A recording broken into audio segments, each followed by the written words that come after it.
Fuck. You have to forgive me. I'm echoing. Did that do that for you guys too? Because I don't hear myself echoing. Okay, there's. Fuck me. Unforgivably late and gay right now.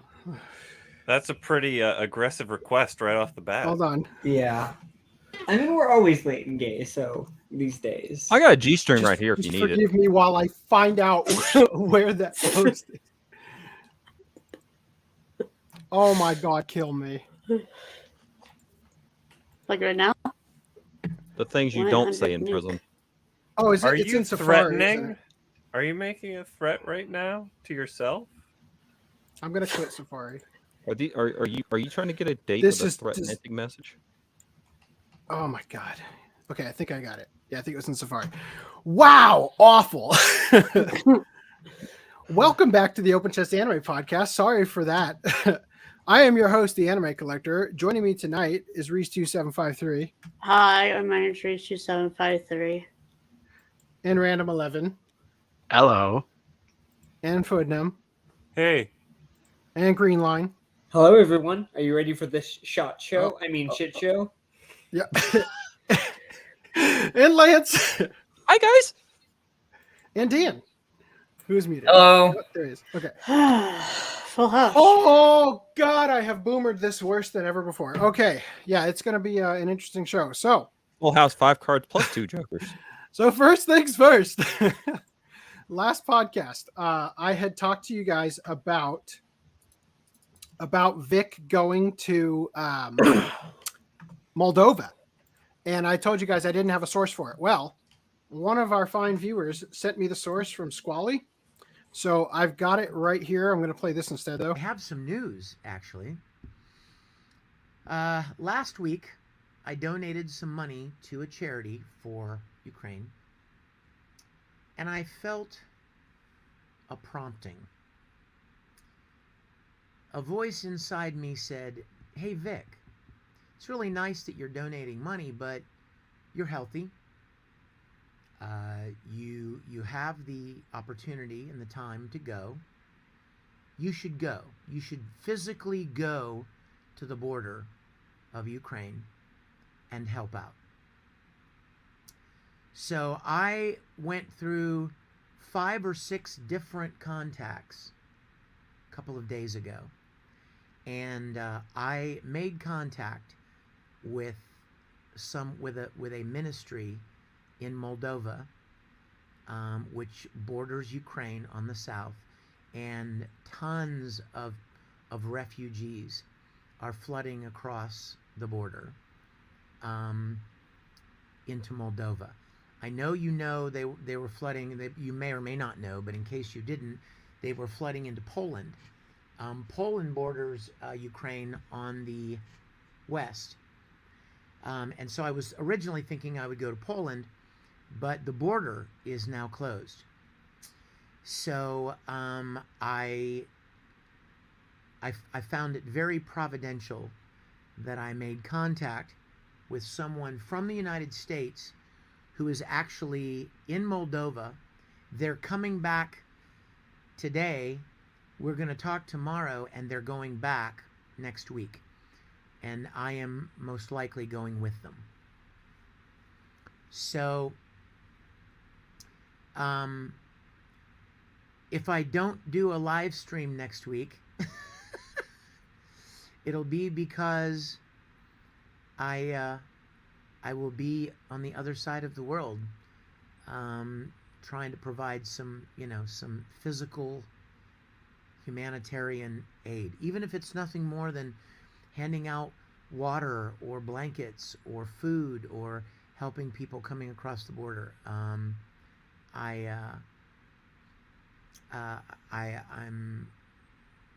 looking forward to the opportunity to serve. So if you pray, your prayers would be greatly appreciated. So there you have it, from his own mouth. Now, excuse me while I swallow this salad. I tried to eat discreetly while I was muted. As long as you don't So choke on another Zedpool- bottle of water. Oh, that's going to happen tonight. Don't worry. Zedpool says Monica and Jamie got the second podcast up. Are we going to talk about that or saving it for next week? I hope So what not. they have up is what they're calling halftime. It's not episode 2 of their podcast yet. This is They also in don't between. understand what halftime is. I mean, Right. I like the idea that halftime and then episode 2 is the last one. Well, right. What about the So 7th inning stretch? Halftime is a reference. So the show is called We Will Be in Touch. That is a reference to Ty Beard tweeting at Ron saying we will be in touch, right? About serving them papers. Halftime is what Ty Beard tweeted when they were going into appeals. So that's why they're calling it that. So this is just, remember the last when we covered their podcast, the last half of it was just them answering questions and addressing tweets and stuff they had seen talking about their show. It's like that the whole time. It's like that the whole time. So it's going to be even more insufferable. So tonight I decided we're going to skip it tonight. We will cover it next week. Tonight we're going to focus on Daman Mills. We're going to have another different kind of bullshit load blown all over us for us to sit here and talk about. Yep. Now, with that said, I would like... Where is it? I would like to show you... Well, actually, I guess I can show you this way. I would like to show you what we're going to cover. Daman Mills grooming scandal. There's a lot. A lot of it's a little bit for each link, though. So I'm just going to go ahead and pull that shit into here real quick, and we can discuss it. I thought it would be beneficial for us to start with a quick recap of all the information we have so far. So let me drag this shit in here. I'm just trusting that it's moving. Hold on. My computer doesn't like that I've asked it to move this many. There we go. There we go. Okay. So let's do a quick recap. Okay, good. It finally transferred over for you guys. So here's a recap. Now this is the original anime. Actually, hold on. I've got this on the wrong window. My mouse doesn't line up unless I put it over here. So just give me a second. This is the original Anime News Network article. Okay. So on March 8th, Anime News Network released this article detailing allegations from someone going by the name of Duncan that Daman Mills had groomed and molested him, right? Then they linked his Google document where he had put basically his whole story. And that document was created all the way back in October of last year. We later learned that the doc had been shopped around to several studios, including those like Funimation, and Daman Mills had deleted 699 tweets between the week of November 1st and November 8th. Then it was discovered by a user named Panera Bread on Kiwi Farms that the operation security at Anime News Network is dog shit, and they uploaded more images to Anime News Network server than were actually used in the article. And by simply changing the URL, this user was able to obtain them and posted them here. And among those things, there were a bunch of chat logs, including this one where they did not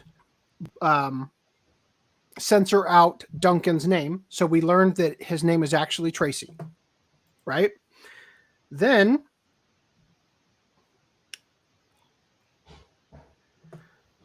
they had on a retraction article.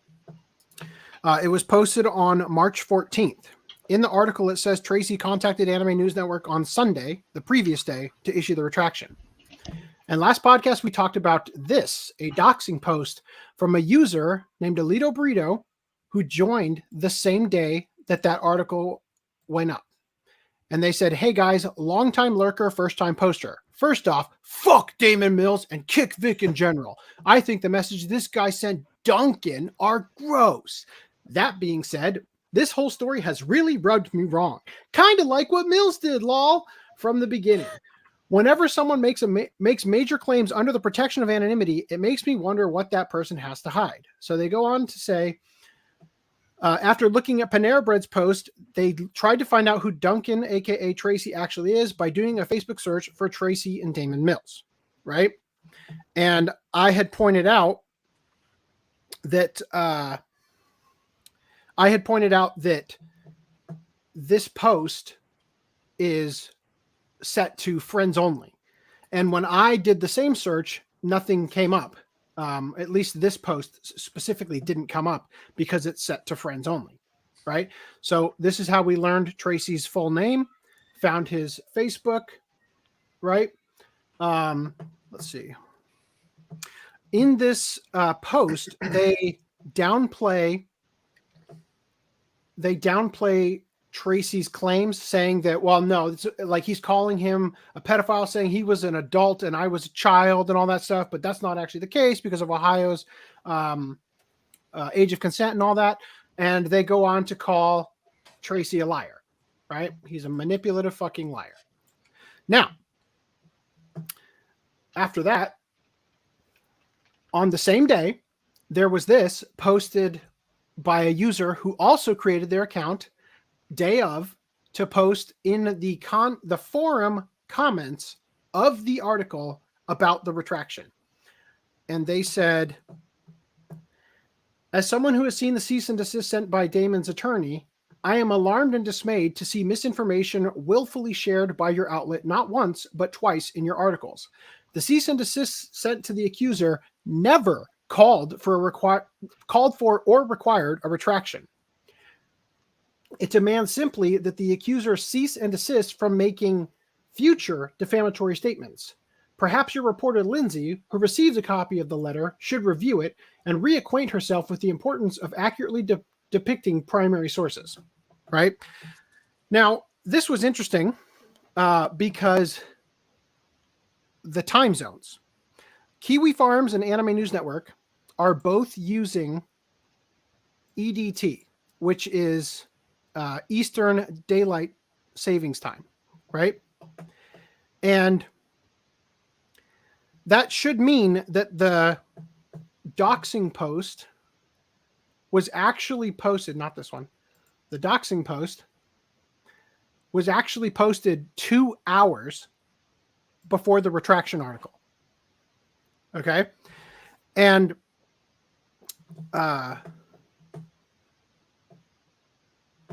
then Alito Burrito came back in and said, damn, yeah, I picked a hell of a time to come out of lurk mode, LOL. Doubt I had anything to do with it, though, regarding the retraction. And they go on to continually say the same sort of stuff and say, also, there's this. And this is as someone who has seen the cease and desist, right? Now, something interesting here.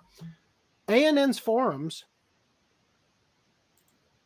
at the bottom of them, they say all times are GMT minus 5 hours. Now, we actually tested this today, and that's incorrect. I am assuming because of daylight saving times changing, it's actually supposed to be GMT minus 4 hours, not 5 hours. No. It is correct that all times are in GMT minus 5 hours, but it's dumb because currently, like Eastern Standard Time would be negative 4 hours. So it makes it so that when you post, it's in the wrong time anyway. So right, and we determined that the post that was made at 8:18 p.m. should have actually been said, in order for it to be in Eastern Daylight Times, would be 9:18, right? yes, That's what we discovered. yes. So what that means is Or that, I guess suppose it is possible, although it'd be unlikely, that the forum is technically in Central Daylight Time, I think. But no, it's we more likely literally that, tested it today. You made a post just so we could see it, and we determined. yeah, it doesn't matter. So Anyway, anyway. it's the post is definitely 9 o'clock. So, 9:18. 9:18. Eastern So why this is important? Daylight Eastern daylight time. And the reason I'm using that as our metric is because that's what Kiwi Farms is in. Okay. Now, the post from Alito Burrito saying also, here's this, right? That was posted the same day, 10 minutes after that post on ANN from an account that was made day of just to post that was posted. Now, this seems a little weird, doesn't it? Because if that's correct, you have to understand that means that Alito Burrito had to have found the ANN post, read it, processed it, then logged into Kiwi Farms to type up their reply before hitting post and having it marked with a timestamp literally 10 minutes after the forum post was made, which means they would have seen it nearly immediately after the post was made, right? Which is extremely unlikely to have literally been there the second it posted, have time to read it, have time to process it, what it meant, and come up with your thoughts, and then type up your post, unless you planned it yourself or had foreknowledge that it was being posted, right? It seems very fishy. Now, the ANN poster, this one here, they adjust. Where was I? Oh, I got my notes over here. So the ANN poster is someone who's close to either Damon or Tracy because they are able to see the cease and desist, and the only people who would have access to that are Damon and Tracy, right? And people close to them that they shared it with. So ipso facto, that should mean that Alito Burrito, the account also made day of, shares a similar connection to them, if we're going to follow that train of logic. Now, Lindsay and Christoph McDonald replied to this specific post, and they adjusted the language in the article to say, in a separate communication with Duncan, Mills asked that the allegations be retracted before he would consider granting an extension to respond to the cease and desist. And remember, the cease and desist was given to Tracy on February 18th, and it basically gave him until the date of February 25th, but the original article wasn't posted until, March 8th? So it was after, he waited until after the cease and desist had lapsed, right? So then we've got this post. So basically nobody believed that the retraction wasn't made without it being coerced by Damon's legal actions, that it was done under duress, right? So Tracy made a Twitter account for the name that he had sent the communications to Lindsay under, and he said, in my own words, right, when I reached out to Anime News Network a few months ago, I wasn't in the best place. I think what I really needed was advice or help instead of this. I retracted my allegations because I regret my actions. I'd take them all back if I could. I guess I hoped my statement yesterday, that's the retraction article, would fix some of the damage I've caused. But instead, it looks like people are spinning it to where I was threatened into retracting. I wasn't. I haven't heard from that attorney in weeks. I retracted my statement because I regret my actions. Honestly, the thing I want more than anything is just for the article to be taken down. Remember that. It's as if he's pressuring them to remove the article. Now, I want to remind you that while this was going on, we showed this Twitter account's likes. They were liking tweets that were favorable to Tracy's story and against Damon, right? So they were tweeting at the Quartering, make a video about the Daman Mills situation. I know people are mentioning that they may be keeping him in the company due to his sexual orientation. He's part of the group of friends, but technically Funimation has to treat everyone fairly, regardless of the sexual orientation, race, gender there. So it appears that Tracy is perhaps accidentally sending out signals that he actually feels the opposite from what he posted there about wanting the post to go away and wishing he had never done it and all that stuff, right? Now, then of course, the tweets were scrubbed, or the likes were scrubbed, rather. So anyway, where are my notes? So after this, the next day after the retraction article was published, oh yeah, by the way, he showed his correspondence with Lindsay dating all the way back to October 22nd of last year as his proof, right? So then the fabrication comes out. Man says his allegations against Daman Mills were fabricated. Okay, so a few days later on March 17th, another article was posted to ANN stating that Tracy had fabricated his claims against Daman Mills out of jealousy. And this is roughly where things ended for us last podcast, because we streamed the night of the 17th. Okay, now, since then, some new things I want to show you. So this post has been brought up on Kiwi Farms. And I love that you guys had to message me so that it's going to come up on every Facebook post. Great job. And you see here, this person tagged in this post, this guy and 6 other people. In here, you see Daman Mills, right? So it says, answer all 15 questions in a comment. Tell me honestly. Now, I want you to just pay attention to number 2. How did we meet? Number 2, I think we first met on Tales of Smash. It might have been earlier, though. Number 2, Tales of Smash. Number 2, I think Tales of Fansite. Number 2, we met on TOS, Tales of Smash. And then there's also, hold on, there's more. There we go. Deviant Art, Tales, TOFS, Tales of Fansite, right? So basically, these are the connections where a lot of these people in this up and coming sort of voice actor groups, like they're meeting in forums and they're becoming friends online and all those sort of things, right? Now, from here, also, just to share this, because I didn't have another place to put it, there's this post from Sheldon Dinkelberg. Apparently, I've scheduled the live video to begin in 17 minutes. Sheldon Dinkelberg here saying, Daman Mills likes it in the ear and butt from farm animals. And in this post, although the comment, once it was discovered, was deleted by Daman Mills, there was another N-word. So you can see at the bottom here, Daman Mills says, Call of Duty's for bitches. Play some Smash Bros with me and I'll own your N-ass. So that only that comment has been removed. So it's clear that, you know, Daman Mills is aware of the post on Kiwi Farms, and that once these things are getting found, everybody who's involved is scrubbing their timeline. Now, something that we did not see last podcast because it flew under the radar was this video. Someone I knew is in trouble, mental health awareness by Cyclone. So we're going to, by Cyclone. So we're going to listen to this for a minute. Can you guys hear me? I can hear you. Okay. Everybody is muted from what I can see. So anyway, all right.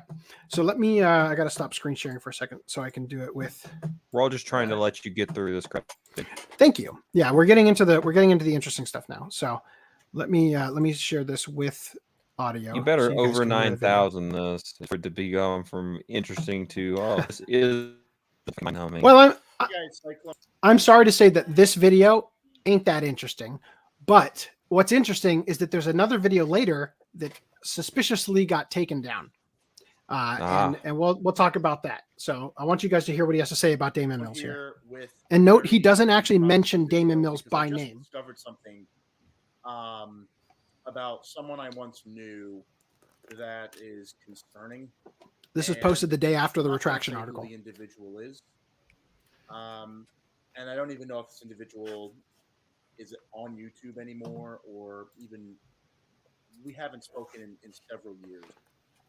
I knew this individual online, and I knew this individual during my high school and college years, and he was a couple years younger than me. I knew, at least from what I discussed with the person online, that their upbringing life, their life at home at the time was pretty terrible. They had a very rough time at home. There was an abusive parent at home, and there was a very unstable upbringing at home. And this person was trying to make their way in the entertainment business, which is, admirable. You have a very hard life at home, and you're trying to find a way, well, not only to escape this prison, this hell, but to find your calling, to find your purpose. And I knew this person during the time that they were finding themselves and figuring out how to get out in this world. And that process, getting themselves out there. I remember talking to this person online and hearing about some of the big updates and like some of the accomplishments, and this person actually did get signed and is in the entertainment business and actually has a career. I haven't talked to this person in several years. We kind of lost touch. When I learned about this, I just thought I had to say something and just put it out there. Again, I'm not going to say who this person is.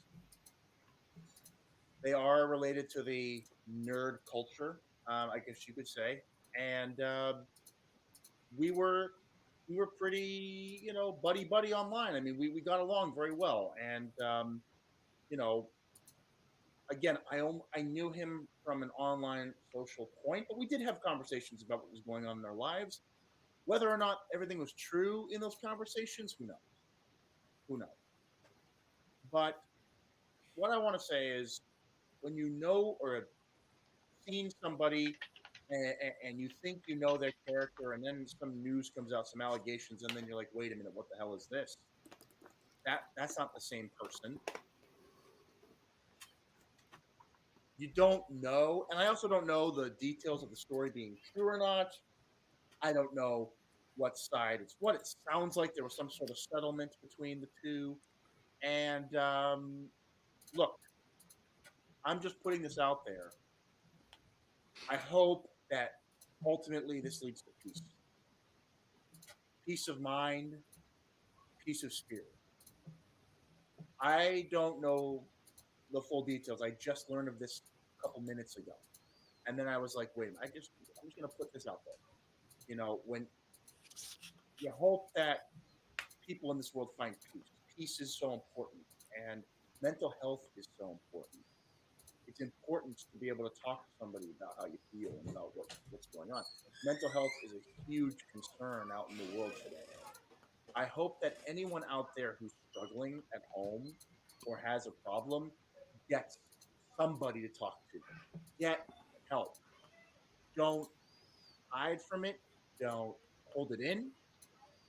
If you have a problem, you have a mental anguish or a strain, and you think, oh, I'll just tough it out, talk to somebody if that's possible.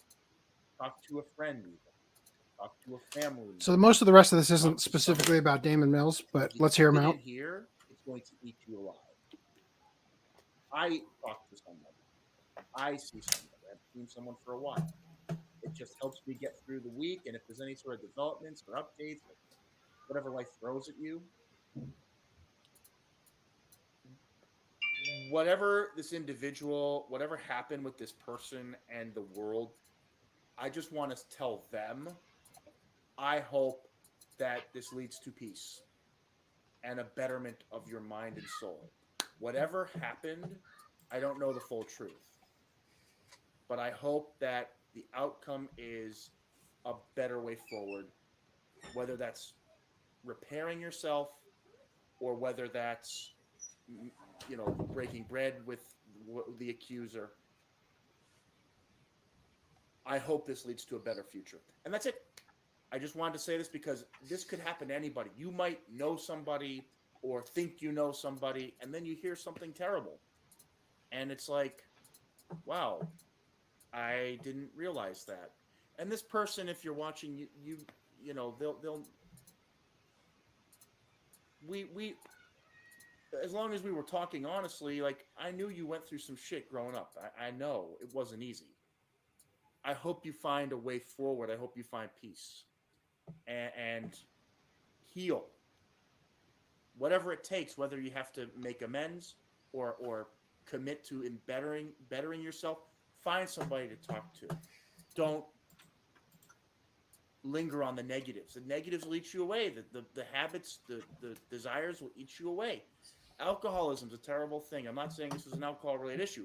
I'm saying these sorts of issues can easily manifest in regular people.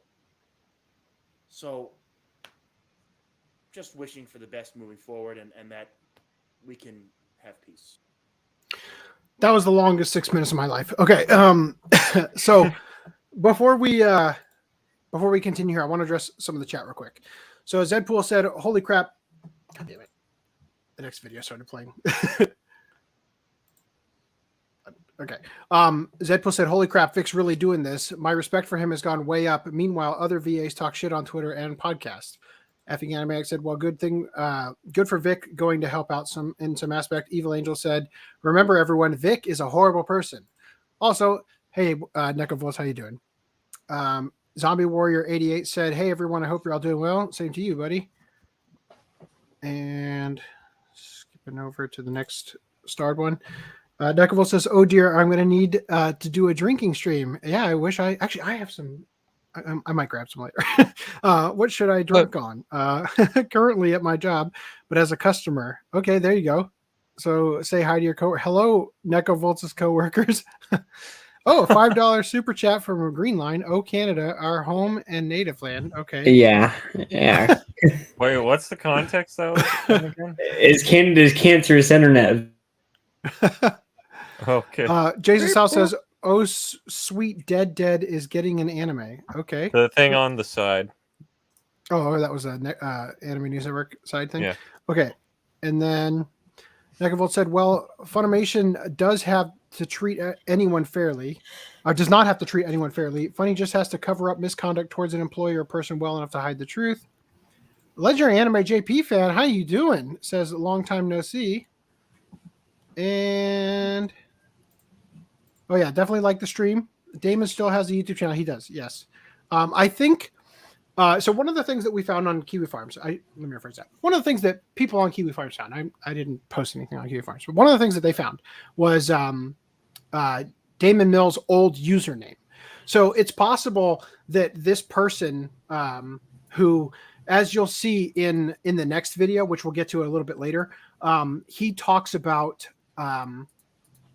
how he and Daman Mills in this community were both voice actors for Cell, and Daman Mills in the post where they're talking about where we're in on Kiwi Farms where they found his old username, they were showing a post of him talking about voicing Cell, right? So it's possible that when this guy knew Daman Mills that he was going by that username. So there might be another YouTube channel that's not the one that's currently up, is what I think he might be thinking there.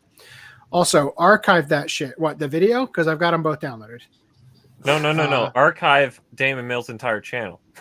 Oh yeah, good point. Yeah. Which Smart Geek says that they got archived. Yeah, but they're referring to the video I just showed you. So I think she means trauma. Trauma at a young age does not excuse hurting people. Not sure what he's talking about, but yes, let's all get help and world peace for us all.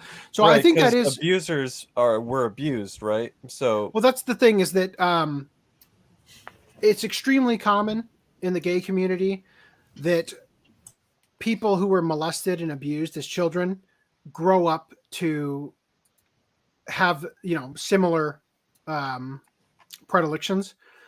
So it doesn't surprise me to hear that there was trauma in Damon's past. And in the next video, we'll play with this guy.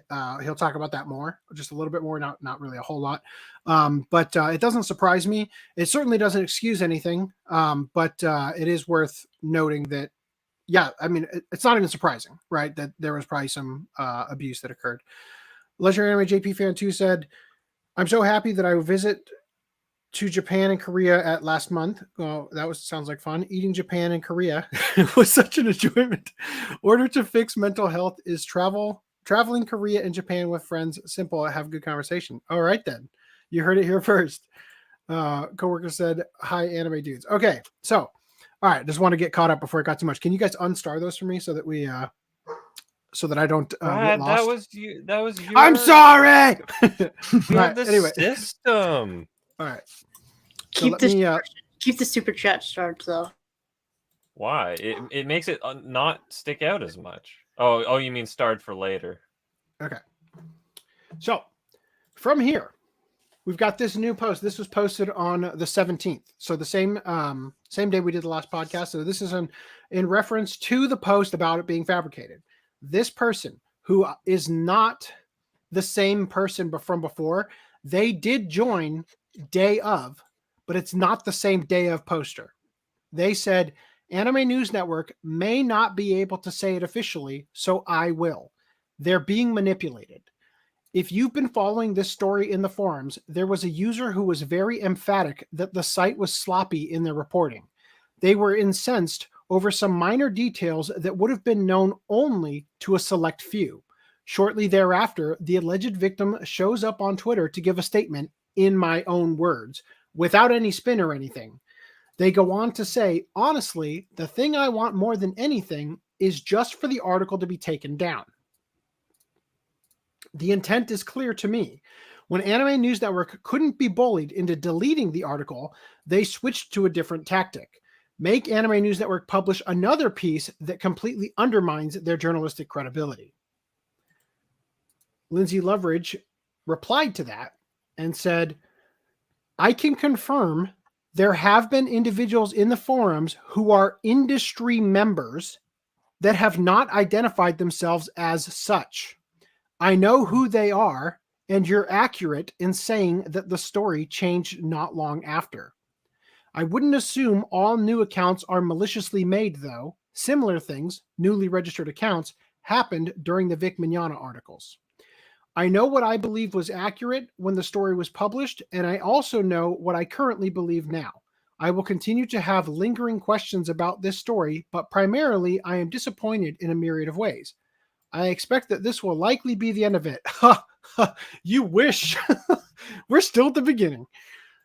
So then a couple days later, Lindsay Loveridge tweeted out a thread where she said, hi, this is the only thing I'm going to say about the recent Mills articles because it bothers me enough that I have trouble sleeping. This will probably be screenshot and archived. During the week of the retraction and then subsequent admission of fabrication, a voice actor and ADR director attempted to get ANN to take down our articles. The person stated that if we didn't, Mills may commit suicide, and we would have to write about that. The day of the retraction, Duncan was doxxed, and if the screenshot is authentic, the person that did so probably already knew who he was, or at the very least shared a mutual friend with him on Facebook. I can say with certainty that the legal communications between Duncan, Mills, and his lawyer were shared within the industry.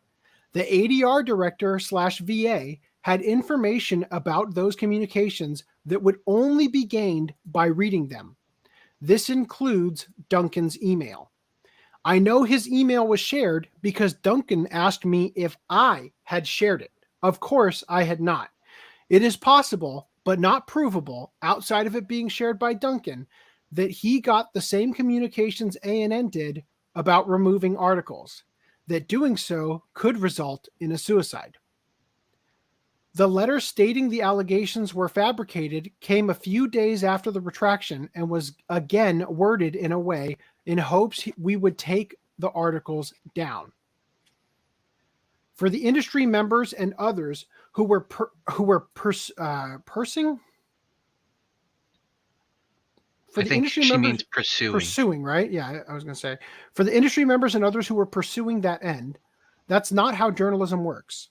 In the time since my publisher took over Anime News Network, we have only taken down 2 articles, 2 in 20 years.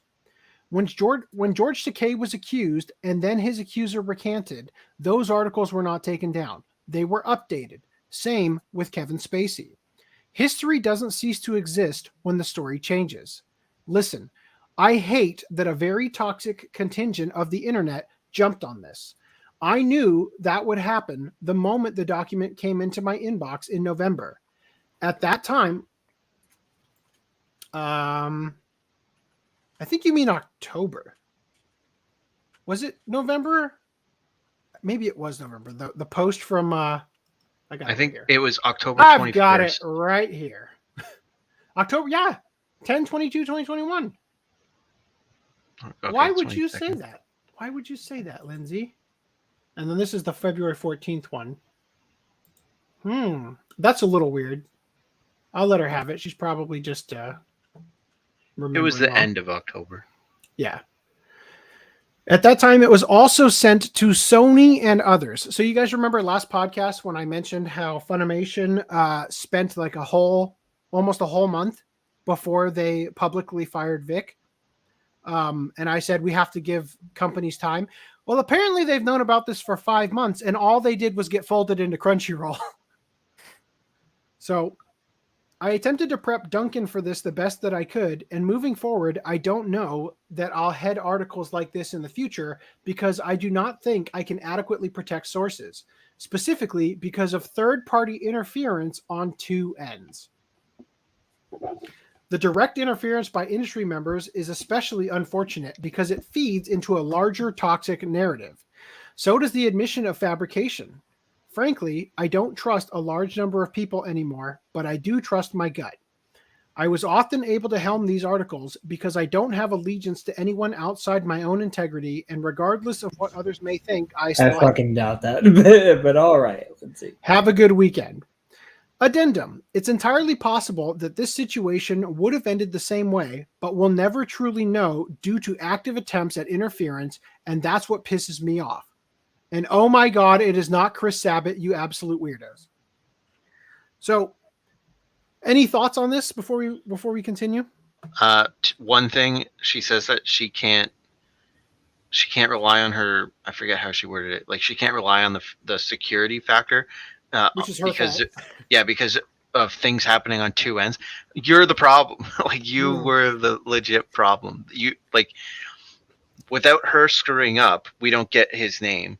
And then that person that posted in Kiwi Farms and doxed him completely couldn't have used the excuse, oh, well, I just Googled his name along with other things to find his full Facebook account, right?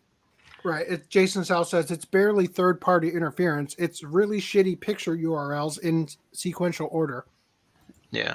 Zedpool1991 says, why would an innocent man threaten to off himself if he is innocent? Makes you wonder. Well, he also said it was all consensual. Why Right? also why try to play the I hate this guy to a very toxic part of the internet? The moment it went on the internet, of course, it became toxic. It's just that's unless I misunderstood, there's really no point in that even being concerned in someone's mind. Well, it's like I said earlier. This is all bullshit. She's just mad that her own side turned on her. That's all this is.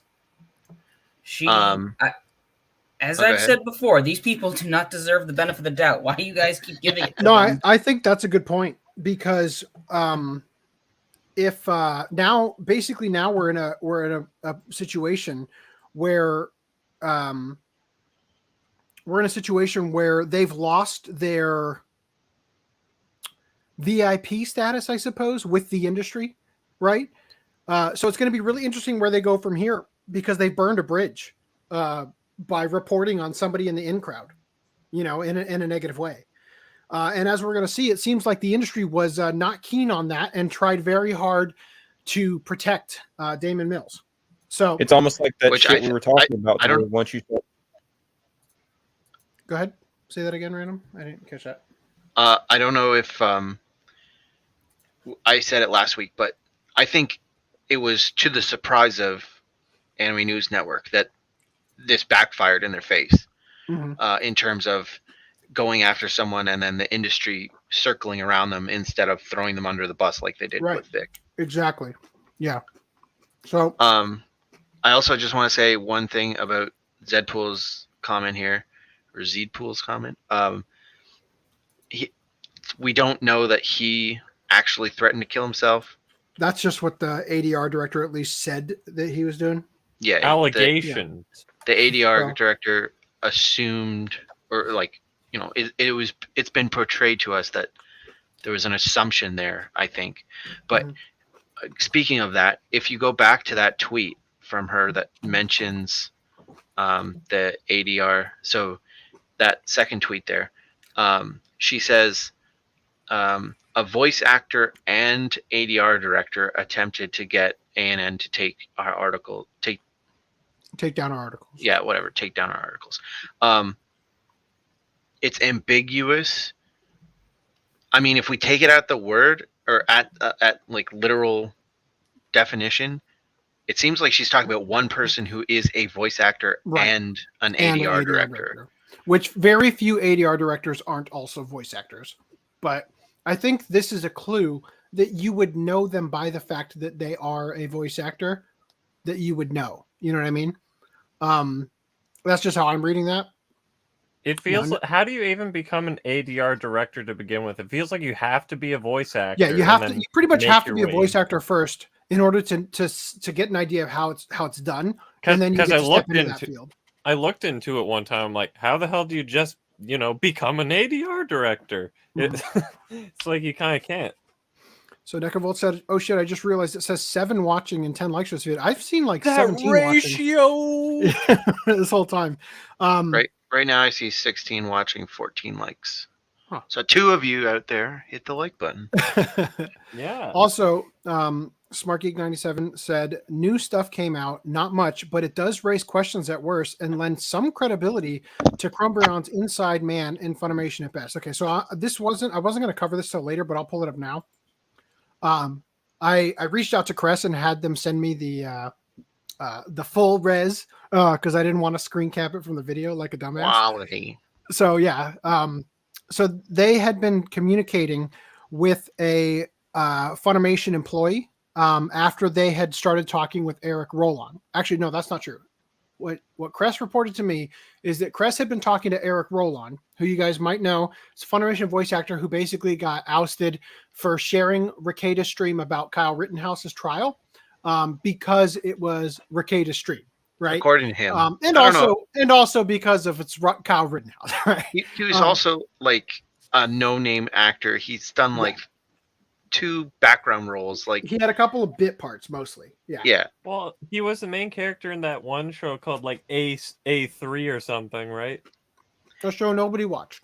And as it was brought up last podcast, not to go back into it, but he wasn't deliberately fired. He was just not ever rehired. He wasn't hired. Yeah. Yeah. And I don't think that was his wasn't exact fired. phrasing. And I don't think he was ever said specifically that they effectively blacklisted him. But from they didn't come out and tell him like, because you did this. He's just making assumptions because he's not getting hired again. Right. Like they didn't give him a statement like, because you liked the tweet or whatever, we can't have you again. So Cress reported to me that after they had been talking with Eric Roland, a different Funimation voice actor started sliding into their DMs and giving them information. Okay. Now on Toy Bounty Hunter stream, where they talked about Daman Mills, the person who runs that channel was given proof that Cress wasn't making up the thing. I didn't ask for that from Cress, but just that other person did, and they got to see behind the scenes the actual person or whoever, right? They chose not to report on it, on who it actually was, which I think would be obviously wise to protect your sources. But anyway, this is what they said. This was sent on the 21st. So Chris said, "So it's been a minute since we've last chatted. I did want to reach out and inquire because there's been a lot of rumblings about recent news regarding Daman Mills. I wanted to ask if there was anyone that you're aware of that was sharing the details or discussing what was going on." And the alleged Funimation voice actor said, "The guy's a creep who got caught and has the whole of LGBTQ behind him to keep him safe by pressuring his accusers to stop. Pretty much it." And then Chris said, not a shock from all I've seen. Okay. So that's what they showed on Toy Bounty Hunters stream that Smart Geek 97 was talking about. Lance, were you trying to say something as well? Yeah, I was saying something right as you started to speak, so I backed off. All I was saying is that it sounds exactly like what I pointed out when you have these cliques and then they start turning on each other. It gets ugly. Yeah. So that's exactly what's going on here. It's like they've pissed off people in their own. You know, you start going against the grain, having an opinion, changing something. Everyone kind of, turns against you. Yeah.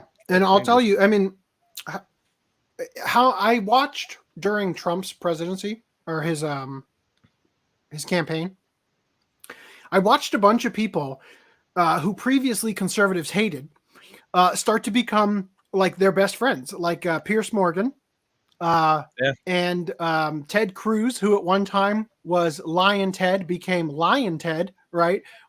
Posted like this shit happens all the time. Cocaine Mitch, all of a sudden your enemies become your friend as soon as they do something you like, and vice versa, right? They get ousted from their party. There was a Democrat recently, congressman, who changed parties because he effectively was forced to. And all, yeah. So this kind of stuff happens all the time. It's the politics of work. It's the politics of politics, right? Now, Smart Geek 97 said, myself and others have been keeping an eye on TikTok for a post about Damon. There was a post by Brandon McInnes collabing with Damon, which was a top search result, and it was deleted. Yeah, I saw that on Kiwi Farms that it had been removed. Jason South says, also, why Anime News Network is talking about Takei and Spacey, I have no clue. Well, that wasn't Anime News Network. That was Lindsay Loveridge talking about the fact that other news outlets who reported similar things didn't take down their posts. They updated them. I mean, no, it kind of came off as if ANN only took down 2 posts, and then they went immediately into saying the Kevin Spacey and George Takei, blah blah. Yeah, it made it sound like Anime North had a article about George Takei that they Anime North wrote the article. Sorry, Anime News Network. Sorry, yeah. So they said they're both got A and N's. Come on. For the industry members and others who were pursuing that end, that's not how journalism works. In the time since my publisher took over Anime News Network, we have only taken down 2 articles, 2 in 20 years. When George Takei was accused and then his accuser recanted, those articles were not taken down. They were updated. Same with Kevin Spacey. History doesn't cease to exist when the story changes. I think she's just using examples of similar things. George Takei and Kevin Spacey are both gay. It could be, but it seems kind of silly to say at this other agency they have some standard.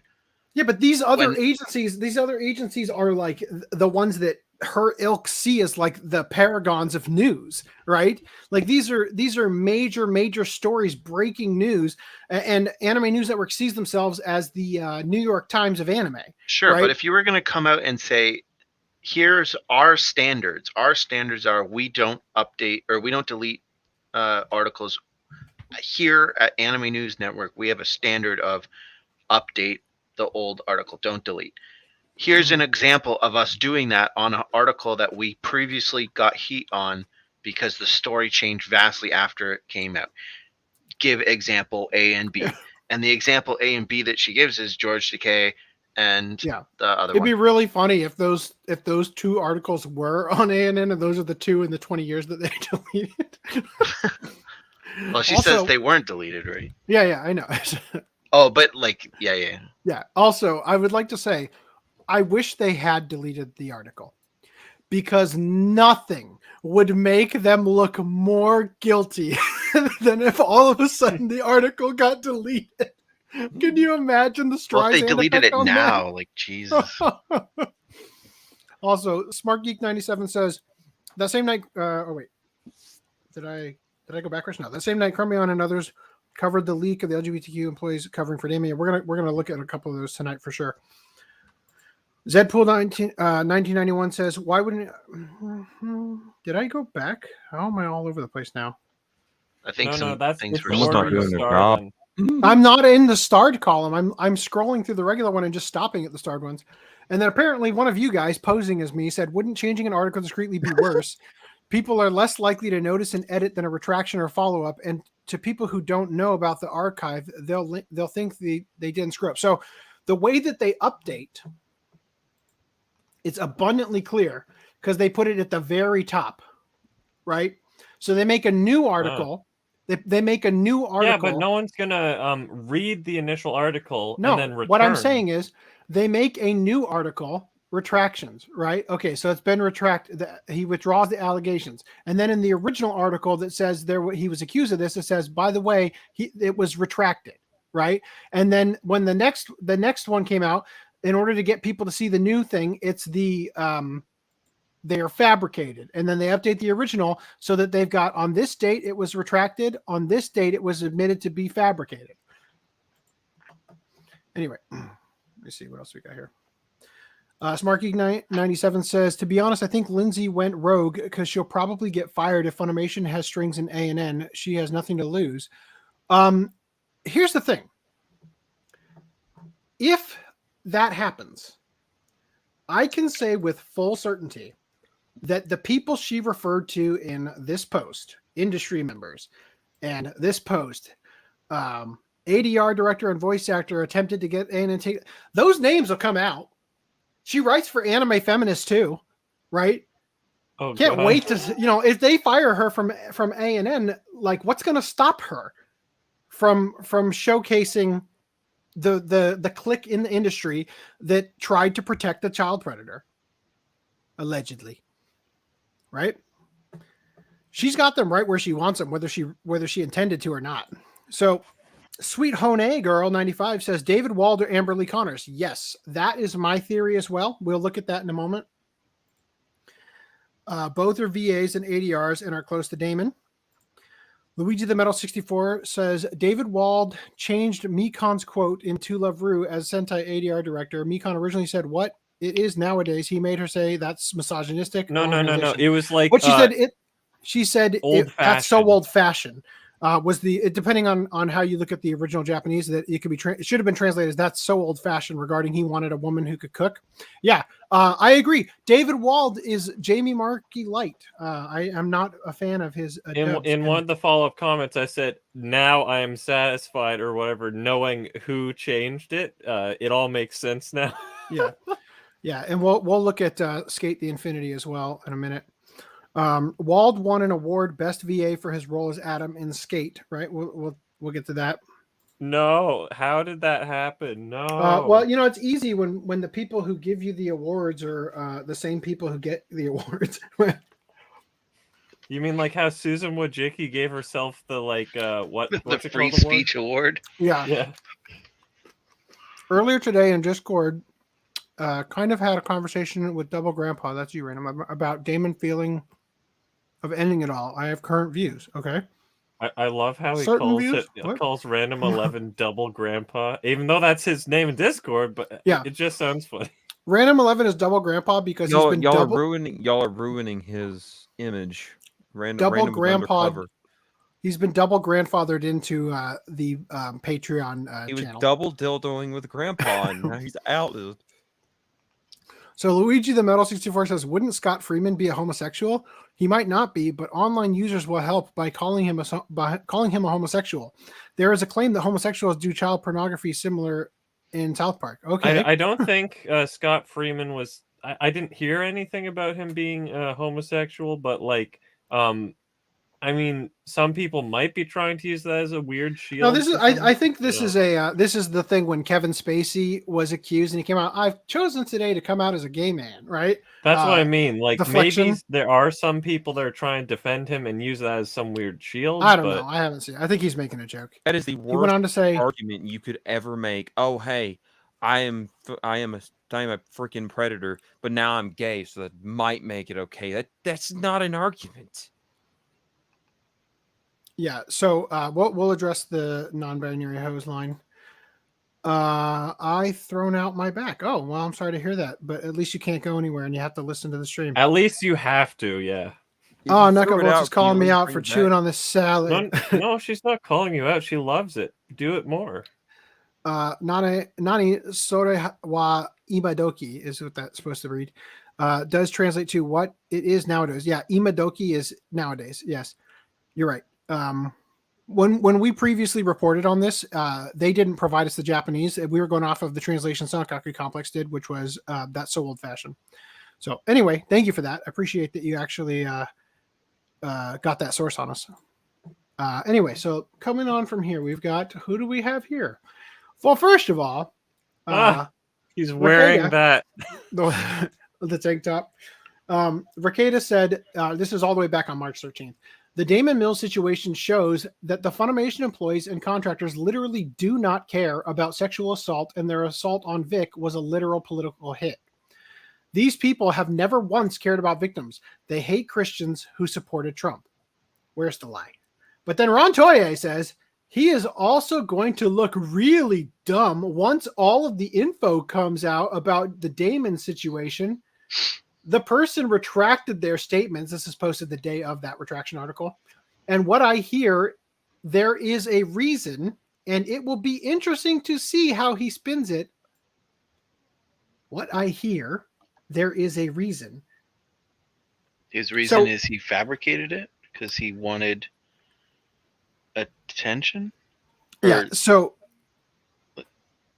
the question is, why does Ron Toye have that information? Or why is he at least acting as though he has that information?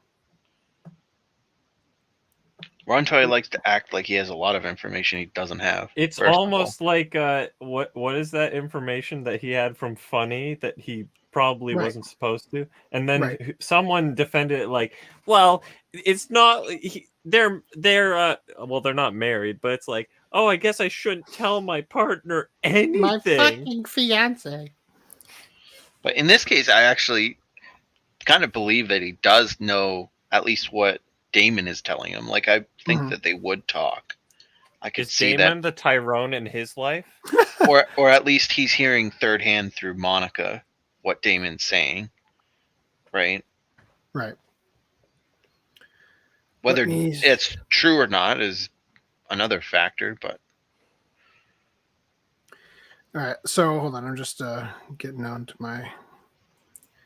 All right, so after Ron Toye's tweet, what do we got here? David Wald. So this is the day after last podcast. It's also the day after the fabrication article. He tweeted it out. Actually, this is the day of the fabrication article. He tweeted out, sometimes, friends, you just have to wait a bit for the whole truth to be revealed. I mean, is it me, or did he phrase that specifically almost like he's implying that he knew in advance the retraction would be coming? I mean, didn't the retraction already come by then? Yeah, he's tweeting out the article. Duncan retracted his claims. Oh, okay. He says that they were fabricated. This is the article of that one. But doesn't it kind of seem like he's at least trying to imply foreknowledge? That settles it. That's the case. All those text messages, who cares? I think he's just justifying why no one said anything yet. Yeah. I mean, if we're giving him the benefit of the doubt, you could look at it that way. So he goes on to say, not everyone really wants the truth. There are people out there right now who still believe the earth is flat. Some of us take great comfort in ignorance. Humans are mysterious creatures, but they too will still hear Daman in my shows. I love this tweet so much. Cool. You will absolutely destroy an innocent man just because you don't fucking like him, but hire a pedophile. Sure, yeah. This tweet is like, you can see it as him saying, we are the people who believe in flat earth. We will believe in flat earth ignorantly for our own purposes, because we don't care about who got assaulted or anything. Like, that's the way I read that. I know it's not what he intended, but that's the way I read it. I'll reiterate. Apparently, he does not, or actually, no, sorry. For this, I find it weird. It's like, okay, so does David Wald determine who voice acts, or is it like Funimation? Like, what? Because Funimation like canceled the contract with Vic and this and that. So would a theoretical ADR director be able to circumvent that and say, no, Vic's still coming back as Broly or something? Like, well, so Funimation could say, we are going to have a company policy to not hire this person, right? But regardless of if Funimation does that or not, ADR directors would have the leeway, I would assume, in most cases that don't have reoccurring roles, maybe, to say whether or not to give Daman new roles going forward, right? So they could see, like, even if Funimation didn't officially say no more Daman Mills, all of the directors could on their own just say, we'll never hire him again, you know? Right. Right. And so in this particular situation, the ADR director effectively does have casting privilege. And I don't know with all Japanese companies, but at least with Toei, as we've discussed previously, Toei has to sign off on the voice actors, at least for Dragon Ball. So I don't know that he would be able to cast Damon in all the shows that he wants, but at least, you know, the ones where the Japanese companies are, you know, really obscure small companies that most people don't know, he would presumably still be able to, even if, you know, the major companies in Japan were aware of the controversy and how people feel about it and everything. Also, Zedpool says, how the hell does Ron know so damn much if he isn't involved in Funny? It's almost like that specific tweet could get brought into the vicarious liability, right? A little weird. Well, I think it's very obvious. He doesn't have to be involved with Funny. He just has to have a fiance that is involved with Funny. Like Legit links from Funny. there was a whole thing about whether or not he could talk to Monica about stuff in the suit because there was some, like, you know, or because the sexual assault investigation was supposed to be private or whatever. But like beyond that, I'm sure they talk all the time about basically everything that's going on. Yeah. So Decavolt says, wow, random claims to not like something but loves double dildo with grandpa. Thank you for our demonetization, by the way. Also, I agree with Lance saying you or someone is gay does not make being a predator okay. That is such an ass pull. Oh, for sure. I think it was a joke that that he was making, that Luigi the Metal 64 was making. So JT Loves Code Lyoko speaks what we're all thinking. Ron Toye needs to get the fuck off Twitter. SmartGeek97 says, I didn't know Soya replied to that. How does he know? For a loan accountant, he's in deeper in the industry than Rial. Right. I think he's as deep as Rial, just looser lipped. So JC Love Code Logan says, why did David respond? SmartGeek97 says, because he's probably into Damon. It sure seems that way. And he is 20 years older than Daman Mills. Just throwing that out there. Funimation supports pedophiles. All right, cool. All caught up on the Star 2 ones. Anyway, so now again, David Wald is the person behind the Bitches and Bros and Non-Binary Hoes line in Skate the Infinity. He voiced this character. Michelle Travis here said, according to dub director Kyle Phillips on his stream today, he didn't know until the episode aired this morning if the line, the one we were just talking about, was going to make it into the final cut. And apparently David Wald, the guy we were just talking about, had the idea for that line, and they just went for it. Now here is David Wald's Anime News Network credits. And if I type in ADR, you can see he's definitely an ADR director. Are any of these Funimation shows? Dragon Goes House Hunting, is that a Funimation? Dragon Goes House This is Hunting? Sentai. I think Dragon Goes House One Hunting Piece. is Dragon Goes House Hunting is a Funimation show. Okay. One so Piece Diabolic is for Lovers sure. is there One Piece on here? I don't see it. One Piece. Yeah, it's right Okay, there. he's not. That says commentary though. That doesn't say ADR. Oh, okay. So people were talking about the fact that they didn't see Black Clover. That's Funimation. Case Study of Vanitas, is that Funimation? Chivalry of the Failed Knight, that's Sentai, right? Cutie Honey Universe is Sentai. Anyway, Definitely so Sentai. they didn't specifically say that it was a Funimation ADR director and voice actor, but it's worth noting, right? Then we've got Jeff Vicente, who said, at Anime, that's Anime News Network's at Anime News Network, needs to make a formal apology for the bullshit they stirred up on recent allegations. The writer continued defamation even when accusations were retracted. Man, The actor in that is an interesting claim. How did Tracy continue defamation even after the accusations were retracted? Does he mean in the industry, like behind the scenes? I mean, the only maybe he's talking about the likes Mhm. on the Could be. Twitter account. Oh yeah, but I still can't prove that was even true and not faked. Oh, Because people didn't archive it, because archive has been absolute shit lately. The actor in question did not deserve to be slandered this way. Legal actions should take place. He went on to say the writers should be ashamed of themselves. They either know/don't care about how much damage they've done to a hardworking actor's career, or they're too stupid to understand. Wait a second. Man, Wait a second. This Wait is crazy. who is this person, These by the people way? have no sense of irony, apparently. Jeff Vicente, ADR engineer, Oh, okay.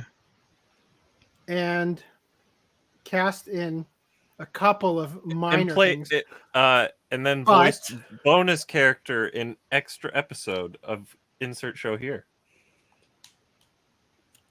I hope you will do the right thing and correct the harmful and false information and narrative your negligence and lack of accuracy has propagated.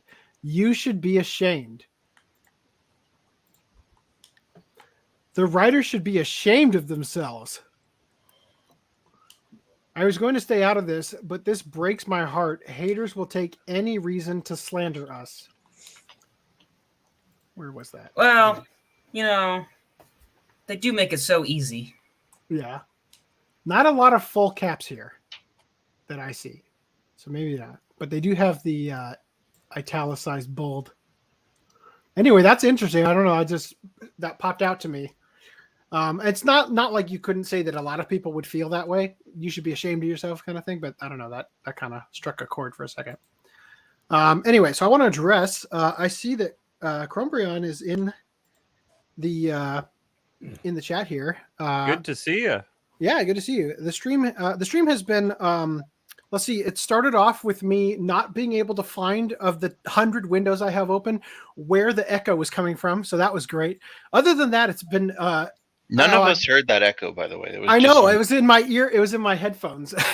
But other than that, I've been. It was in your head. I've just continued to boomer along. I summed it Anyway. up as not a complete disaster. We're not quite at WrestleMania 35 yet in terms of links. Okay, also, now we've got this, a plea to Daman Mills. Tell your story and get help. This was posted on the 21st. Okay, I is can't it? Is play it? this. Okay, I can play this. No, Oh. video unavailable. Refresh. that's for those of us who are pretty much audio only. Does it actually say plea to Daman Mills since you can't play video, or is it It said- assumed yes. that it's a plea to Daman Mills? It said a plea to Daman Mills. I've got the Oh God. because I That's- had the tab up before it got privated. I put, here's the title of it: a plea to Daman Mills. Tell your side and get help. And this was the description of that video. So I archived this as well. I knew Daman Mills for 6 years online in a voice acting group. I felt compelled to make this video after learning more about the recent scandal involving him and an accuser. So I have that video right here. So I wanted to make this video because I've done some thinking about it and I've seen some additional updates on the subject matter at hand. And this is a video about my experience knowing Daman Mills. I knew Daman Mills from the years of 2008 to 2015. I was actually involved in the fan dubbing group that is mentioned in the original allegation article on the news network, on the Anime News Network. I was involved in that community and met Daman through our enjoyment of fan dubbing and voice acting different animes and other properties. It was all for fun, and this wasn't, it was just a hobby. But there were several people in that community, and we had Skype groups, and we talked amongst ourselves, group conversations. Sometimes, you'd speak to people more individually. It was a place where people organized project ideas, and we wrote scripts and things like that. So there was a lot of collaboration on this group. There was a guy by the name of Brian in one of the news articles, and if it's the same Brian that I knew that Brian from that community. The things I don't know having to do with Damon and any sort of romantic or sexual interest, because I am not in the LGBTQ plus community. I identify as a straight person. Damon is in that community, and it seems like there was a subgroup in the fandubbing community of people in that group potentially looking for romantic interest as well, which, look, we were all, I started when I was, 17 or, oh, wait, hang on. 16. I got involved in that group, I think. And I think Damon, or 17, and Damon was like 15 at the time.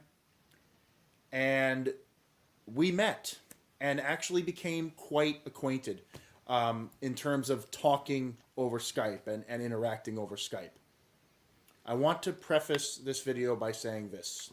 I am making this video to add my experiences and accounts with Damon before he was ever a voice actor. I knew him in the time that he lived in Hawaii, allegedly. That's what he told me. And what he told me about his life at the time. And I want to share a little bit of that today because, at the very least, it gets out there. Damon and I got along because we both voiced the character Cell in this community. But his was the best, copy or take on the official one. And his voice was so good compared to it, you wouldn't even tell the difference. I spoke to Damon personally. We would meet up maybe like after school. We would chat. And he'd tell me about like how his day was going. I was in high school. I was entering college at the time. And he was, I think he was still going to high school. And I believe he lived, I'm not going to say where in Hawaii he lived. I'm going to keep that anonymous. I'll let him talk about that. But the article mentioned Hawaii. So let's just leave it at he lived in Hawaii. Damon reported to me on several occasions when he was growing up in high school that he had a very bad situation at home. Very bad. Situations where he had to leave the house for his own safety. Again, I do not know all the details. But Damon would sometimes tell me like he was like using McDonald's Wi-Fi because he could not return home at the moment. He had to get out of there. He had a terrible upbringing. He didn't have a lot of money and had to get the hell out of there. And it was hell. I'm a little curious how somebody who doesn't have a lot of money is able to make the move from Hawaii to Ohio. Although the cost of living is probably less in Ohio, so it might not be that hard. But I guess he would have been in his early 20s by that point, right? So maybe it's not that unusual. Never mind. So this guy had a terrible life. I will let Damon say more about what made it so terrible. That's not my place. Damon, I want you to tell your story to the public. And I also want you to address what happened. And if the allegations are true, what happened, it is in your vested interest to commit yourself to embettering who you are as a person and involving yourself with victims of abuse. If the allegations are 100% true, then you definitely crossed the line. That's not debatable. But you also have experience with abuse that people ought to know. You should not let this legacy of yours be one where there's nothing redeemable about you as a person. You cannot lean on that, and you should not lean on that. At the very least, you should encourage people who have been abused, figure out ways that you can support that effort, and share your story. Not for clout, and not to make your reputation better, but because there are lessons to be learned.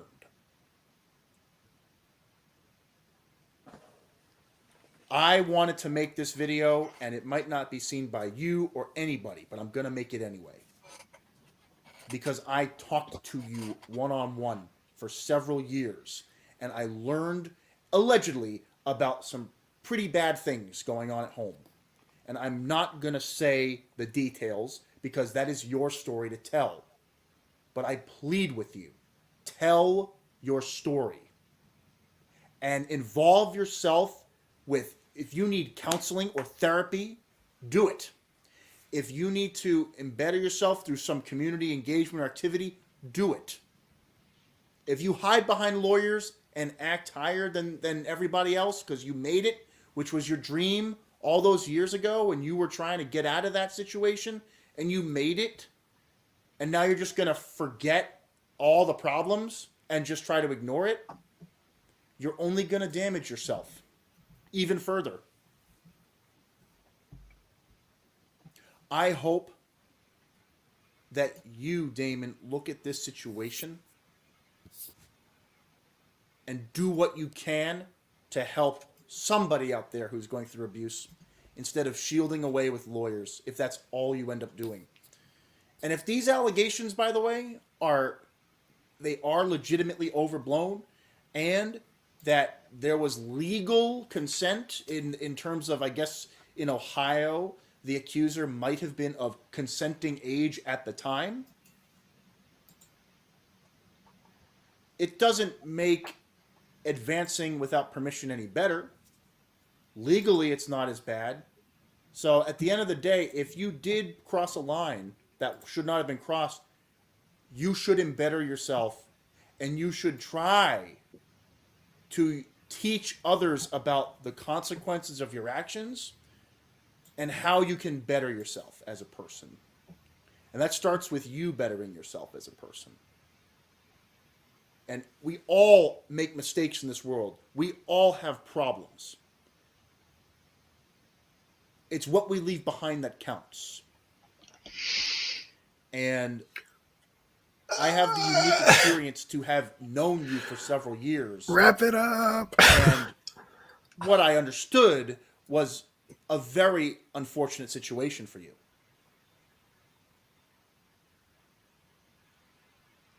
Make a statement, Damon. Address what happened. And do something right. For you and the world. Oh, God. Okay, so Tough It watching, wasn't man. even over. Oh my first god!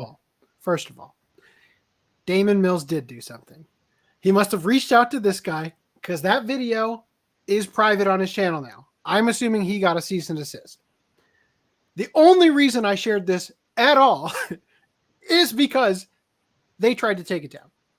And I will just say, Daman Mills, you are so fortunate that not a single person's brain didn't shut off during either of those videos, because that was the most boring, painful thing I've ever sat through on this channel.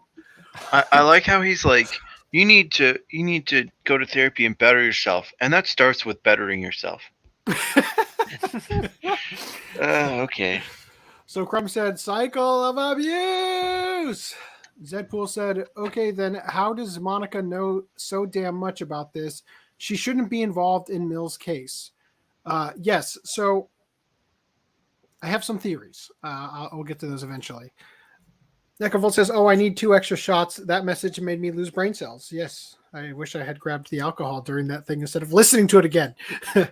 JC Losco said, actually, Leah Clark wrote that line. Are we talking about the? I think the Skate Infinity Skate one. the Infinity. I That's could have interesting. sworn that she is the ADR or the scriptwriter or whatever, but I could have sworn that David Wald did one of those what do you call it Ad-lib? lines? Like you make it up on the spot. Yeah, Ad-lib. an ad lib. Yeah. I swear that was the context, but I could be wrong.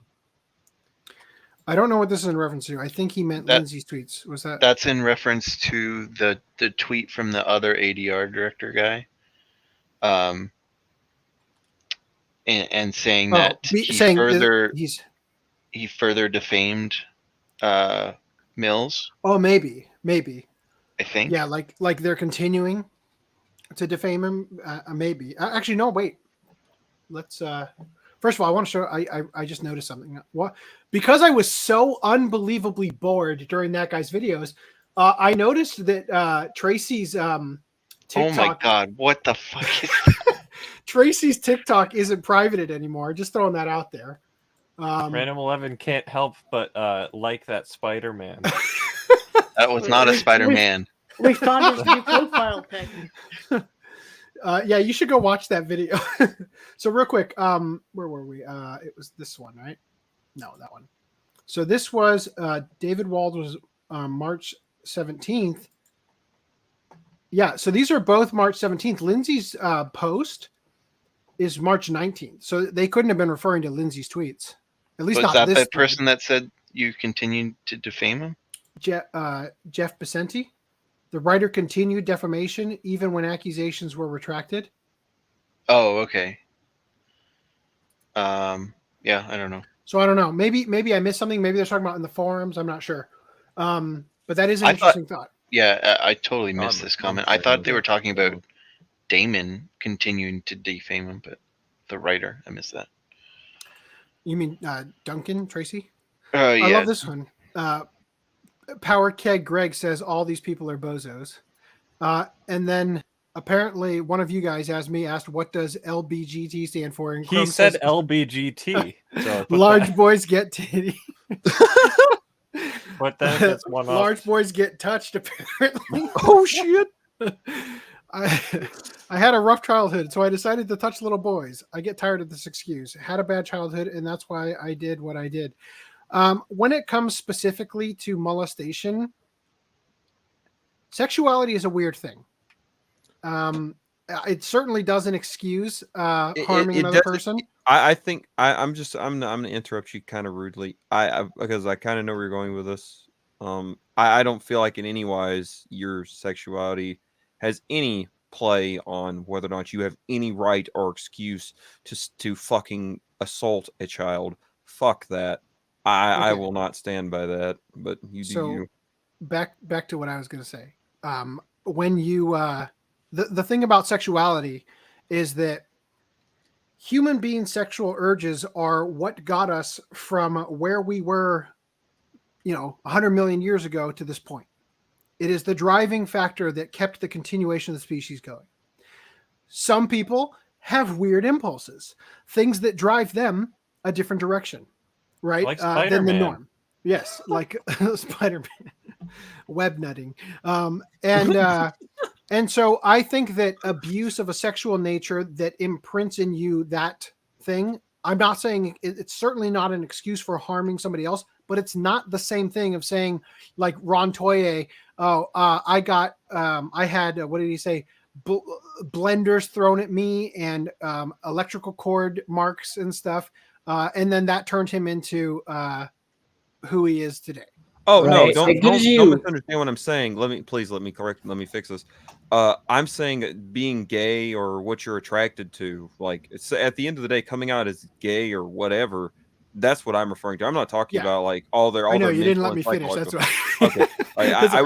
I was being rude, but yeah, that's what I'm getting at. Yeah, I find it funny because it's like it gives us an understanding, but it doesn't give that person an excuse. Right.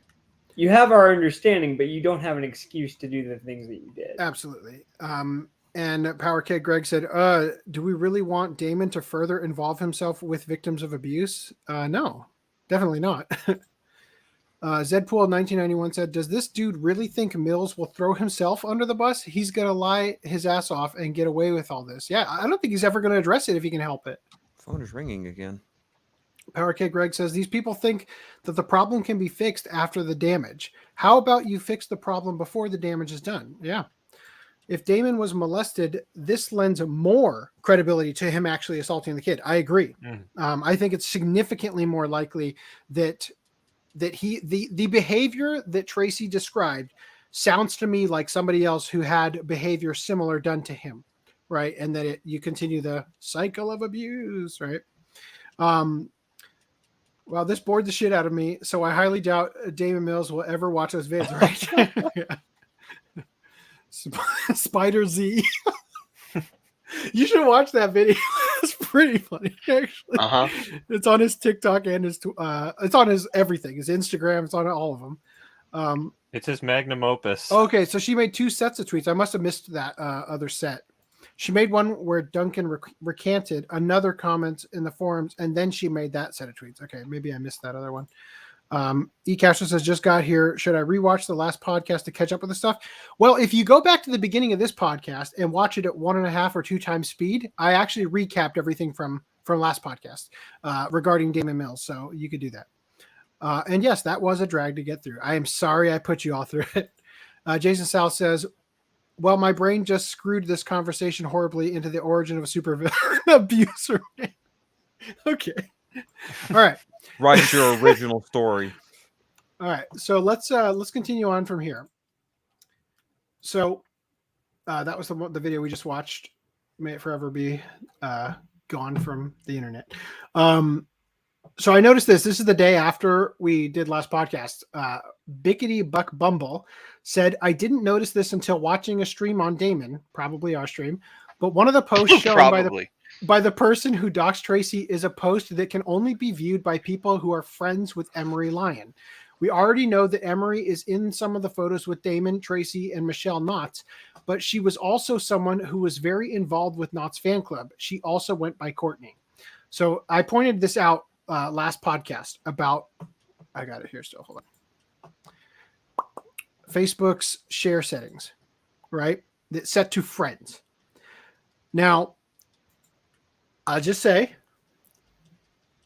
I have since started to question if that's accurate.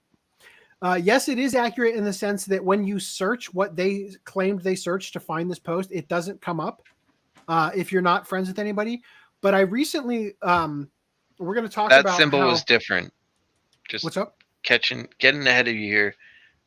I'm assuming you were talking about what we talked about earlier, and that symbol is different. It's a different symbol. Pulling it up. 1 second.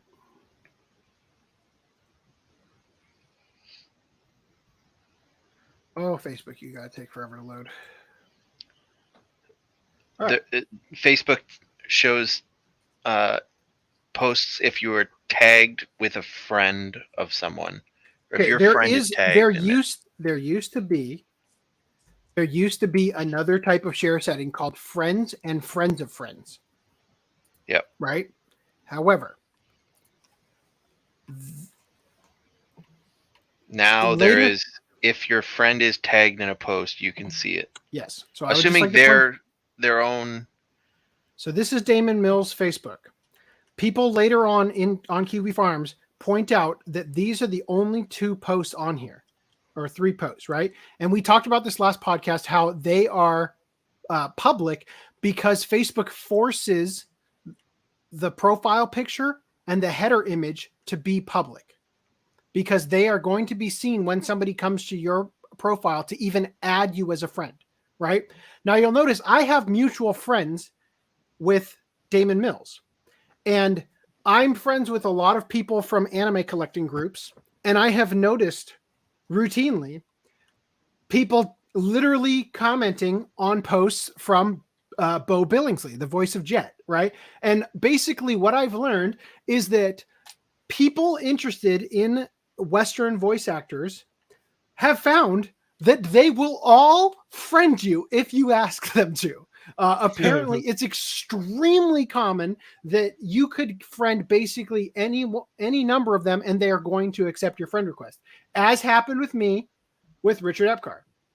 Now, as I said before, I have a sister-in-law, or actually my sister-in-law's sister-in-law, so my brother's wife's brother's wife is a voice actor at Funimation. And because I'm friends with her, when I scroll down here, I see posts that other people don't see because she's tagged in them. Okay? So it's the same thing. Oh shit. Okay. It's the same thing. I So, thought the symbol was slightly different. I thought the second. no, the there back is a person- different symbol that has like 3 people instead of 2. That was the symbol for friends and friends of friends. But apparently, because I would be able to see this post here on Amanda's Facebook. So because I could see it there, I'm able to see it here. Yeah.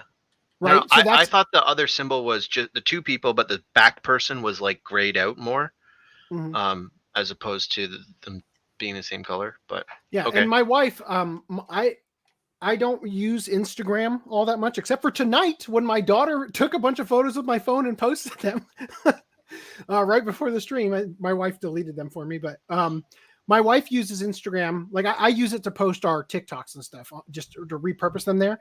But my wife actually uses Instagram, and she's, keeps up with the family and stuff. And she sees Daman Mills shows up a lot in my sister-in-law's feed, right? That they're together. Right. Oh. So they hang out and they're friends. Right. So I would just present to you, by the way, that's Michelle Knotts. I will present to you that I think that it's not too terribly uncommon that Monica Rial might be in the know, except for the part in Monica Rial's deposition where she said, we don't like, she basically disparaged the newcomers for wasting time taking photos and stuff. So I don't know. You tell me. It's up in the air. Who knows? Right. But I wanted to point this out. Now, I would like to remind you that I went to all that trouble about the time zones and everything to point out that the person who was posting that stuff had to have insider knowledge to be able to find and post within 10 minutes of that other post, right? Be able to read, process, type up your next post, get all that stuff out in under 10 minutes. It's outside the realm of possibility for me that they Under happen 10 to be minutes? there. Between because which posts? Between this post, as someone who has seen the cease and desist, remember Yeah. we went and did all the math. This should say 9:18 if it's doing Eastern Daylight Savings Time. Yeah. And this post where they said also there's this, and they linked to it. This post is 10 minutes different because Kiwi Farms also uses the Eastern Daylight Savings Time, and it says 9:29. And this post, as we said, would be technically 11 minutes. It would be 9:18 versus 8:18 as it's listed here because of the stuff we went over already, right? So it seems to me now. I'm just pointing out that I was wrong about the fact that you'd have to be friends with Emery Lyons. You could be friends with one of the other people in the post. That is a possibility. Where am I? Right here? My brain Right. just exploded. So I hate to do this live, but the Someone Kiwi get a Farms mop. post was posted at 2:35. No, this is the other post. You're thinking of the first one. Oh, okay. Okay, sorry. Yeah, this is didn't- the 2:35 post. Okay, I didn't realize he made 2 posts. Yeah, this is the original doxing post where they said fuck Daman Mills and Tracy's a manipulative fucking liar and all that stuff. Okay. And I then thought that this was is all the part of the post- same post. No, this is their next post where they're saying, and also, and remember, plus people think he was in Texas when he was making those comments. Right. I wasn't. I mean, he wasn't. He was in Ohio, right? We were joking that this sounds like Daman Mills saying it's not over state lines, right? Yeah. That's not a federal offense. I didn't do anything wrong. So this is within 10 minutes. So I'm just saying, it seems extremely likely that at bare minimum, if we are giving them the most extreme benefit of the doubt, that they are friends on Facebook with either Daman Mills, Laura Faverty, Michelle Knotts, Sarah Grader, or Chris Jansen. It seems unlikely that they would be friends with Emery Lyons, Tracy Wilcox, Connor Wilcox, or I don't know who maybe James Newman. I don't know. So, and I bring this up because these are other voice actors. So in the situation I just described, where people that I know friend all the voice actors and they get accepted, right? That those people are it's possible that the person who made this post is somebody like that who, you know, is commenting on this because they're into anime and this is relevant to their interests and everything. And they happen to, on their Facebook, have friended, let's say, Laura Faverty or Michelle Knotts or anything, right? And that's how they're able to see this specific post that I couldn't see because I'm not friends with any of these people, right? That's possible. But it's unlikely. Even if it is possible, even if that is a potential thing, it's too weird for me that this post and this post are only 11 minutes apart. It's too weird for me. This made by a poster who made the account the same day they posted it. Same thing with this one, right? It's too weird for me to be true. Just throwing that out there. I just wanted to address it because I think it's worth bringing up. It's now, sketchy as fuck. Here's what they had to say about this. Emery Lyons was I think admin, like the person who ran the Michelle Knotts fan club. Hi everyone. So Michelle told me to let you guys know that she lost power for about 5 hours now and still has no power. So she apologizes. She's okay. Don't worry. She'd go on Facebook on her phone, but she can't charge it. So she's going to save battery life. Right. So she's providing messages to the group to let them know about Michelle Knotts in the fan club. Right. So there's a bunch of stuff like this, you know.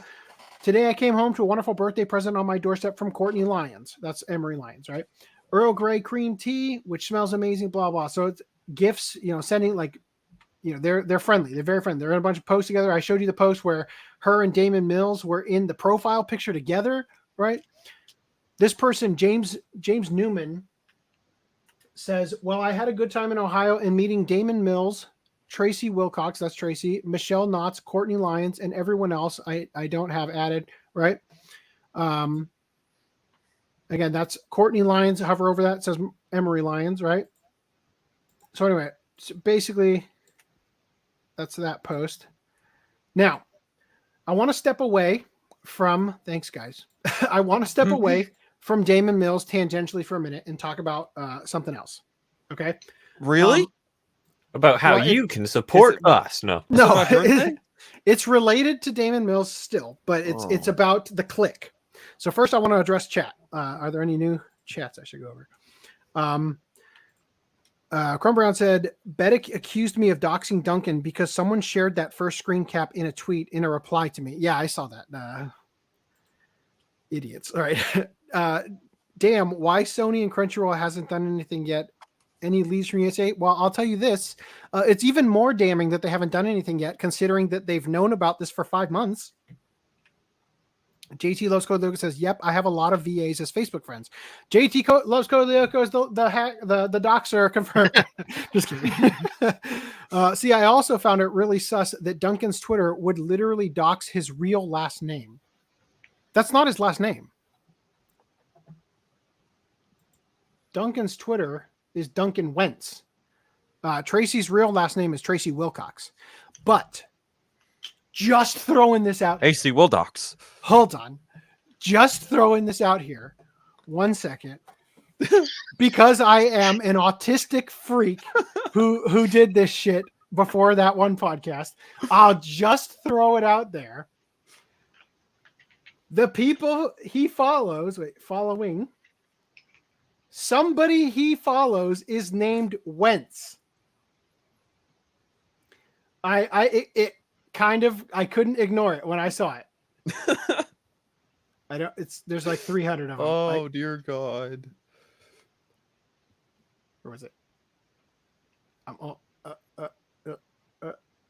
Schwartz. Nope, close.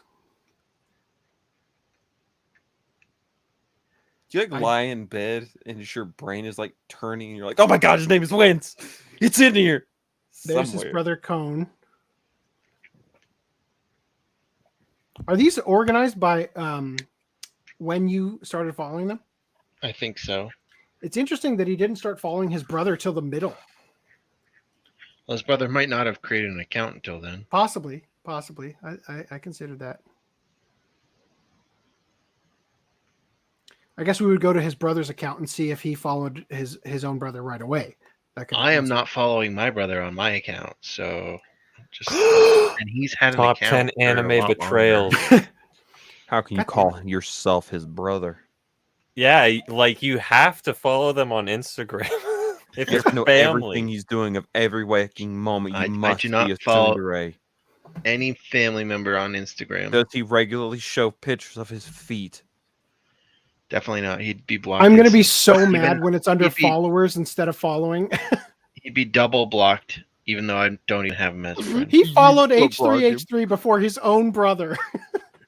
That's the real betrayal. I don't see it in here now. It might be under. Oh, Maybe another it's a 300 coincidence. Another 300 names to go through just to. When I We first trust saw it, you. I literally just scrolled and it was like, boom, it's right there. OCD. Hey, we're getting the obligatory no more Daman Mills, please, from JT. Got it. Whence this Oh,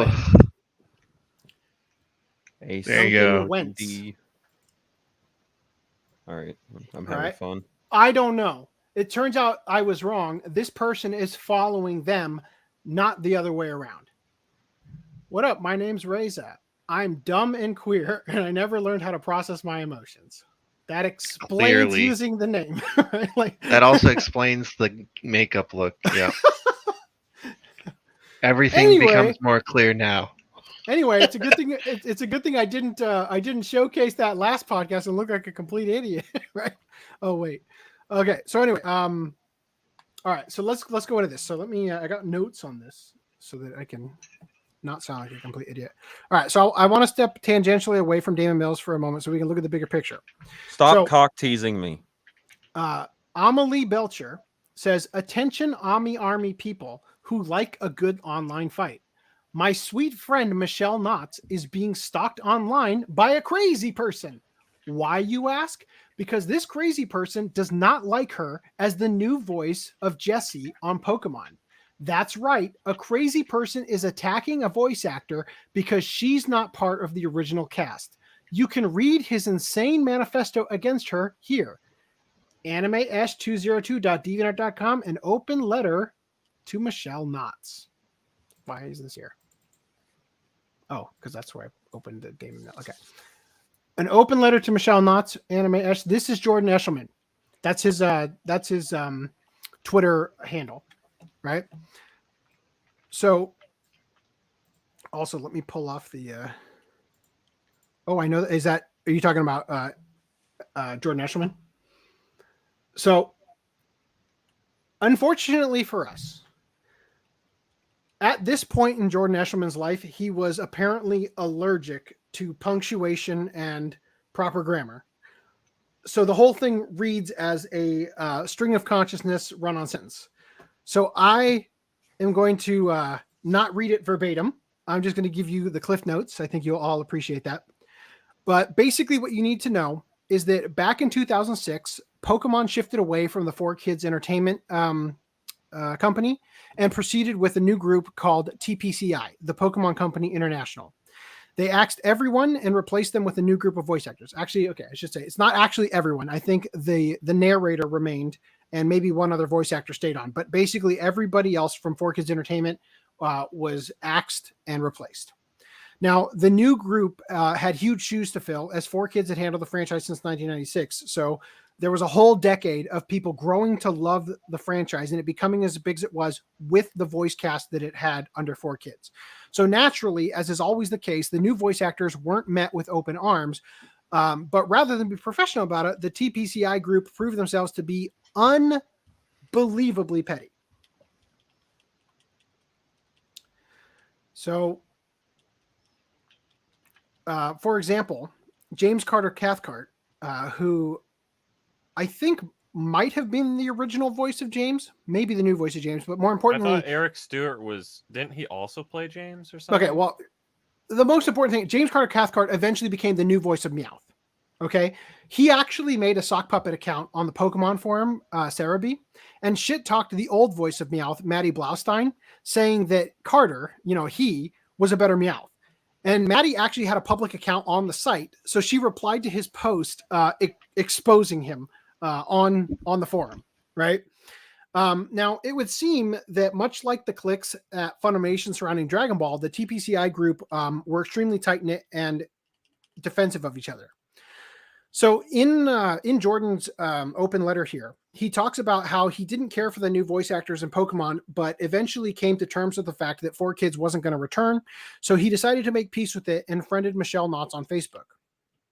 He also mentioned that he even friended Chris Smith, Michelle's then boyfriend, because even though he was rude to Jordan during their initial meeting, he couldn't be all bad because after all, he was Michelle's boyfriend, right? Those are his words.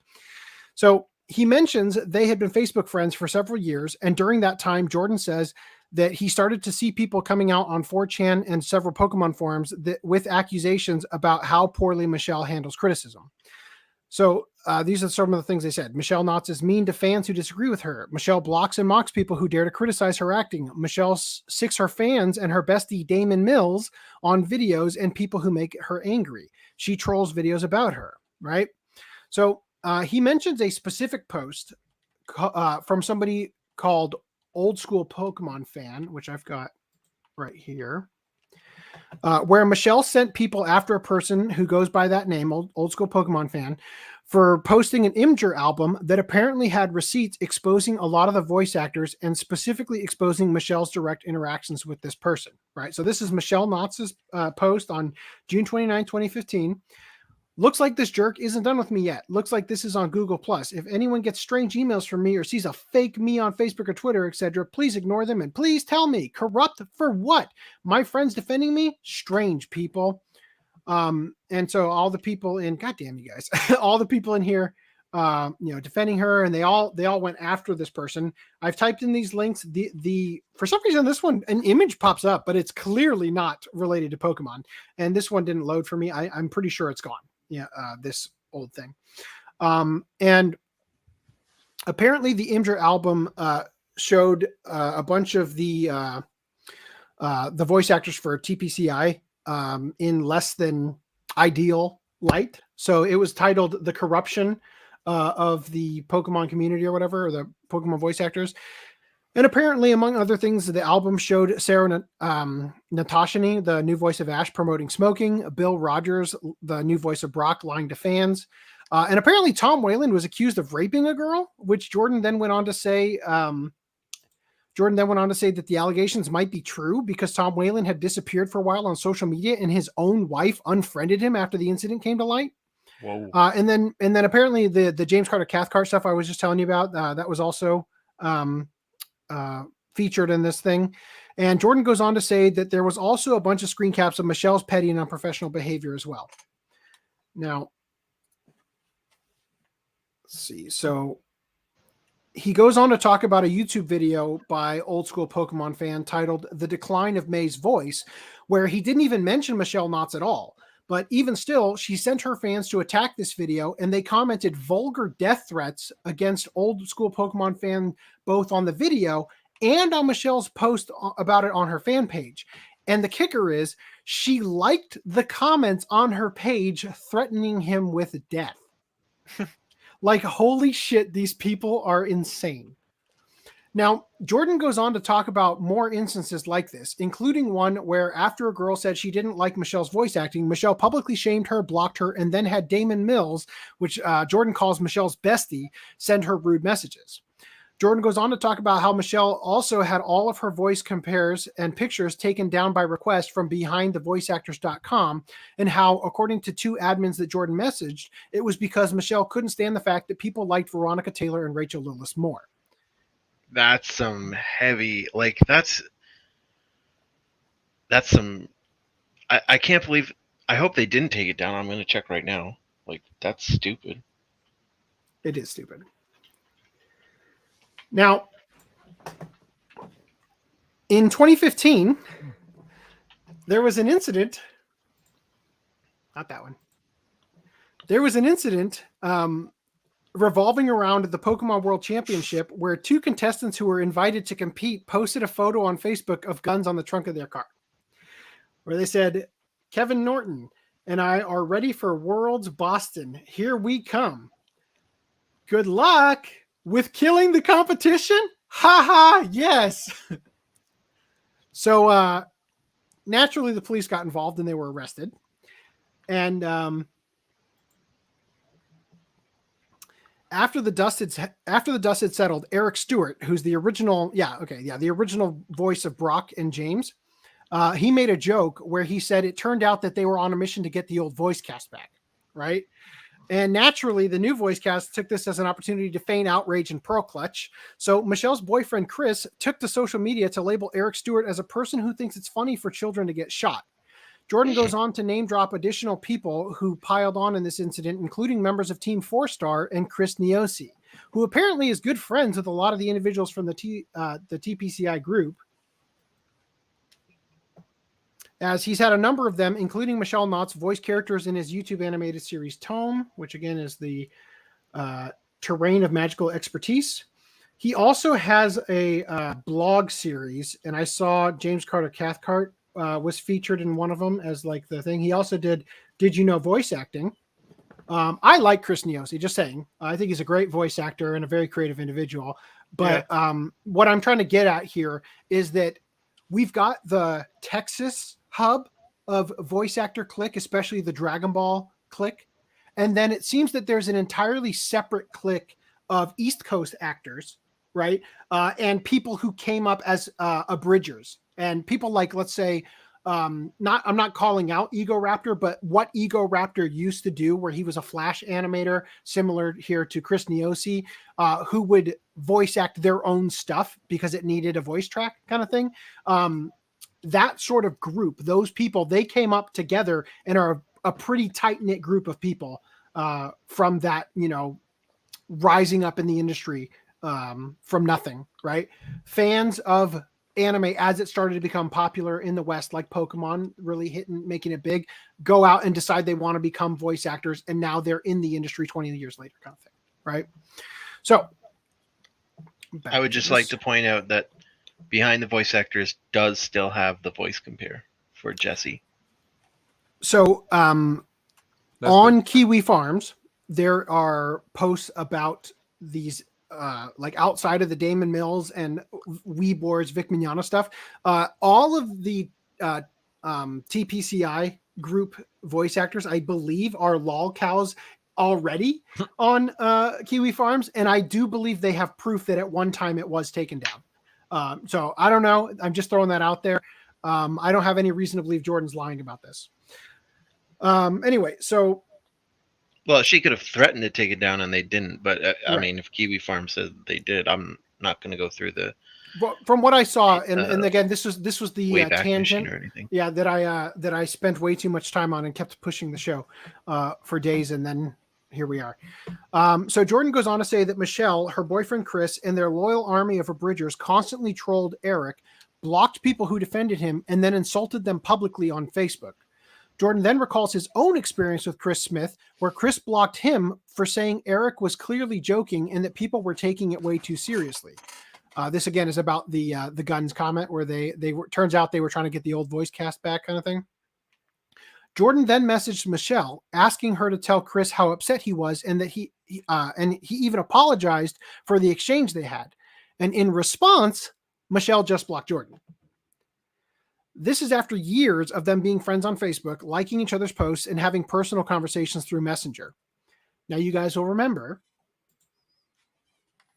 Jordan Eshelman was stalked by Daman Mills. When Daman Mills spied on me at my job, I went to the cops. They said it was on public property and he wasn't following, so there was no case. I also told Chuck Huber about it, as well as my friends and family. Long story short, I wasn't silent about it, right? Now, there's more details to this, and this is the juicy stuff. Yeah, you could be crazy, or you could be so crazy that you not only have your boyfriend harass my mother, not only have your lackey Damon snoop around my job, but call my mother on the phone over calling you out. Yep, that's Michelle Knotts for you. Just when I thought it was over between me and Michelle Knotts, I go and make a shocking discovery. Knotts had called my mom. I discovered 2 voicemails and a number. That's freaking stalking. Two calls from Michelle Knotts, left voicemails on his mom's phone. Here's one of the messages, which I'll play for you guys real quick.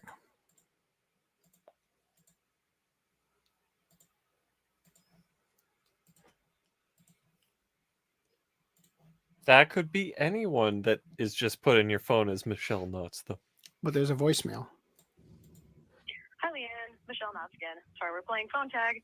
I'll try you again in a little while. Okay, thanks. Bye. But that could be any woman who's just saying I'm Michelle Knotts. Could be. I don't know. I'm just throwing it out there. So that's a thing. The one big issue with StreamYard is that you have to stop screen sharing in order to share it with audio for one freaking thing. So continuing from here. I keep giving the Angel Mayo its time on the screen. Jordan Eshelman went on to say during the Vic stuff, C-list Chris Rager wouldn't be anywhere if Sabat hadn't cast him in Dragon Ball.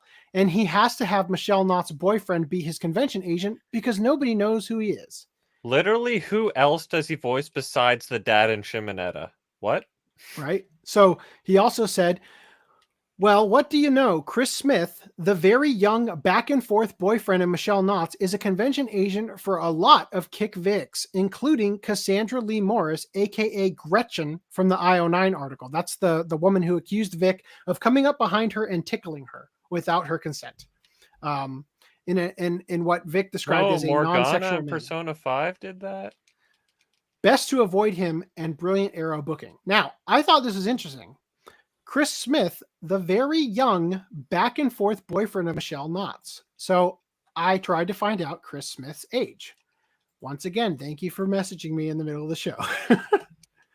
You're just gaslighting us. How? You won't use a private window on stream. Well, you have to be logged in on Facebook to see anything. When you go to facebook.com. So anyway, again, one mutual friend, Richard Epgar, right? So when you go to his thing here, it says contact and basic info, January 19th. Oh, bummer. Doesn't list the year. But you know me, autistically searching. The highest grossing movie from your birth year is how 2022 will play out for you. Terminator 2 Judgment Day. That came out 1991. So that means that his birthday is January 19th, 1991, which makes him 31 years old this year. Now, Michelle Knotts, on her page, God damn it, she's got the same thing where it doesn't have the year, October 27th. But if I look up her age on Google, this comes up. Michelle Knotts, October 27th, 1976. That makes her 45 this year. So that means Michelle Knotts is 14 years older than Chris Smith.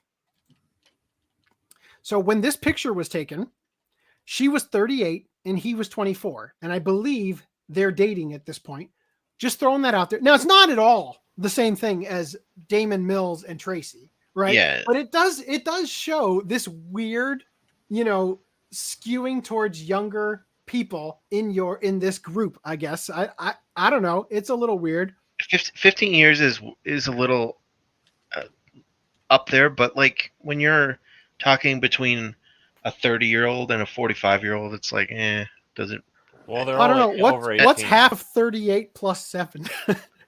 Let's see. Half of That's 38 plus 7. 19 plus 7, 26. He's too young for you, Michelle. And the way he said the very young, he shouldn't have said that if the person's in their 30s. Well, it's young for her. Yeah. I guess. Anyway, I noticed this, and this is the weirdest part of all of this. In Michelle Knott's life events, first met Chris Smith is labeled as 1990. So he was the what? Year when he was a fetus? Yeah. That's a little weird. I don't know what to make of that.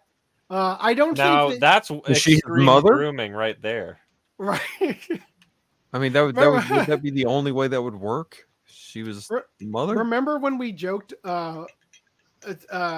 when Ron Toya was saying that Damon Mills had changed, it wasn't all the same thing as Vic. He hadn't been doing it for 30 years, and I'm like, I mean, he we're wasn't raising taking. people from the ripe age of 1.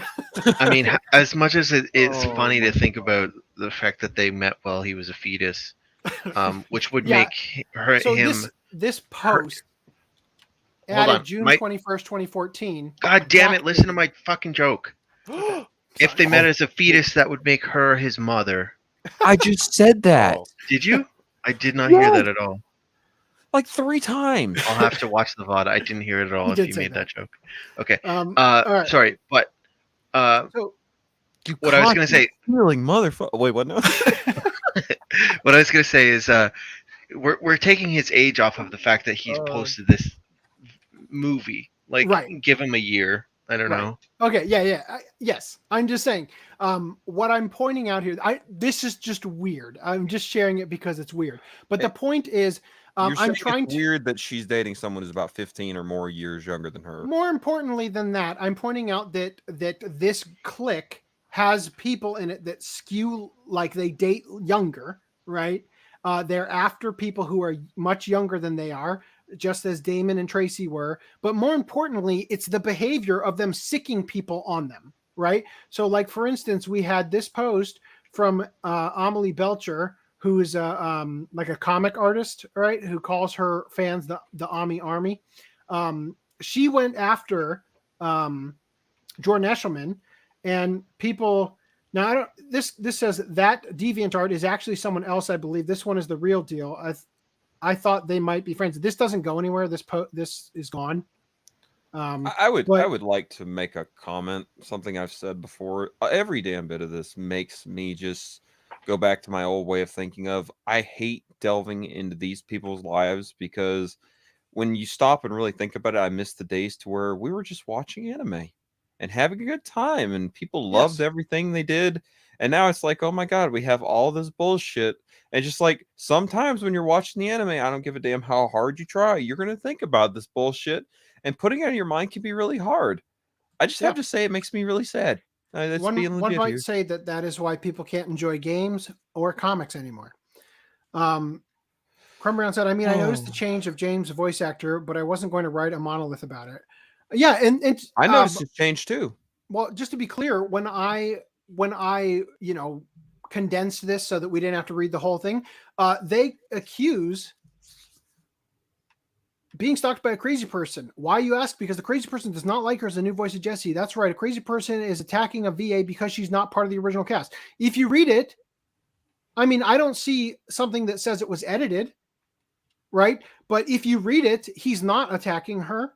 He's just pointing out, the interaction that he had that resulted in him eventually getting blocked, and how he's seen this behavior and wanted to believe it wasn't true and things, and basically had to come out and say, the way you guys are handling this is absurd, right?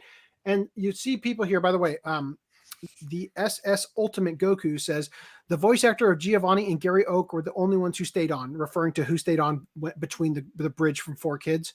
I saw this one. Who is actually left from the original cast anyway? This person says James Carter Cathcart, which I don't believe is from the original. The voice of Gary and now Professor Oak, James and Meowth, and KZ Rogers, voice of Wobbuffet. Everyone else got changed over 10 years ago. And then I think this one said Roger Parsons, the narrator too. So that's where I'm getting that information. I stopped watching Pokemon ages ago because it was too taxing to keep up with. And I eventually bought all the DVDs and haven't watched them. So anyway, what I'm getting at here, to come back to Daman Mills, is the Hold behavior on, sorry, I of was just attacking. muted for a second. Yeah. Professor Oak definitely got replaced. Yeah. Hold on a second. I was muted. Were you talking to yourself? Like, I don't know, like that person's wrong. Professor Oak got replaced. Yes, I that's why I said James Carter Cathcart. I believe they're wrong about this. This is Chris Smith, by the way. So anyway, what I'm trying to get at here is that, again, there's they take to Facebook, they take to their groups, and they sick their fans and friends on people who give them trouble. That's why Daman Mills showed up at Jordan Eshelman's work at the hospital he worked at and stalked him, right? So Please, guys, fact check before you do anything stupid. not you guys, just anytime people like hear shit like this, don't just jump the gun. So continuing, keep in mind, Emery was someone who was closer to Michelle, Knotts, Chris Smith, and Damon than she was with Tracy. If you look at her post on Michelle's fan club, Damon was also liking them, but not Tracy. If it's someone involved in the situation, it's more likely someone on the Damon Michelle side of things rather than Tracy's friends and family.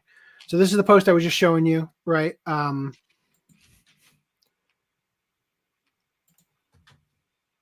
So they're pointing out that Emery Lyons / Courtney Lyons is in all of these photos, right? That's Chris Smith again. Likes Daman Mills, but no Tracy. Likes. Who the fuck is the like on here? Michelle Knotts? Oh, this is Emery Lyons. So liked by Michelle Knotts, but Michelle Knotts is fucking tagged in it, or she's in the photo. Anyway, continuing. And then there was a post. Hi, everyone. Can everyone do me a big favor, please? Even if you're not going to this con, can you please hit the Contact Us tab and suggest Michelle as a guest there at OhioCon? Our awesome friend Daman Mills is attending this con, and it'd be awesome if she were a guest there. Thank you. So Daman Mills says, "Daw, thanks. That'd be awesome if you guys could do that." And then, no problem. Yes. And then sent the email, right? Make sure to link her website too, so they know what titles are under her name and such. And he's like, "Darn, I forgot to do that." Blah blah. So anyway, the point is, they're friends, right?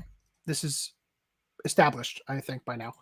I don't think there's anything else in this post, so I'll move on. This is where we get into the to Kiwi Farms going into the conspiracy tinfoil hat territory, try to formulate ideas and stuff. So it's worth bringing up, but it's going to be a little bit more muddy than what we've looked at so far.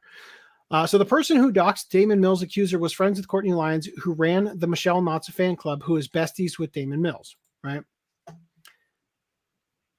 Daman Mills, Michelle Knotts, Courtney Lyons. This is the photo from the original Anime News Network thing. It'd be interesting to see if this photo is on her Facebook versus, I mean, maybe it's on both. You know, I guess when you get tagged, you could just go through your tagged photos and send them. That's probably what he did. Never mind. Don't read into that.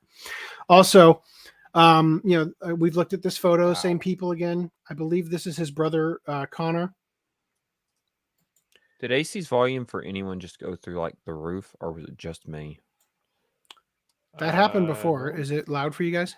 It's back to normal now, but just a second ago, it was insane. I don't know if it's just my system acting up or what. Yeah, it was fine for me. Okay, right. I'm just bringing it up. Continue. So, tagging each other. I should have made this my profile pic way earlier, but now Elizabeth Ellis and I have matching profile pictures. All right, and it's her with Michelle Knotts, right? You and Michelle Knotts get to hang out a lot of times, don't you? Right. So continuing here. So this basically confirms that that his clique is trying to protect him. Honestly, beyond words at how disgusting this all is, I've been trying to see who could possibly be the plant, but Emery has her friends list private. However, I might have a possible suspect. Keep in mind, this is all speculation, so bear with me. I looked through the pages of people who Emery frequently interacted with, but most of them had no ties to Damon's clique or Tracy.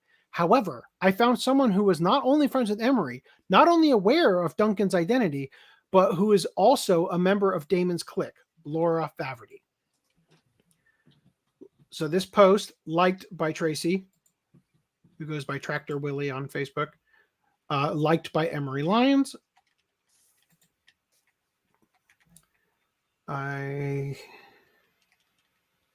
Emery Lyons again. Emery Lyons. Daman Mills. Question. Who Damien last name, I'm sorry, we've said it a million times, but Daman Mills? The one in question. Yeah. Okay, does he have another alias? Who did you guys say he voiced someone in Dragon Ball? He voiced Monaka in Dragon Ball Super, and he was the understudy and now the current voice actor for Frieza now that Chris Ayres has died. Okay, well, I was trying to like look into that for a second there, and I got Damian Clark for sale, and I was like, no, there's no No. way that's the same person. No. Okay. So anyway, oh my God, 5 years old. Emery and Laura are celebrating 5 years friends, right? Holy shit, it's been so long. Blah blah blah. Right. So anyway, just pointing out that they're friends.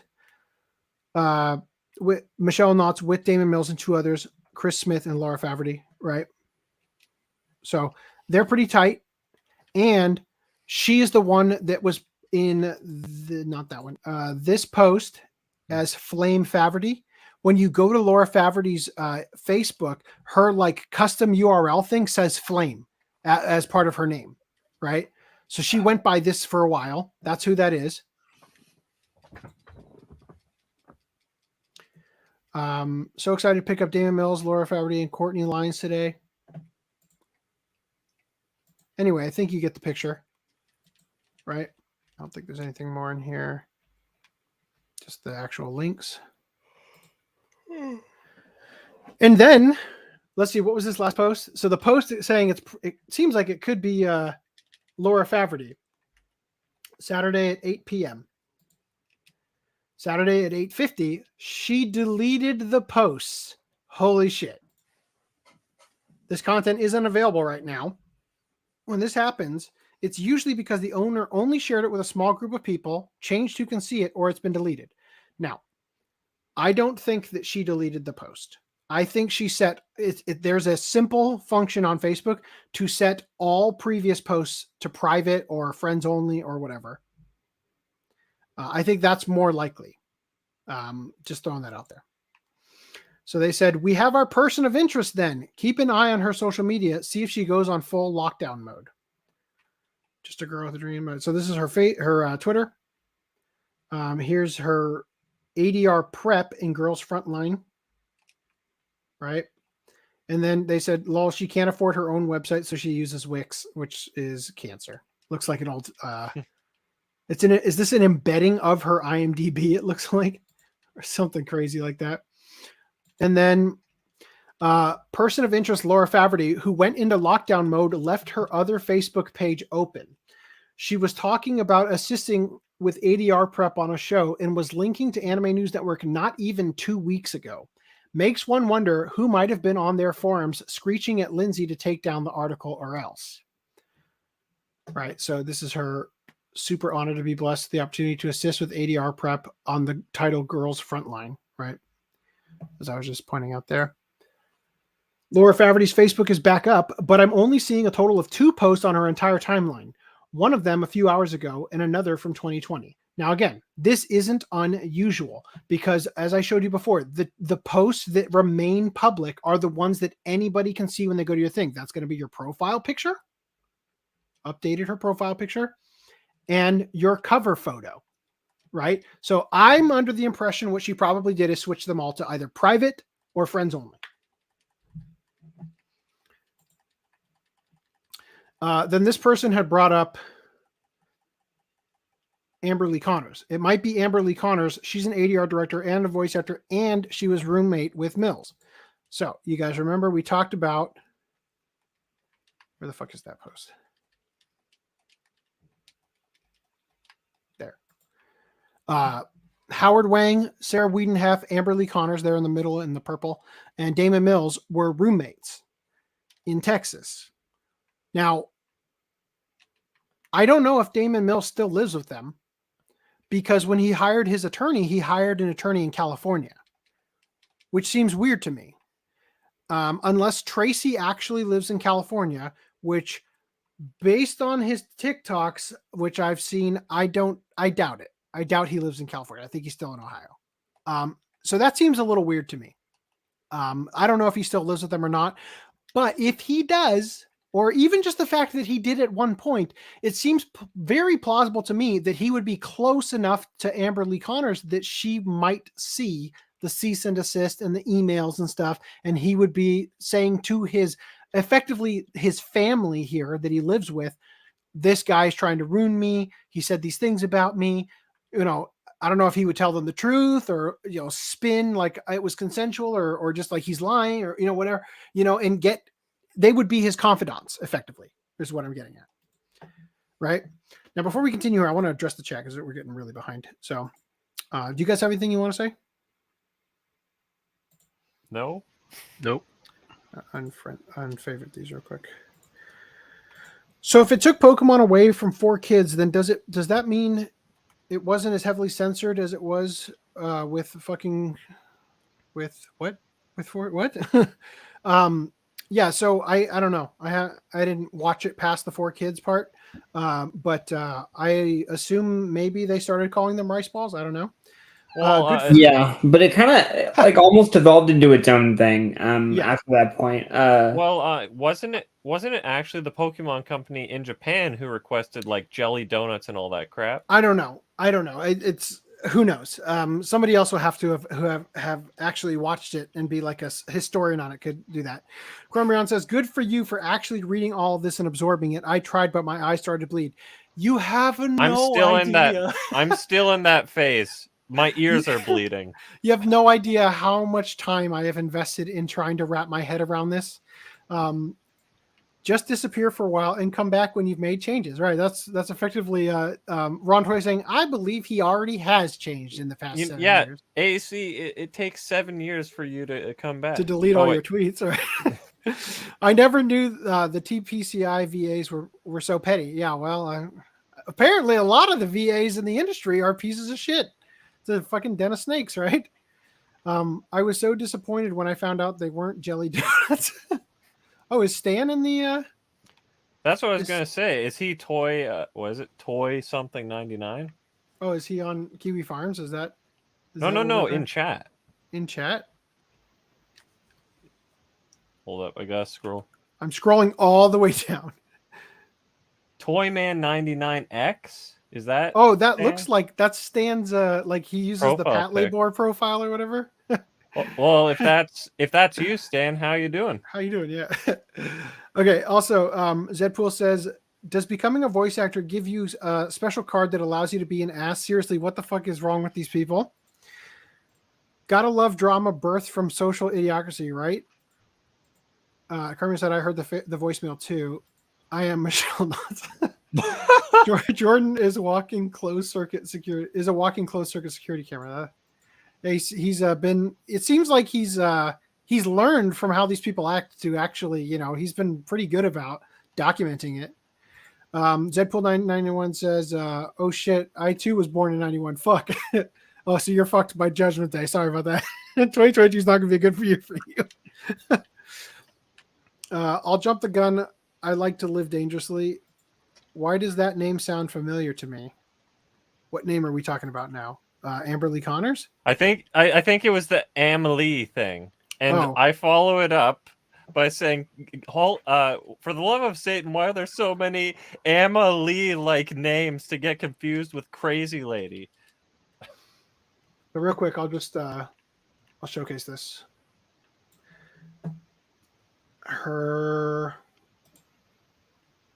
Is this it? No, not your art station.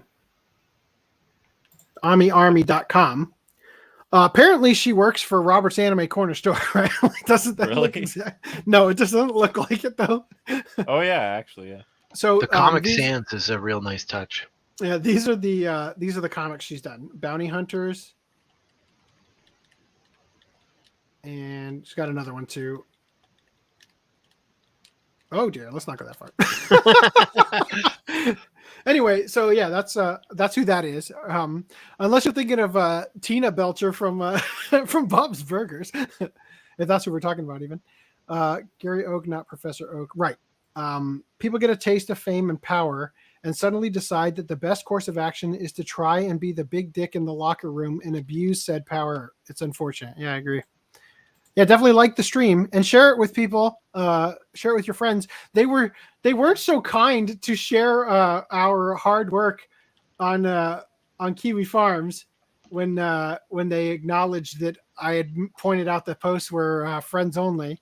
So we need that help outside of Kiwi Farms. Well, now you can blame him for the mistake of not realizing that the symbol means possibly they were just friends of someone who tagged in the photo.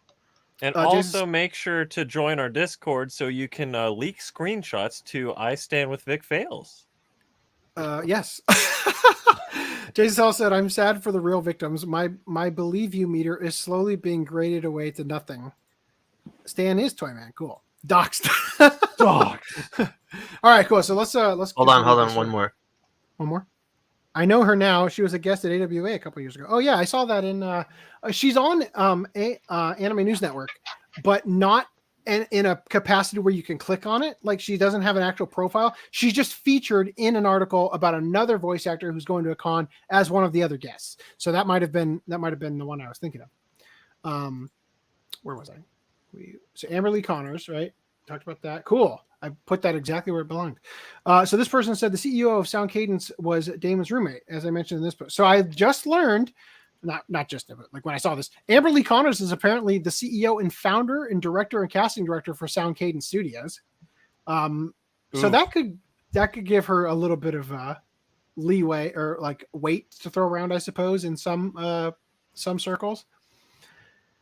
And this person says, if I were to wager, I think that, okay, so I gotta read this one first. So it says, I think it's been well established that Ron Toye is in the running of stupidest person in the room because of statements like this. This is referring to the one I showed you guys previously, where it made it sound like he knew that something was coming out, right? That would redact the statements and all that.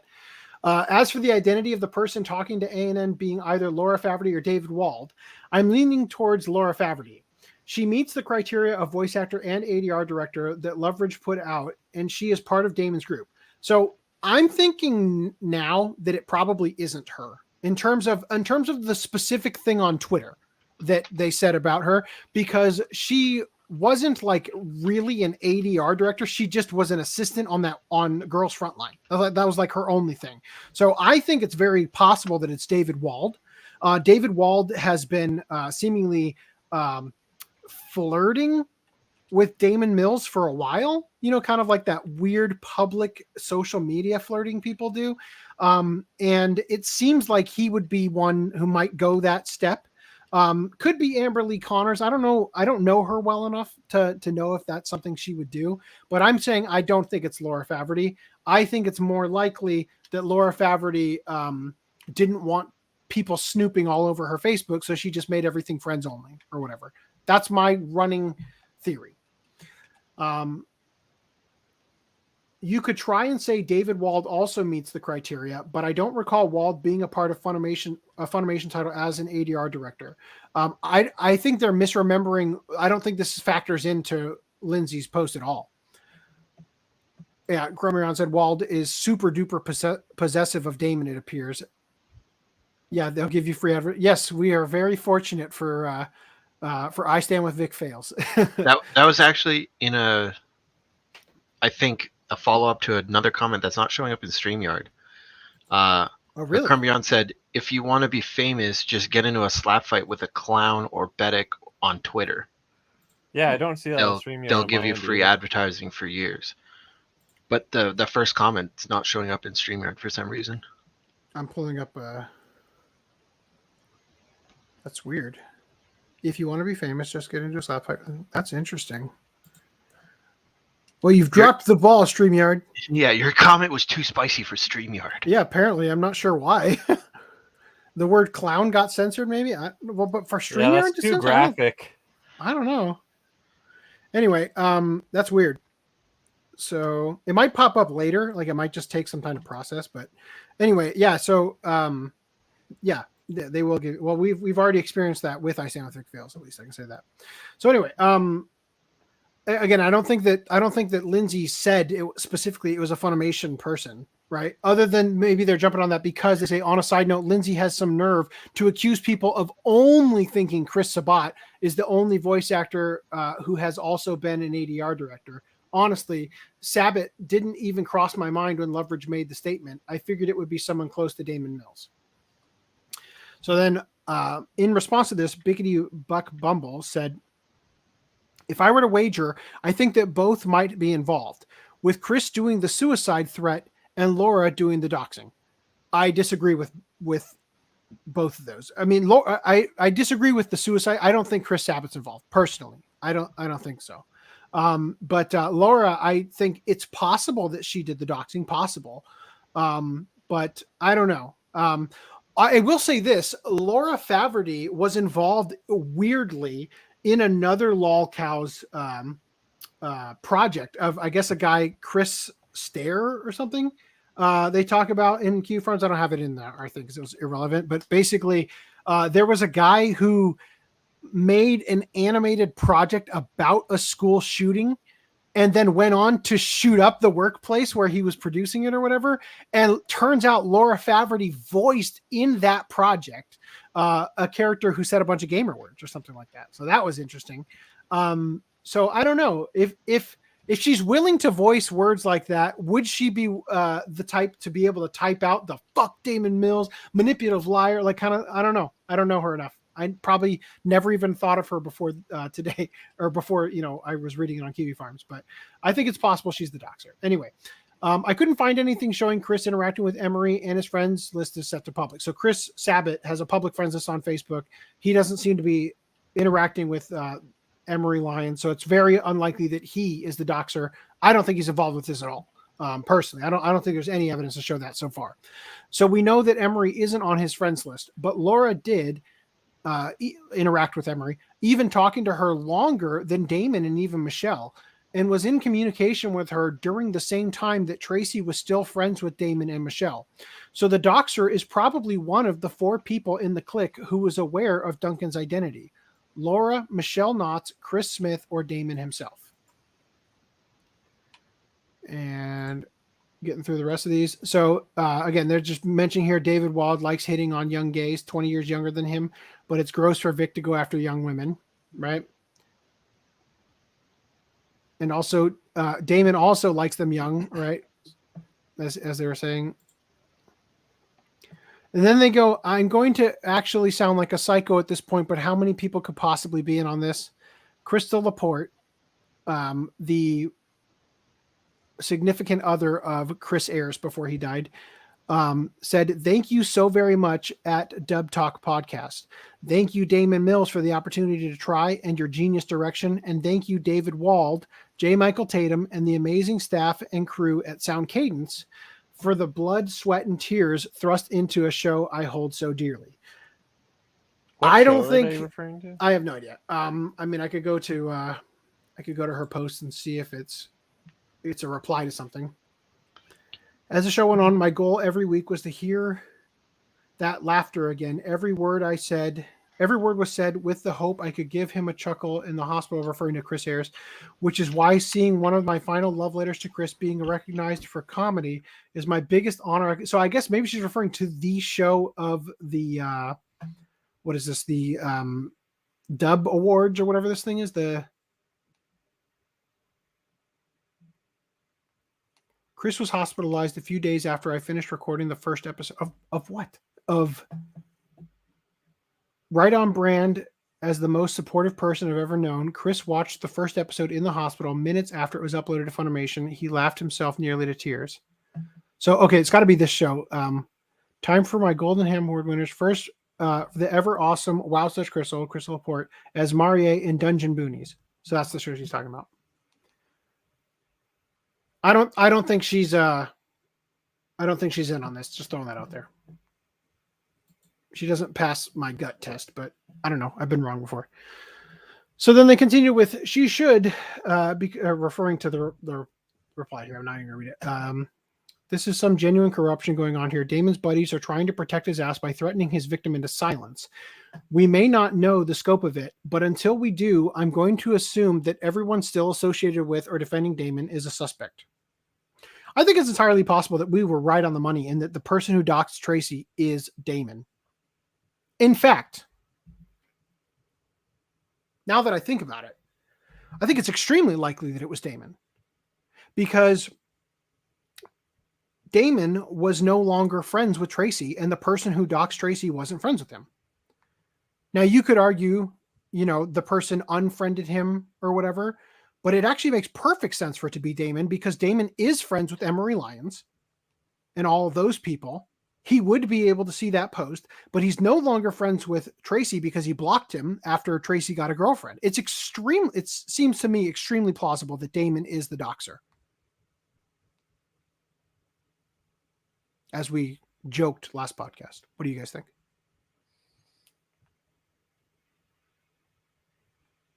Great I don't know, thoughts. man. You're connecting the strings, and I'm just getting lost. Oh my along god, the way. AC, I'm Okay. sorry, dude. I fell Yeah, asleep. we're almost. What's happening? We're almost there. Let's punch through the last bit here. We may not know. God the damn scope it, I of was muted. Ah! So like last week, I think it was Daman Mills that created that alt account, the Albedo. Albedo Burrito. Yeah, Albedo Burrito, yeah. 100%. I think it was Daman Mills. Also, we are only one WrestleMania's worth of podcast in right now, so we got a whole other one to go. We could actually talk about something worth talking about at this Well, point. yes, for everybody who's watching, once we finish the Daman Mills discussion, there is our normal show, which Where is the why fuck we are are. the round girls when you need them? Jesus. You mean the ring girls? The round card girls. Either Ring way, I know girls, what he's yeah. talking Ring about. girls, yeah. Ring girls. I Yeah. haven't watched WrestleMania ever. I don't Sorry. think WrestleMania has ring girls. I think I've that's got your ring For girls. fuck's sake, I don't care. You got I've got just your a ring boxing girls thing. right here. There you go. There's your ring girls. Thank you. Ugh. And nothing shows up on screen, of course. Nothing You're just- changed on my screen. I'll just use my blind. imagination. You're- It's you're over. We got this. Yeah, definitely. It's feet So- for random. You're welcome. We may not know the scope of it, but until we do, I'm going to assume that anyone still associating with or defending Damon is a suspect. Again, I think it's very far-fetched that Crystal Laporte is doing this. I think it's extremely likely that one of the other gay voice actor / ADR directors is in the intimidation thing. And I think it's possible that it's because they've got their own skeletons and they need to defend their own and would be willing to defend their own because they are guilty of similar or worse. Would that be called There's a my gay conspiracy. DR director? Yes. Also, this holy shit at David's like. So this is David Wald. I think he's our guy. Oh, come on. Okay, good. So likes Anyone from David stretched Wald. it, no one here is against someone being gay. They're just AC's trying to point out Everybody how knows, things yes. would play out, if you were to pull this just about as best as you can in any direction. So I'll just say, I think Crystal Laporte, I find it extremely hard to believe that she would be a person to go after victims. Michelle Knotts, maybe not, right? But I definitely don't think Crystal Laporte, she is too kind of a person from what I've seen of her. And she also got yeeted from the industry. Remember? They recast her in Beyond the Boundary, and they claimed that Oh, it was shit, I forgot about that. Remember? So she's already been burned, right? By the thing. So yeah, so so these are the likes on David Wald his Twitter. These are the posts he's liked. Ooh. This person replying to David Wald saying, from what I read, Damon can't make comments because he has a lawyer that told him he can't. In a way, he's smart by not making comments regardless of guilt or not. Too true, David. Pass on my best wishes to Damon. The hashtag truth is and always will be compiled on layers upon layers of onions upon onions. This whole clusterfuck has just been for everyone involved. It'd be so fatuous to say, can we just move forward from here? Thaddeus. That's not an I. Okay. I saw him say he was retracting his statement, but like damage is already done, the ones that believed him are still believing and standing by him. It was way too suspicious. Wrong too. The report came out on such a painful day for LGBTQ people. What? That may not be related. What? And anything can be fabricated these days. I minored in journalism in college, and you just don't print stuff like this if there is any doubts. Lives can be hurt. Well, again, Lindsay Loveridge claimed that they had spent in those 5 months, they had sent it to like a specialist on journalism ethics to get it approved and all those things. So This person said, "My apologies to this voice actor as well as the community." So if these are the likes, then they're not even that damning, like as far as I'm concerned.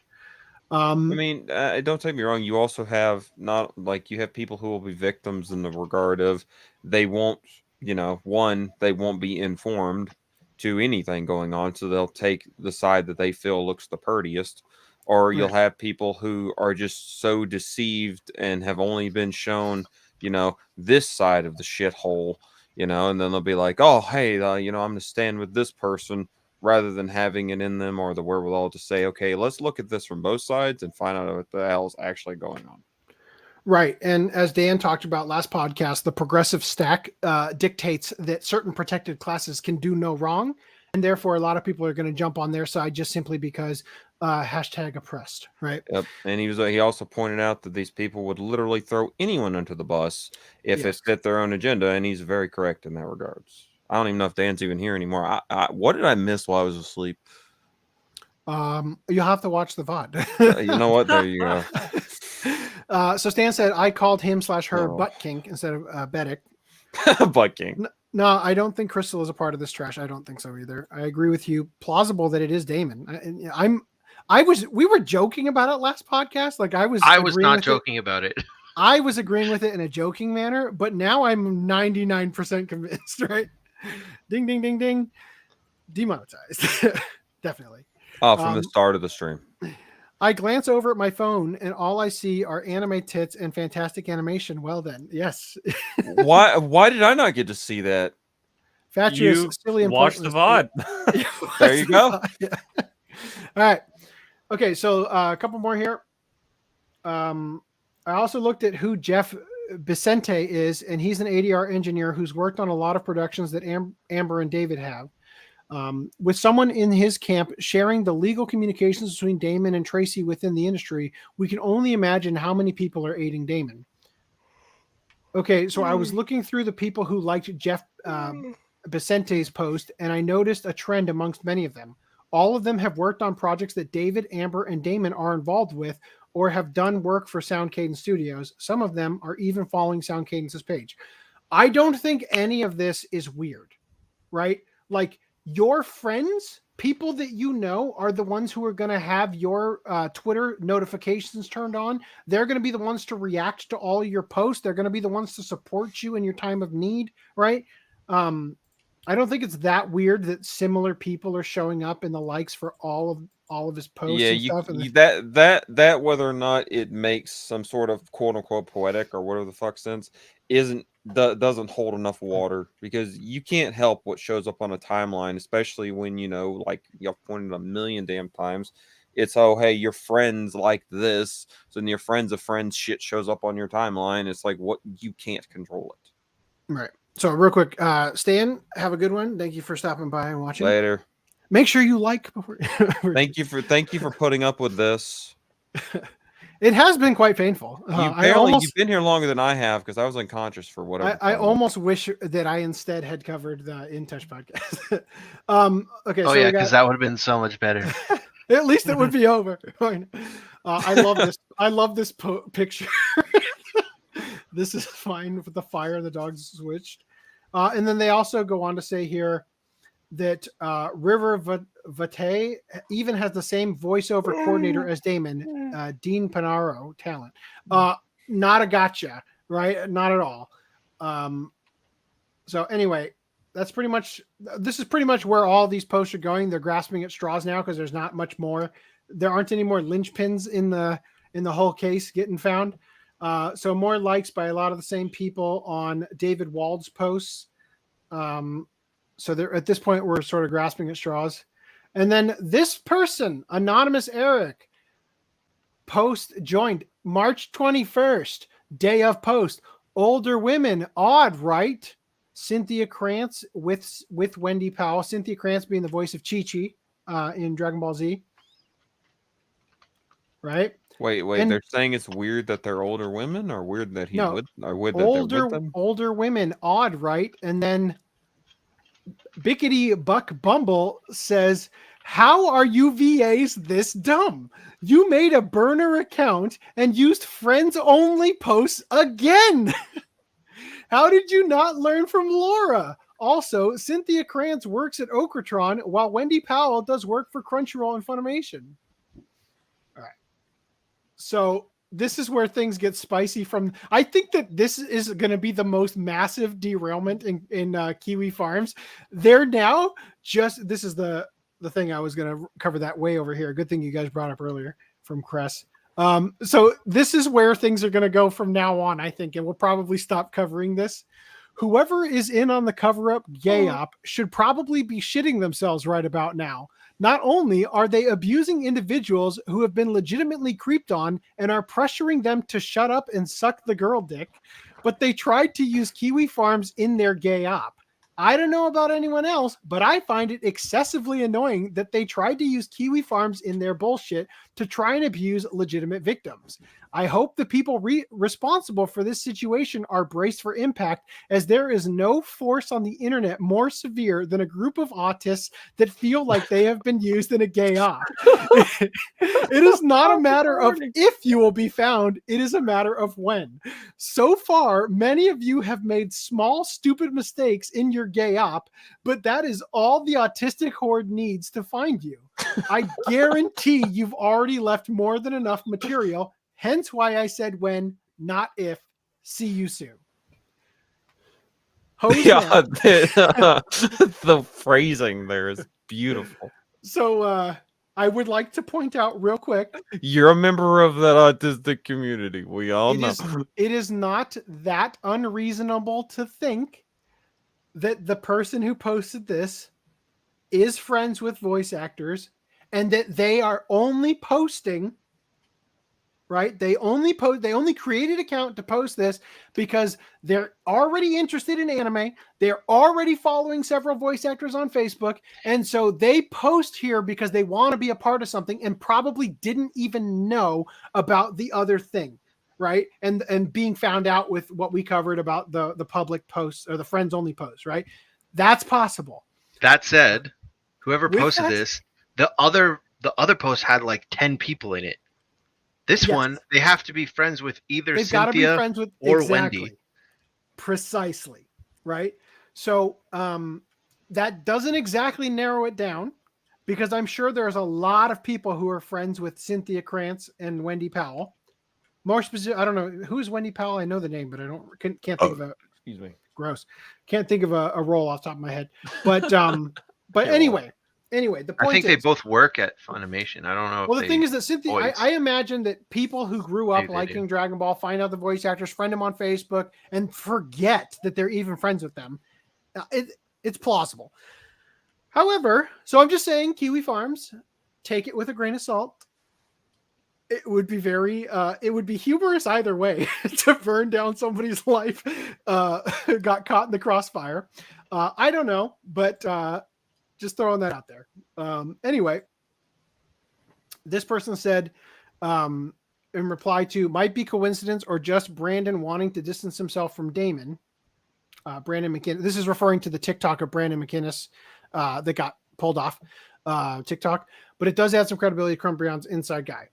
So, stenographer, forum staff says, the irony doesn't escape me. Also, on a different note, I would like to address the despicable trash that tried to poke and prod users here to go after Wendy Powell and Cynthia Krantz, signing up as @AnonymousEric and thinking, oh, they are going to go after anyone who is associated with Damon. So how about I use them to go after people I don't like to throw them off? Win-win. To reiterate what Bickety Buck Bumble said, how stupid do you take us for? You played your hand like the absolute retards you are with the images you provided, especially of people who aren't terminally on social media like you addicts. Don't think users haven't been paying attention to your virtue signaling and self-flagellation all over Twitter. They have been, some of them for about 3 years and others just recently. You've been caught, and it's only a matter of time before the rest of you are exposed. So please, continue to be utter scum to our amusement. I'm sure it'll do wonders for your careers and not make Crunchyroll lose face.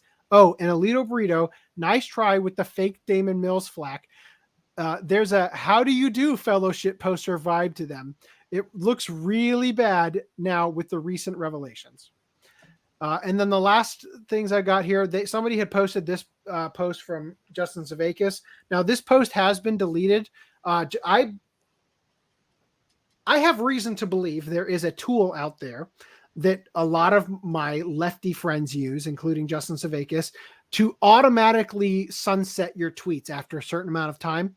I think people do it to avoid getting canceled for words that become no words way later, and B, so that you're not getting, like in Justin Savakis' case as the head of Media OCD and his affiliation with Discotech, to not have people commenting on your posts from 30 years ago effectively and getting pinged constantly for old posts instead of things you're talking about right now. However, with that said, here's what he said regarding 2019 February. So this is around the time everything's unfolding with Vic. It's just after February 11th time when Funimation publicly cut ties and Monica made her post and everything, right? Here's the worst thing about all of this. There are people in the business who are worse than Vic. They don't make good stories, so they don't get talked about. And now nobody will dare come forward. Their acts, crimes, in some cases, will stay hidden. Our small, close-knit industry will stay slightly gross and dangerous because of a few bad people and a few fucked up people in positions of power who have their backs. There is no way to fix it. These fans have seen to that. And lastly, I'll end with a Daman Mills tweet. And statements like these are exactly why predators get away with their actions and why the voices of rape and assault victims fall on deaf ears. With as many stories that are being told, even if one is true, that's far too many. Anyway, that's it for Daman Mills. Thank you for coming to my TED Talk. I will now... And this has been WrestleMania. Let's address chat real quick. An almost 3-hour TED Talk. No, what happened? Hey, at least that's better than last podcast, right? Oh, I fell asleep. So I'm That was hoping 3 I'm hours. hoping that by autistically covering all of this and getting us caught up, there ain't going to be like tremendously large amounts of things to cover in the future. Yeah. So Stan said next podcast will start with number 5. So I want to ask the audience. I was going to do something different so that it would be easy to find which of their podcasts we were covering, right? Like I was going to do a new format for the thumbnails where it would say episode 2, part 1 or whatever, right? Baby. No. But it seems like it will trigger I Stand With Vic Fails infinitely more if we call it part 5. So I think that's a good idea. I don't know. What do you guys think? It'll be harder to follow. What I could do is in the description, I do highlights at the top of the description of the podcast. I could say tonight on OCA podcast, whatever number, we're covering episode 2 or episode 1 of Halftime or whatever. I could do that if that would make it easier. But that's something that I've been sort of thinking about. I've also thought about in the first episode of their podcast, for all the thumbnails, we did a similar theme and the background was black. We might do, let's say, green for episode 2 and then orange for episode 3, so that way people will mistake us for Arcade of Law. No. So that you'll be able to tell, we use his exact color green. You'll be able to tell that it's something different. In fact, you know what? Let's take it a step further and just put a PNG of Arcada right on there, Let's not. And then Jason South said, the sad thing is I can think of a hashtag to spread this, but the last shred of restraint is always there. Oof. I do it so my feed isn't full of going live tweets. Right. That Right. in reference to Getting rid of old tweets. yeah. Sunsetting your tweets. Yeah, sunsetting your tweets. Why not cover the Ian maybe not being naive America for the live action Avatar series? What? Native Ian? No. American.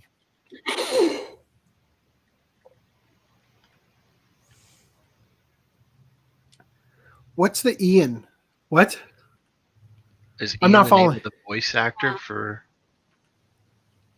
I Avatar? have no. You're gonna have to. Or, You're gonna have to no, spell that out. In the live action Avatar series. So they're making a live action Avatar series, I think, on Netflix. And I guess Ian. Avatar's not anime, so this is an anime podcast. I'm Ian dying is, to know the context of that thing, though. I What was he mean, spelling? Avatar is. We've talked about Avatar before. Pretty sure. Yeah. But Anyway. All right. Whew. So there we go. All of the one thing we already figured out. all of the Daman Mills things that I showed here are in the doc if you wanted to follow up on them. At OCApodcast.com/OCA-189 for podcast 189. And I have a couple more things that I brought up, like the TikTok and stuff. I'll integrate those in over time. I should probably remind you, if you'd like to support us, there's the OCA Podcast Patreon. That's a monthly payment. Support is very beneficial with the amount of sleep I've gotten in the last couple of weeks, trying to stay autistically on top of the Daman Mill stuff. I definitely am going to start getting reprimanded at work. There's also the Anime Collector Patreon, which is per video. That doesn't get a lot of views. Yeah, don't worry about that one, guys. Or you could support us directly on OCApodcast.com at OCApodcast.com/support to cut out the middleman stealing that small amount of fee from Patreon and give it directly to us through PayPal by raping us monthly at different various amounts. You could also support us indirectly with our affiliate links. And if you wanted to use StreamYard, you could use our affiliate code and get $10 credit, which gives us $25 after you spend $25. That's a thing as well. Huh. And there's also, quick reminder, we've got some merch. We got maybe I won't do the Lizard Conspiracy one because we're not covering that tonight. But we do have Go Fund Yourself. That is our newest merch. A dumb joke based on Foodnum's talking. Go Fund Yourself. All right. In pickups, you guys got anything you want to share? I do. Random 11, you've got the Pixar It Didn't Happen. You BTFO'd that statement with the Chip and Dale Rescue Rangers. From last week. There you go. Yeah. So I went and got Chip and Dale's. Oh, really? Yeah, keep going with that. Do tell you were doing. Danny picked up Fist of the North Star, Volume 3. That's cool. What the? Look at this face. He's got the bedroom eyes. Also, fighting makes him horny. I'll Also, acknowledge Tangela's buoys. Okay. Also, thanks for coming, Crumb. Yes. Thanks for crumbing. Crumbing. All right. Yeah, thank you for good stopping to by. have. And Yeah, thank good to you have again for providing me the full quality screenshot. high res. So I didn't have to zoom and enhance a JPEG. He has to have a 4K version of an 8-bit sprite. Otherwise, he's going to have a heady fit. Okay, and then Green Line, you picked up a new tapestry. Yes. Dear Lord, do they really eat like chocolate pizza? What is this? Yeah, it's like that's what you dessert call pizza dessert from like pizza. Pizza Hut. I don't know. It's got like one's got like strawberries and like chocolate on it. The other one's I got had like Nutella fucking... pizza at this one place nearby, and Oh, that sounds great. that was great. Rhys, do you have anything, or should we move on? Should we jump right I don't in? have anything, but Lance Well, I've has got some. more stuff too. Oh, like, yes, on- Lance. on camera. Are you Oh, awake, yeah. Lance? Green Line, go for it. I'm just All gonna right. go ahead and... That'll give Lance some time Okay, cool. Sounds to good. figure out.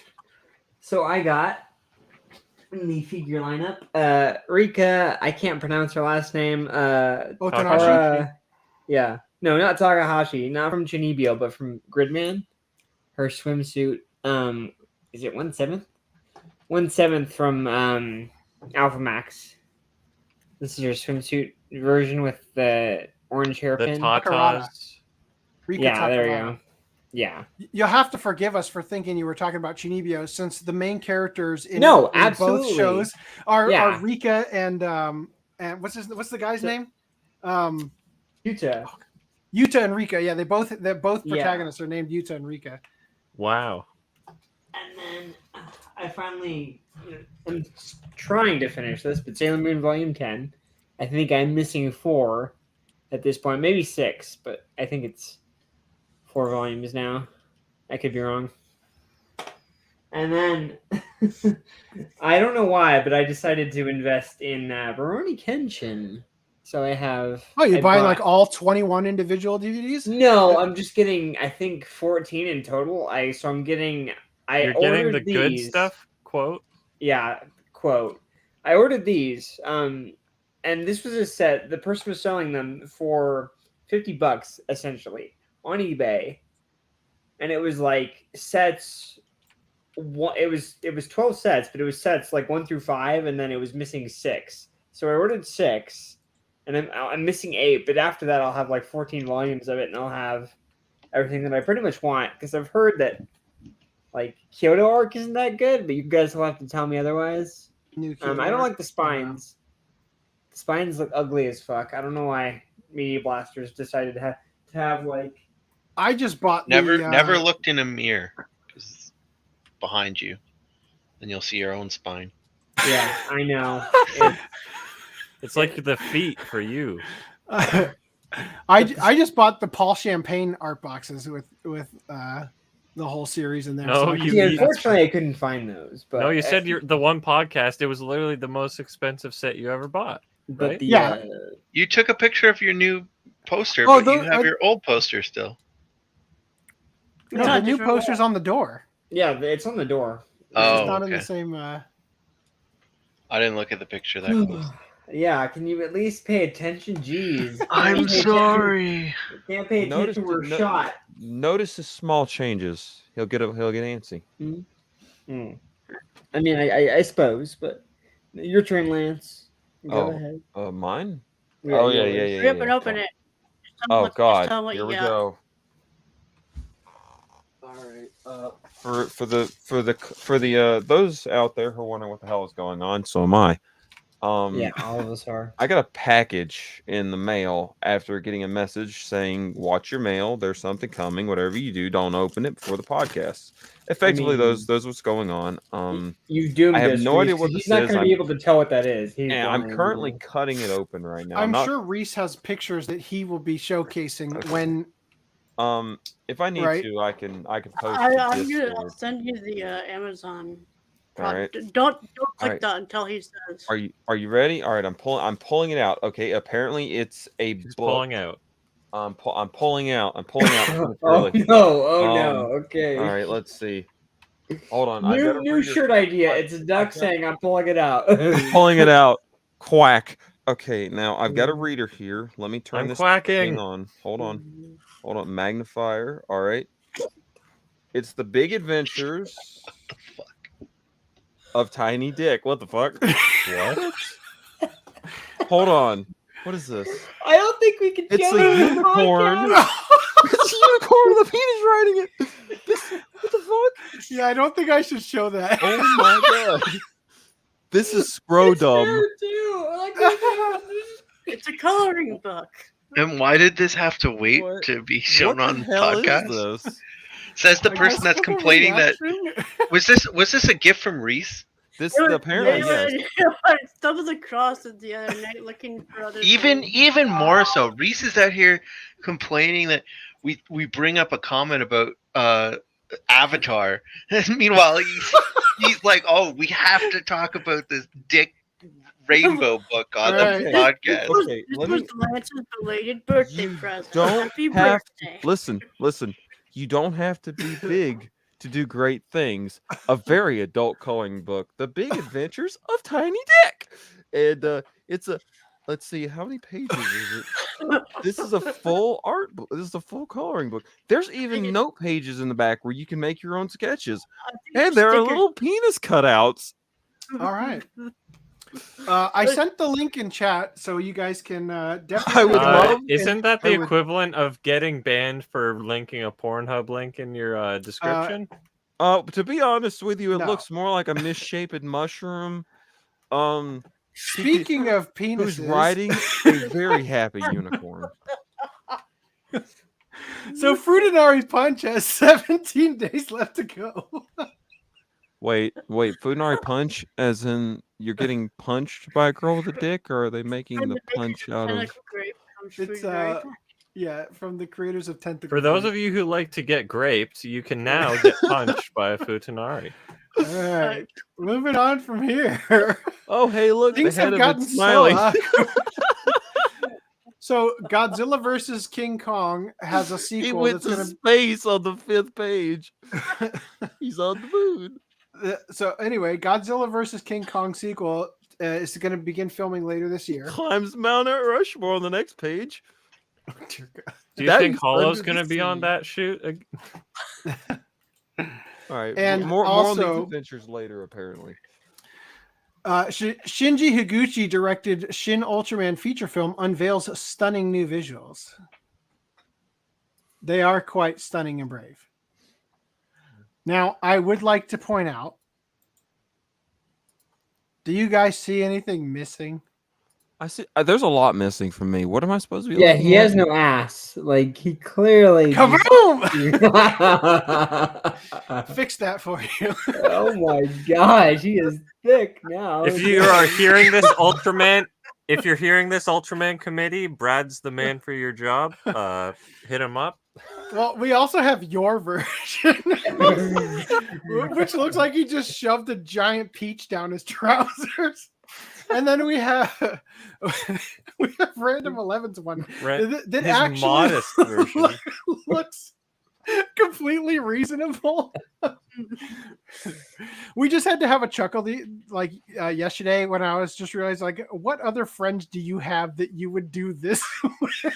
A Photoshop competition on who can make Ultraman have the best ass. I still find it funny that like the three on the right, they're all staring at his ass. The three people on the right are looking directly at his ass. Anyway, if anything was going to get us demonetized, it's that sexy Ultraman ass. All right. Anyway, moving on from here. So Paramount Plus's live-action Halo series. Oh shit! It's not anime. We're still covering it, ignoring the games and Master Chief. So, although some may have been excited at the prospect of a faithful live-action Halo series, the fact the showrunners admitted to not playing the games, not caring about the lore, and revealing Master Chief will be nothing like he is in the games might be making fans quite concerned. Showrunner Stephen Kane explained that even after 265 drafts of the live-action adaptation, he and the writing team did not look at or talk about the original games when devising their silver timeline of the Halo Like, franchise. if you're going to use, the things from the games, Master Chief, Cortana, all that crap, like, you have to at least respect, what made it big. Right? Disney didn't do that with Star Wars, and ask them how that's working out for them. Well, yeah, that's the exact Subvert thing. expectations. It's I was like expecting Star it to be Trek, good, apparently. right? Although I don't really follow Star Trek, but apparently the new Star Trek stuff is just shitting all over the old lore, and people don't like I it. hear that too. But So like, Jason Sell says penis cutouts. That's just a circumcision. oh Also, Evil Agent says that's a terrible segue. Speaking of penises, Oh, Let's. I hope you like it. It's what one of were those. you gonna say, Putnam? Oh my god! I was gonna say, like, what is it? Yeah, it is like the Star Wars thing. Like, they'll take Luke Skywalker, they'll take Princess Leia, and all this, but it's just like, yeah, we'll steal this mascot that will make us money, even though we're not actually gonna, do anything that's tasteful with, like something that's in character for the character. We're just gonna use it as a vessel to get money. It's not respecting the source. Right. Also, I they're love just your gonna take name. Master Chief and make him the butt monkey of the whole show, right? Like that's Yeah, probably pretty what much. they're gonna do. Cornered. Yeah, Weaves, his toxic masculinity is going to be the big issue. Yep. Cortana is going to Concerned become Weeb. real and kick all the ass. Concerned Weeb says no ass and fish face regarding to what's wrong with Ultraman ass battle. Screw it, John 17 Ramsey John 117 Ramsey in Master Chef. It would be pronounced 117. But I don't goddamn know. Well, I got. have you ever played a Halo game in your life? Well, they wrote Master Chef, so I got confused. Yeah, Master The Chief main has- character is John 117. Okay. So he's saying John 117 Ramsey in Master Chef. Yeah. Still like Gordon Ramsay. Yeah. Oh, like so. Okay. I like okay. the joke. No one else got it. Okay. Yeah. Hey, I got it. Forgive me. He's crying I over here. I've never owned an Xbox and didn't play Halo. Gave contents and get He's removed. riding a What? bull. Oh. The contents. Wait. What are you talking about? The coloring book. Wait.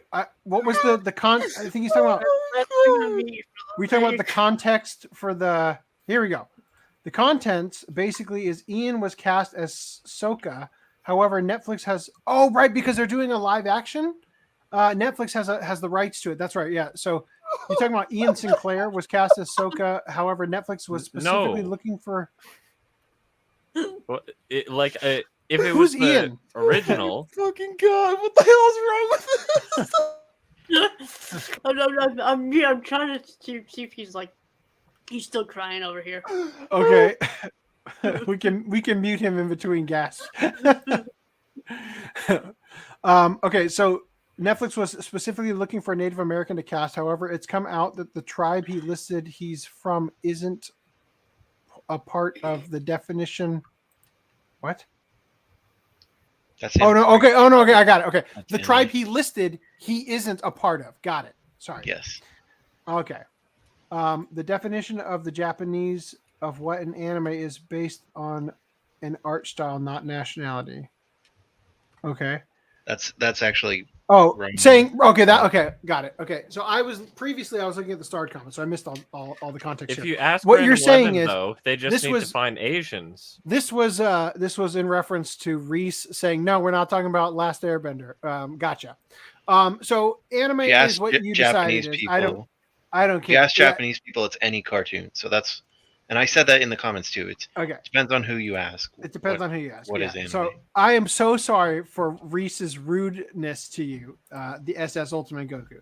I am so sorry for the young Shota will be punished. I promise. I'm sorry. We have a new host tonight. I'm Rhys 275.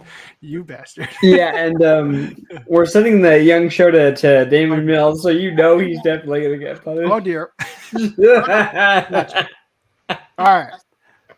My apologies there. So back to the Halo stuff. I've gotten so far out of this now. I don't even know where I am. Okay, so they said, quote, we didn't look at the game. We didn't talk about the game. We talked about the characters and the world. So I never felt limited by it being a game.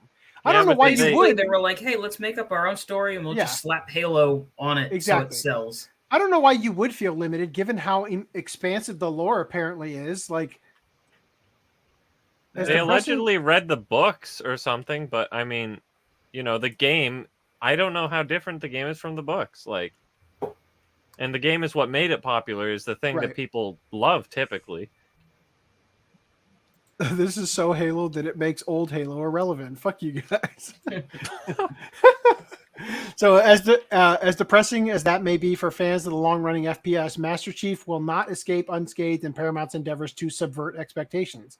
He's everybody, right? He's you, he's me, he's a 6-year-old girl, he's a 15-year-old person in a different country. Whoever plays the game is him. No.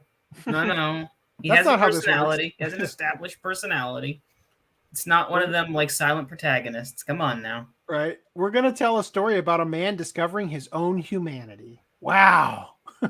In so doing, at the end of the series. That's going to be it. And apologizes for the patriarchy.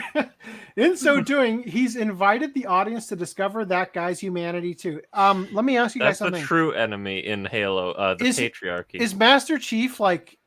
I don't play the game. I just got to know from you guys who did. Would you describe him as inhumane? No, he's humane. Okay, so I don't know why he needs to discover his humanity. Inhumane to the Covenant. Did Master Chef boil crabs? Kill him. I mean lobster. The statement like he needs to discover his humanity. He's not inhumane in the fact that he acts against other people inhumanely, but he was a person who was taken as a kid and experimented on to be created into a Spartan, like a super soldier. So the Winter Soldier. Yeah, but no one cares about the pre-chief. Like, have you seen the thing where he's like when he's a kid, that animation or whatever? It was so like I don't care about this. I want to see Chief killing aliens or whatever. Like what you're saying. Even then, he doesn't come across as being like cold, calculating, or like willing to Or like he's missing sacrifice everyone something. around him to accomplish the He mission. just gets shit done. Yeah, Yeah. he doesn't come off. He doesn't come off as the stereotypical super soldier. He still comes off as, you know, a human. You know, I think given the Daman Mills stuff, it's worth noting that the people like when it came to Vic, he had all this power in the industry. All it took was a jelly bean story to get him fired, right? 3 stories that Monica gave to Sony is what was relayed to Vic, and they said, "Yeah, we're firing you. We're firing you for having a consensual kiss on Funimation properties. We're firing you for propositioning 2 twins at a convention not related to Funimation for sex, and they said no, and you said, okay, have a nice night. And we're firing you for eating a jelly bean and telling a dad joke," right? That's the guy who had all the power. Whereas Daman Mills has an army of people threatening Anime News Network and threatening them in ways where they have hinted at the fact that it's happening, but without outright just saying, yeah, this person right here, David Wald or whoever it's going to end up being when they get outed, has asked us not to, they've asked us to take down the article because Damon might kill himself and you wouldn't want to have to write about his death, right? And stuff like that's power, clearly. And we've seen that this contingent in the industry is filled with snakes who went after Vic. And hate, as we've learned on the In Touch podcast, the Middle America people who listen to Fox News or go to church, right? All the bullshit that they continue to spout on their show. And when you see the people who have the power, they just hate everything that you love. So you love Halo, you love the lore, you love, the manly Master Chief character. Now that guy's got to go. And we get to make the calls because we're the ones in charge. It's like time and time and time again, we see that even though they pretend to be oppressed, the people in power are the ones who despise the people they claim are actually in power. Yes. So Kane went on to explain how he would be expanding upon the canon of the games and books, saying, quote, "There are characters that are mentioned once in a book that I was able to give a whole backstory to." That seems like a real important character to expand the lore of. And other characters that were already well written that I just had to drop in. I have to give credit to Microsoft. You can pitch them something brand new, and unless it really complicated them in terms of the canon or the values of the show, they embraced it. They're gonna expand very hardly. They're gonna expand greatly on this one obscure side female character, and then she's gonna be the new true chief or something. That you heard it here first, right? 343 Industries head of Halo Transmedia, Kiki Wolfkill, doubled down. You better be trans chief, or I'm gonna be pissed. Oh no, he's gonna be. If they did like Kiki Wolfkill, I wouldn't be surprised. When they designed my DNA, I felt like I truly was female. I now have 3 dicks and a vagina. Don't look for the. They're third. called front holes. Get it right. Kiki Wolfkill doubled down on the revelations that the games are not important. The person's to the real series. name, Kiki Wolfkill. It sounds like a fake name. I don't know. I'm afraid to search it. How many wolves does she? That have isn't under what her I belt? expected her to look like. I expected her to be a lot younger with that. I expected something a little bit closer to this. Yeah. She's a wolf killer. Maybe it's a different Kiki Wolfkill. No, it's a video game developer. Anyway, she doubled down on the revelations that games are not important to the series. Oh, that's great. What? Quote, "Early on, we were thinking about doing something that could tie very closely with the game. What we were finding was trying to verbatim stay with everything that had come before wasn't serving the medium.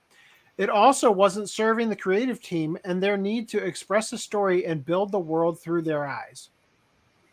Now, I know you say you don't like adaptations that do things one for one, but I think a video game is a different experience from watching or reading something. So Look. a video game, if they made a TV version, then it's like it appeals to people that don't have to play the game, so they can just get the story. I almost think that could work here. I'll say this: having seen Dread, I feel like that wouldn't be that far off from how you would handle Master Chief, right?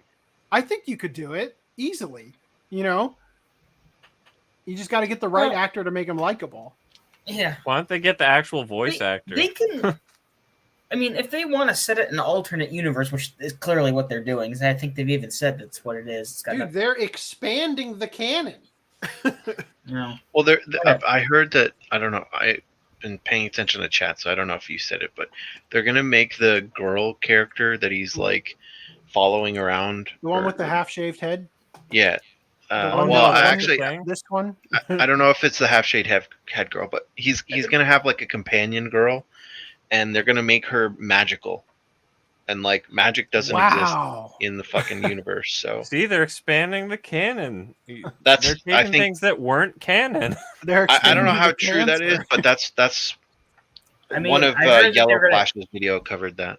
That was. I don't know. Well, I don't know if I saw that. I think I saw something. They said that she was going to be like the main focus, and she was going to humanize Master Chief. Yeah, it's supposed to be like Mandalorian style show. Well, if it's going to be like, I don't know about, it's going to be like the Book of Boba Fett, where Boba Fett is like literally the side character in his own show.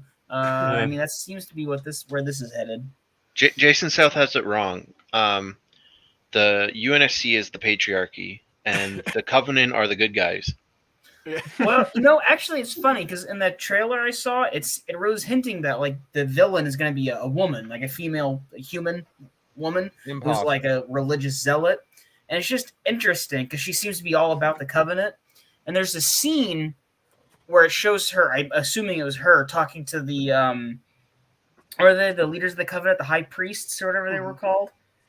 Prophets, the high prophets, or the prophet of truth, regret, and something, whatever the other one was. I wouldn't be surprised if she ends up like doing like a coup and kills the male prophets and asserts herself as like the matriarchy's taking over. Bitches. Yeah, no, seriously, I wouldn't be surprised if they go that route. Could be wrong, probably am wrong, but I wouldn't be surprised if they go that route. I think that's a good assessment, though, that, they're going to take, like, shaved head lady, and then it's like, oh, she's going to teach Chief how to live, how to not be such a toxic masculine She's going to be a Gillette commercial. Itchy balls once it's all over? The TheSSUltimateGoku says, I keep trying to post it, but it keeps getting removed. The article. Join our Discord. I just messaged you this. Join our Discord and post it in the article submissions channel, and I'll pull it up.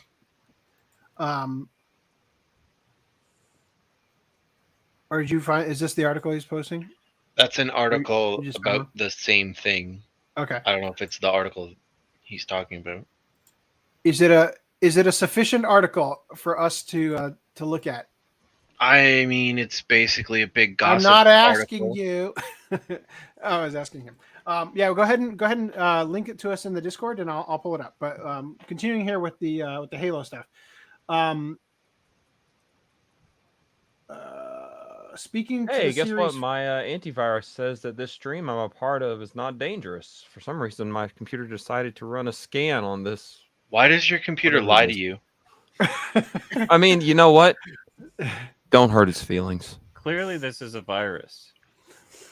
It's definitely loaded with AIDS. Speaking to the series future, Wolfkill explained their plans that involved, quote, deeply exploring the Spartans' personal life is maybe something that comes in season 2. I can't wait to see them date.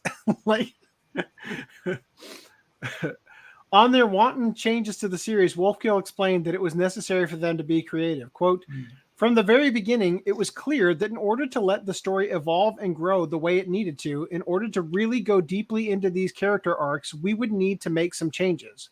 Sometimes it was... What's up? I'm just saying, it's like The Witcher. That's another example of where they change things around. They have to teach Geralt how to live, how to not be such a toxic He Chad. needs to learn his humanity.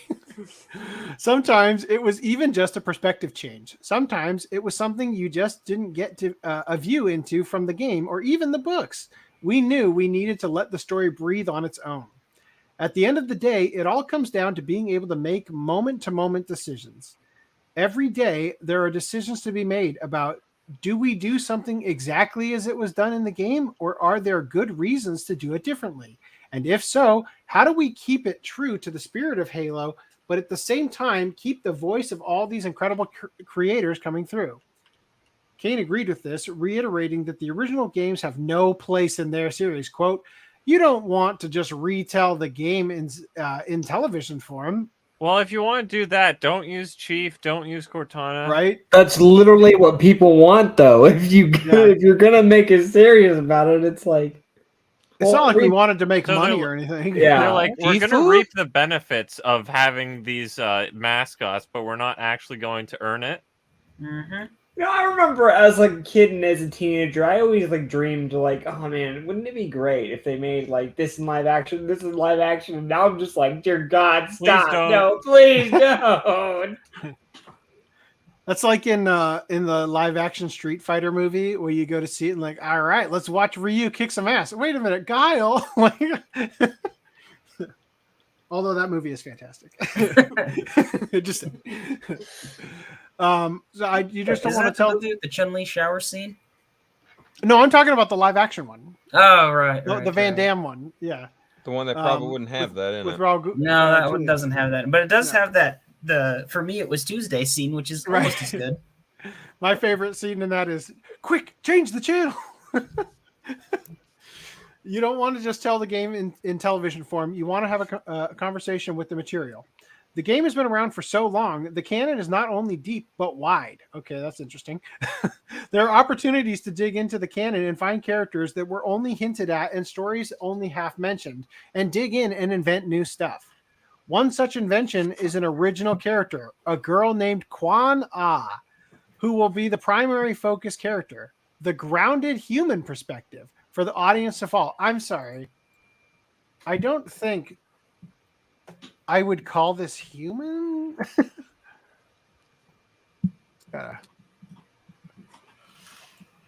God, when I think of the human perspective, I definitely think of this on the right instead of that on the left or right.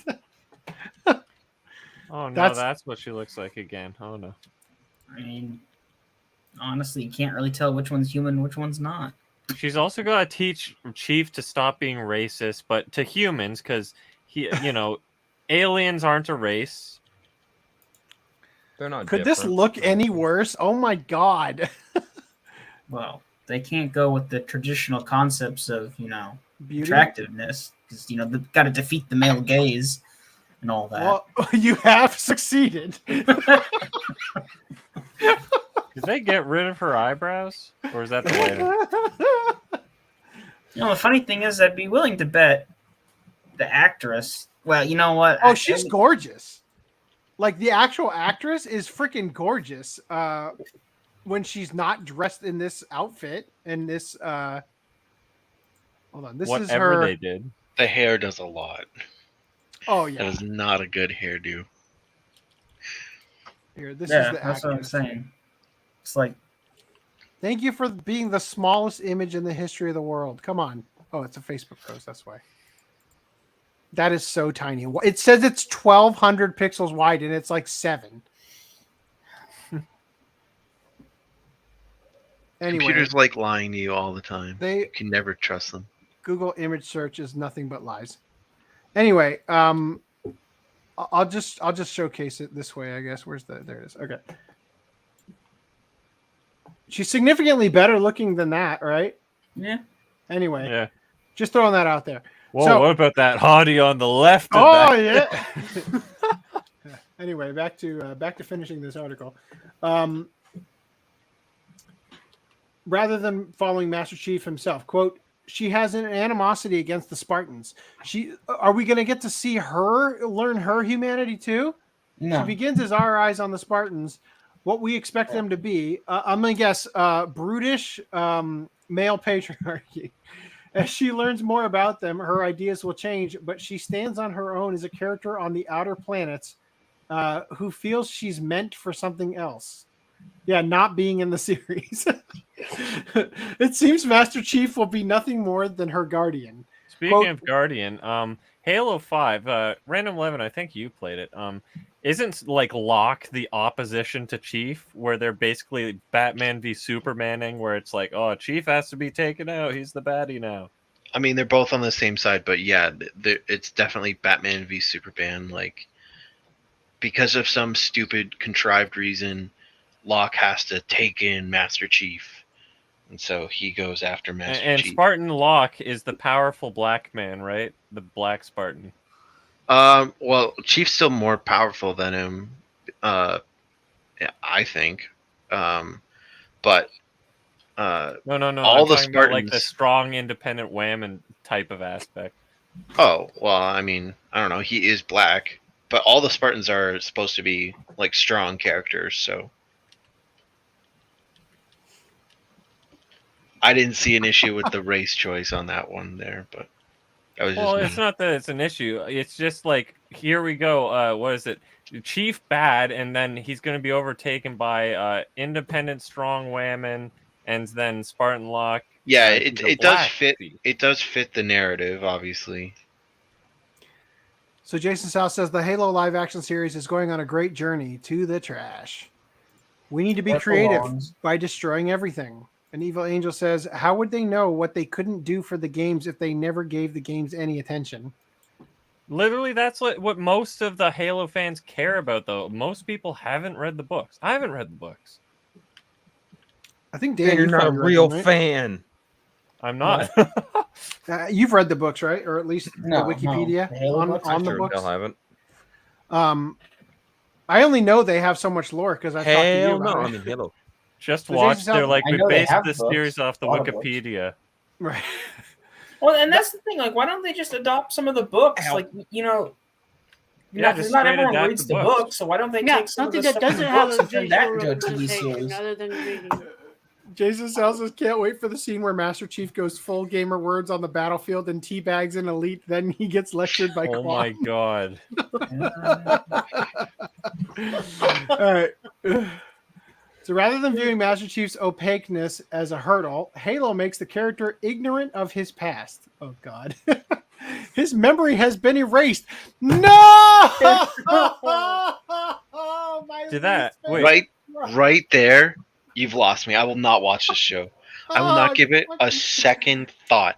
Oh, it's the Fuck that. worst. What about the first thought? Random. Oh. Would you give it the first thought? I just said I wouldn't. You said you wouldn't give it the second thought.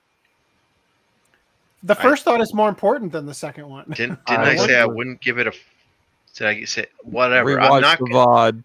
Oh my I'm not- God. I'm not gonna fucking watch it. That's my point. Okay. I won't give Master Chief a thought. His first my thought, his first thought was, "I'm not gonna watch this." My first thought is, will I watch this? My second thought is, No. not No. happening. There is no second thought.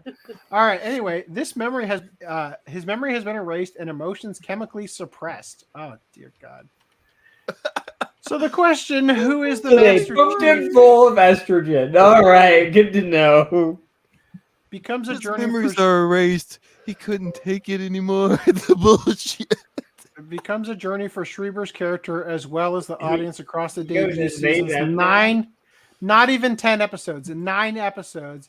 As he finds himself defying orders to protect a young girl, Quan Ha Bu. That name alone deserves not watching this series. Well, I think Many that's are no. that's the. I don't know. Isn't that the actress Kwan Ha-bu? No, that's the name of the character. Hmm. I don't know, because Schreiber is the name of the actor. Maybe you're right. I don't know. Anyway, many are no doubt predicting the series to go the way whatever. of the live-action Cowboy don't care. Bebop. Yeah, I don't. I'm Wait, I- wait. You know, I've had so many people like tell me how great the Cowboy Bebop movie is, and then it's like on one hand, No. people saying it's They're great. talking about the live action Cowboy Bebop series. Yeah, that's what I'm talking about. I didn't mean to say movie. I'm sorry. Okay. The series, the Netflix series, the one that was covered here on the podcast. Watch the video. But if that goes this way, if this goes that way, are we to? What they're saying is it's not going to get greenlit for season 2. Also, how do you make the Is that Master Chief's new form? It's Cortana based on the likeness of the actress, not made blue, and looks like a cheap video game character instead of like a high-tech hologram of her. Also, why is she not on a card? Like video game character. She looks more like Halsey in that picture. Lance, to answer your question, they're not doing a Bebop treatment because Bebop actually did use some of the source material. True. They after Brad complained about it, got the gun right, if I remember correctly. Yeah. Yes. That's not a 1911. Or whatever it was. It was a 1911. It was a 1911. Not a Jericho. Thank you. Anyway, thank you, kind sir. Oh yeah, we never paid attention to the games. 5 minutes later, the games would never allow things to progress as needed. All this, we need to have a conversation. Shit, fuck all y'all. Can't wait for the scene where Chief goes full gamer. Which I read that. Master Chief is everyone. He's a 6-year-old girl. Yeah, he's also a squeaky 13-year-old screaming racial slurs. His first thought is, why am I this woman's thought? Cookie Kwan, best on West Side. Okay. Already has been greenlit for season 2. Well, that's what they thought about Cowboy Bebop. Yeah. All right. Yeah, it was greenlit for season 2 before season 1 even finished, wasn't it? If it's never greenlit for season 2, is it really canceled?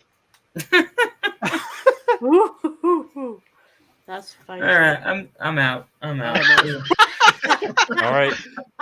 You guys have a good one. Yeah, I ain't gonna regret work in the morning, but at least it's bagel day. That's all. The only thing gonna carry me through is I have to move fast to get there before the bagel place closes.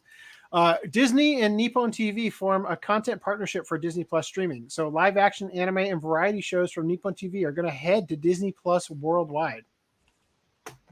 Joker Reporter, God damn it, the Hollywood Reporter. Where did the word Tokyo come into this? The Hollywood Reporter on March 9th announced that Disney and Japanese broadcaster and producer Nippon TV have formed a partnership that will see Nippon TV Works stream on Disney Plus around the world. Disney Works will also appear on Nippon TV as part of the partnership. The works on offer for Disney include live action series, anime, and variety shows, including the upcoming live action adaptation of the Kindaichi Case Files, which begins on Nippon TV and Disney Plus this April. Disney's managing director Carol Choi said in a statement that as Disney moves into the world, motherfucker, you had like, I was still on live action news. You finally sent me the goddamn thing. We'll come back to this. What? Oh, okay, I got you. These are the sources. All right, you're prepared. I appreciate you now. Okay, we'll come to that after this article. So the statement is, Disney moves into the world of local content production. We are excited to expand our collaboration with Nippon TV Holdings as one of our most strategic partners, starting with a very popular title to audiences across Asia Pacific. Without president of Nippon Television Holdings, Yoshikuni Sugiyama, saying about the partnership that, quote, I'm sorry, it said with, not without, with the president saying that, quote, it is an incredible honor to be able to develop our relationship further and join forces with Disney to advance our global expansion. Since Disney Plus has moved outside of the United States, the streaming service has been adding non-Disney related properties to its platform, with the service set to stream the Black Rock Shooter Downfall and Summertime Rendering TV anime series in April around the world. For local offerings, Disney Plus in Japan streams Attack on Titan, Demon Slayer, Kimetsu no Yaiba, Jujutsu Kaisen, and too many more anime to name under its star banner. Huh. I prefer a world where Disney does not have any anime. I agree. Oh yeah. All right, let me pull up these links here. All right. Is there a specific order I should do these in?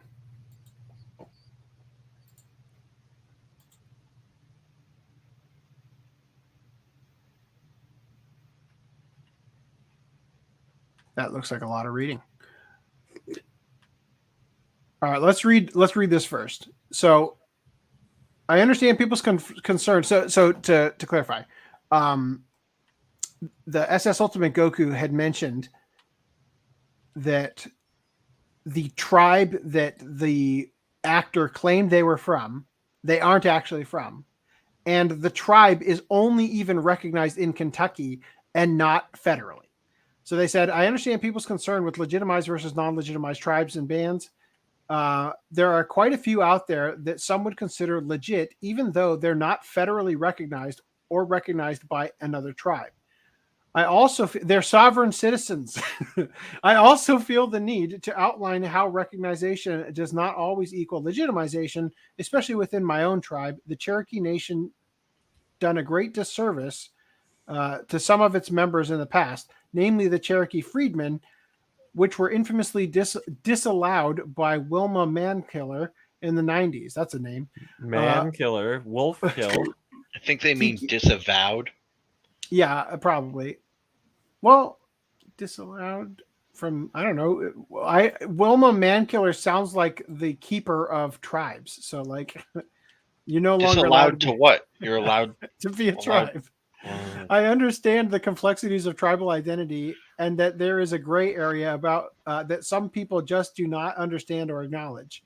But the SCNK, the Southern Cherokee Nation Kentucky tribe, is not a victim in this way, LMAO.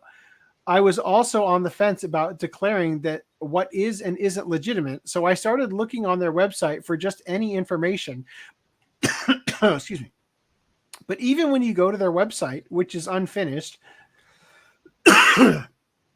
they don't have much documentation, no photos, no links or sources. You can find, just like the same backdrop you do.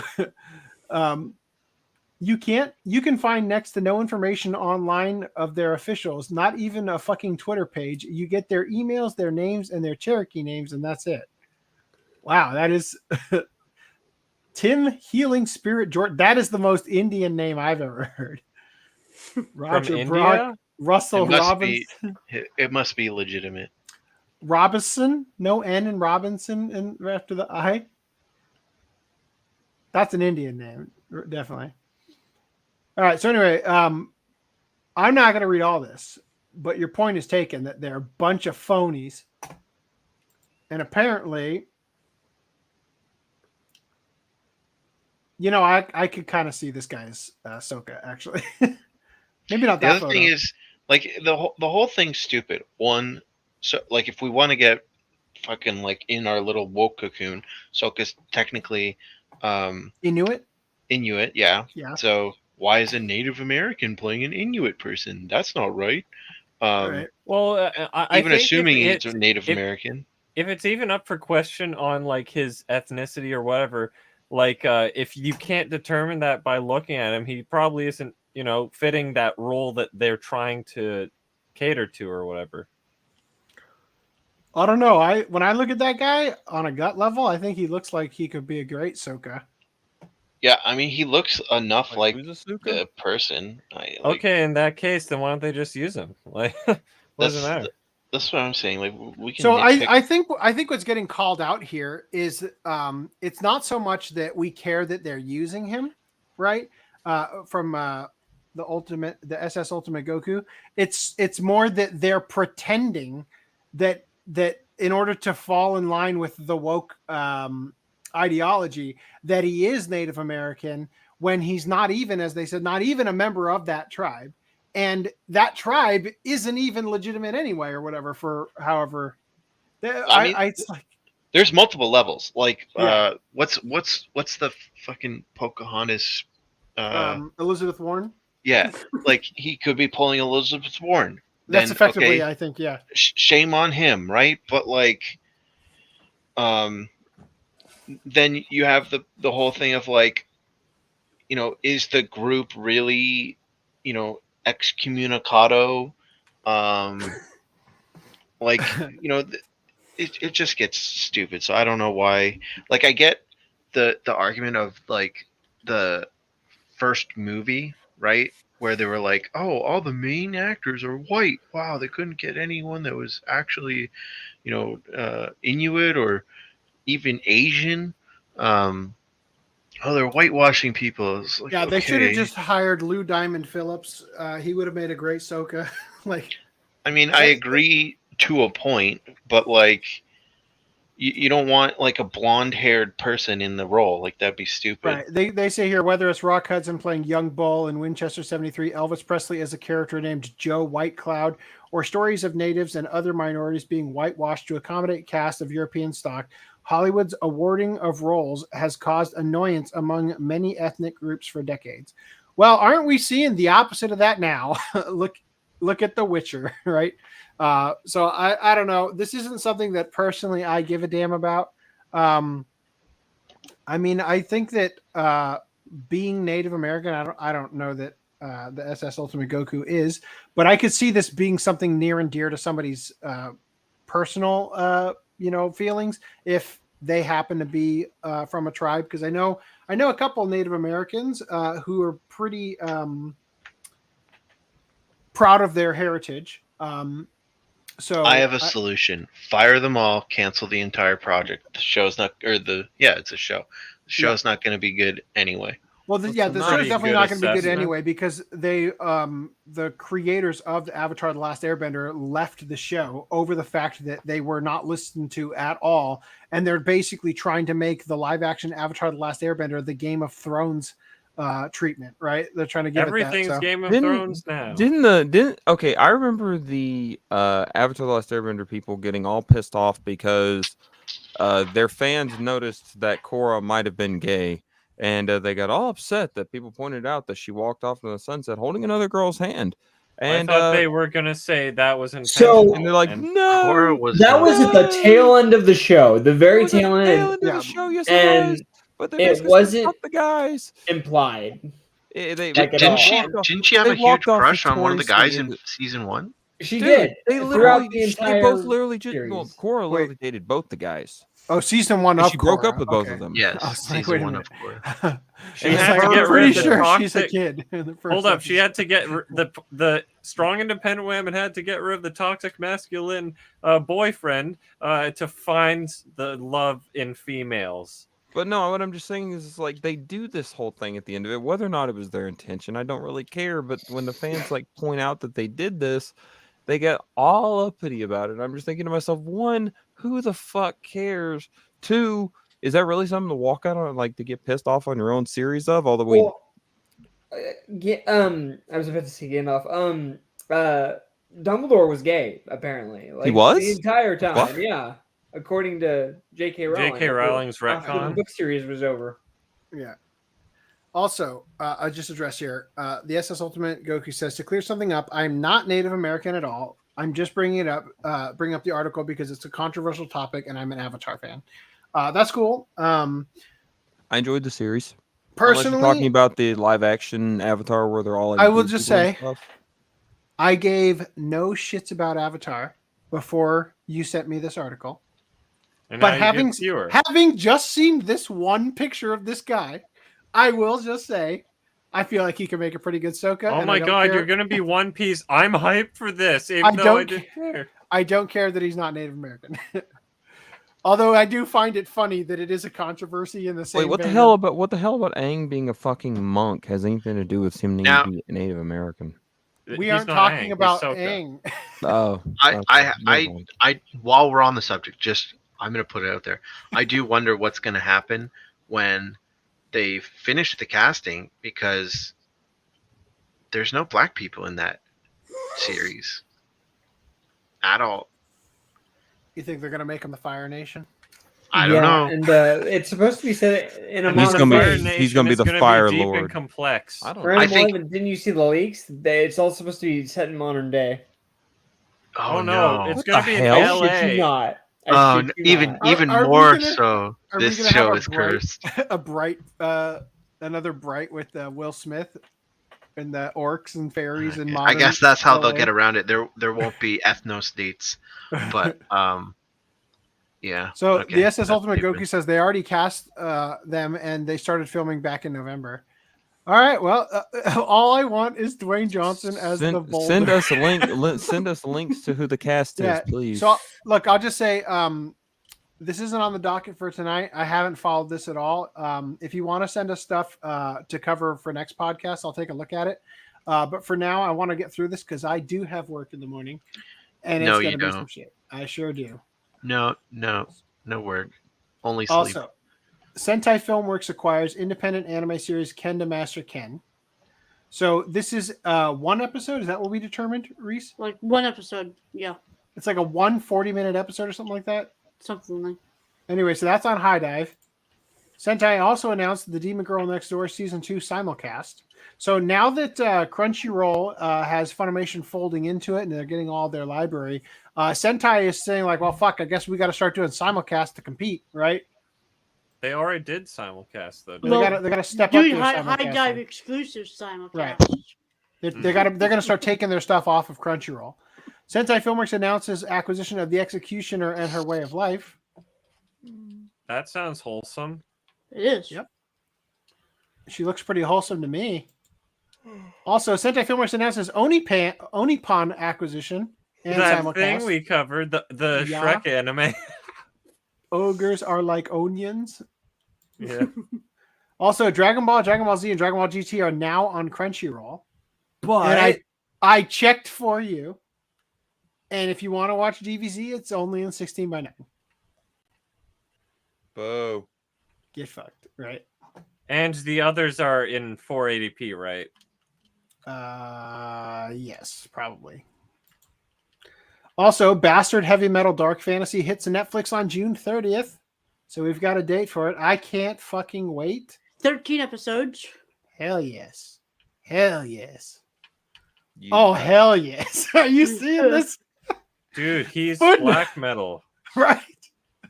He's gonna win the battle of the bands. Is that Nathan Explosion? What? Nathan Explosion from Metalocalypse. Can't wait. Can't fucking wait. Looking forward to it. Also, Netflix confirms Kengan Ashura anime season 2 production is underway. So Brad hype.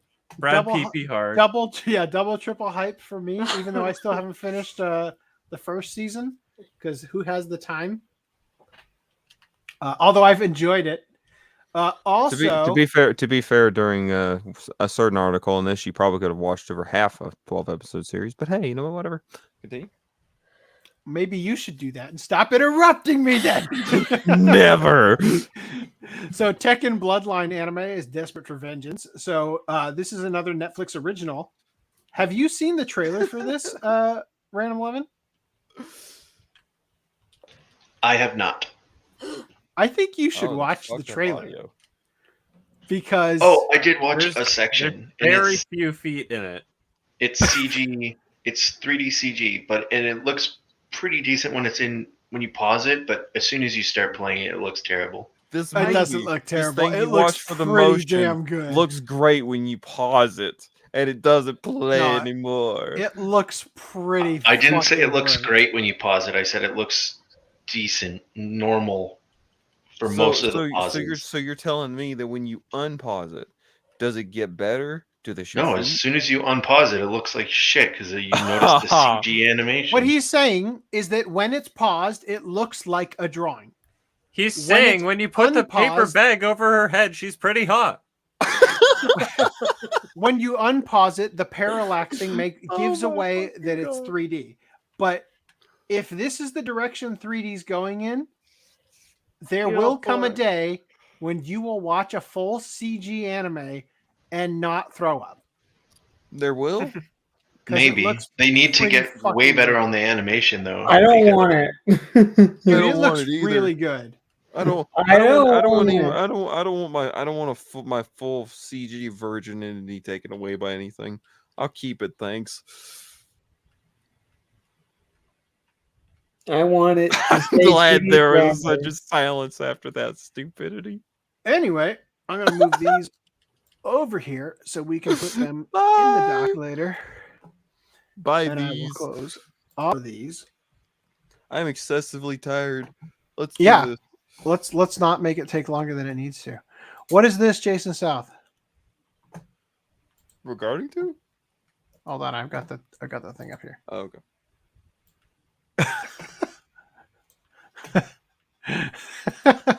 Corporate needs you to find the difference between this picture and this picture. They're the same picture, right? Yeah. So the rock is the boulder. There you go. Also, the live action movie was a gag fest, and obviously the series will be no different. Referring to M. Night Shyamalan's one, I'm assuming. Yeah, with Ong. With Ong. The hole in their neck after she cuts their head off is wholesome. Referring to the executioner and her way of life. Studio 4C nearly had stuff by the end of Berserk. What? You're referring to the CG? Wait, Studio 4C? The movie trilogy. Oh, did Studio 4C do the Berserk movies? Yeah. By the way, next Watch Club is Berserk. Oh, Allegedly, really? if we ever actually do a watch club in 20 again. years, when Greenland wanted to do one around Kenji Miya's death, which would have been, fine and dandy and would have lined up, but You're 2 making the years articles later, take fine. longer. Dragon Ball Super superhero anime film postponed due to Toei animation hack. So it's basically all the stuff we talked about previously. They're just adding, oh yeah, also this, right? Still don't understand how this causes them, a hack causes them to... Was this not in the previous article? No.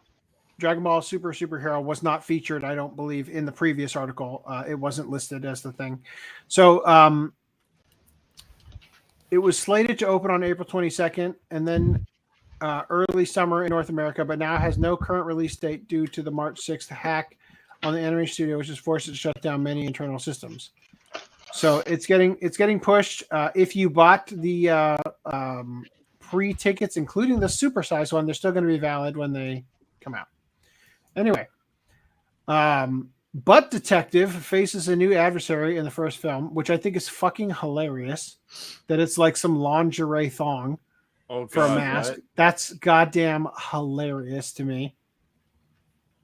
Now, also, This it's like movie will it shoots never bones see- out of the thing or whatever. Like, No good. because I guess half the characters are dogs. I've never actually watched it, but I've always been interested. Oh, and then they do like a Kamehameha blast that's a fart. That's them having competing key blasts that are just farts.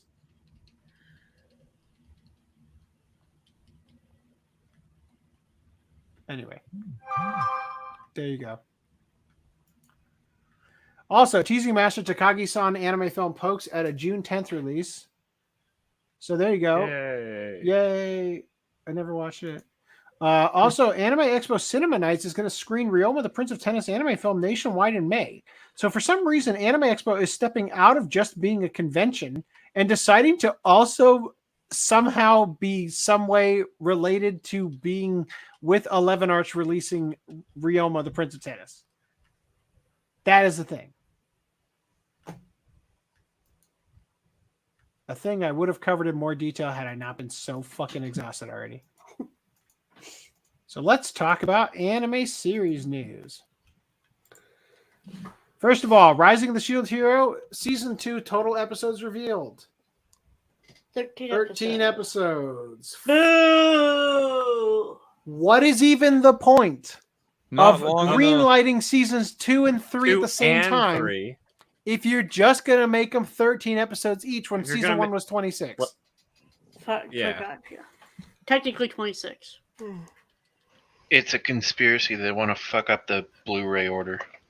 And your shelf, unless they do the smart thing and do season 2, part 1 and 2 fit in a nice box that matches season 1. Boy, this private chat. People are getting so impatient. Okay. Yes, Berserk 97 is the next Watch Club. Yes. Sorry, I'm sorry to leave you at the edge of your seat. Yes. We are going to watch 2016 and Don't worry, we'll get to 2016 as well. We will taint your experience by ending with the worst one. Whatever that noise is, please stop it. But we're gonna do 97 and then we'll do another show and then we'll come back to Berserk and then we'll do do the like trilogy Diver. and then do another Yeah. show and then do the dog shit. So by the end of the did year, you guys- we'll probably finish Berserk. Did you guys hear Kintaro? What's his name again? Miura. Yeah, that guy. He died. Did you No hear that? shit, really? The thing Greenlight just literally brought up earlier. What? I didn't hear that. No, Oh he my just God. died Oh, I'm recently. ha- I'm gonna I'm shut half all asleep. of you down so that I can go to bed on time. Sentai Films is now owned by AMC. They're in current negotiations for buying it all. They need is federal government approval. Well, now we need to make Sentai Filmworks. Yeah. When did that go through? Like a couple of months ago? We covered this. What? Well, yeah, it's a fucking TikTok on our show. Anyway, moving on. Pro Heroes Gather and latest visual for My Hero Academia season 6. So there you I'm go. Kind of excited, actually. Continue. Hype. Fiendish forces are adorable as heck in Chimimo TV anime trailer. So, Foodnum, you will enjoy this. It's getting hot in here because a new teaser trailer has been published for Chimimo, an upcoming heartful hell comedy original TV anime about a cute and cuddly group of evil spirits that have been sent from the infernal realms to take over the earth. Are they going to eat curry and rice in hell? The story of Chimimo follows Chimimo, an evil spirit and self-described emissary of hell, who is sent to the human world from the infernal realms in order to upset the balance of Earth and enact the human world hellification plan. Together with his friend Jigoku-san, Chimimo moves into the Kishin family household and tries to live and get along with the 3 Kishin sisters, Matsumi, Hazuki, and Mei, while concealing his true purpose. Unfortunately, Chimimo is a lazy freeloader. Now, So if you watch this, like a devil is a part-timer type thing, but well, it's got like some hardcore metal music and like a fucking demon. It just looks so fucking funny. I hope they dub it. Anyway, It's probably like 5-minute episodes. It could be, yeah. It seems like it will be. It sounds So fun as shit. So, Trapped in a Dating Sim has a trailer. And it seems to confirm that the protagonist is not the girl. He was not reincarnated as loli-chan. No, God. What was he Also, reincarnated as? The box in the back? Because this is somehow important, joining the cast is Kaworu in Evangelion as the cash shop item Luxion. Wow. So What? impressive. The non-binary robot? No, it's the Japanese voice of Kaworu. Oh. I think I'm still right, No, I'm despite the saying the trailer. character they're voicing. You're making a hefty wager here, Random 11. Also, he's been writing his own sauce for a while now. Keep it up. I'm proud of you. Kinso no Vermeil manga summons a TV anime adaptation for July 2022.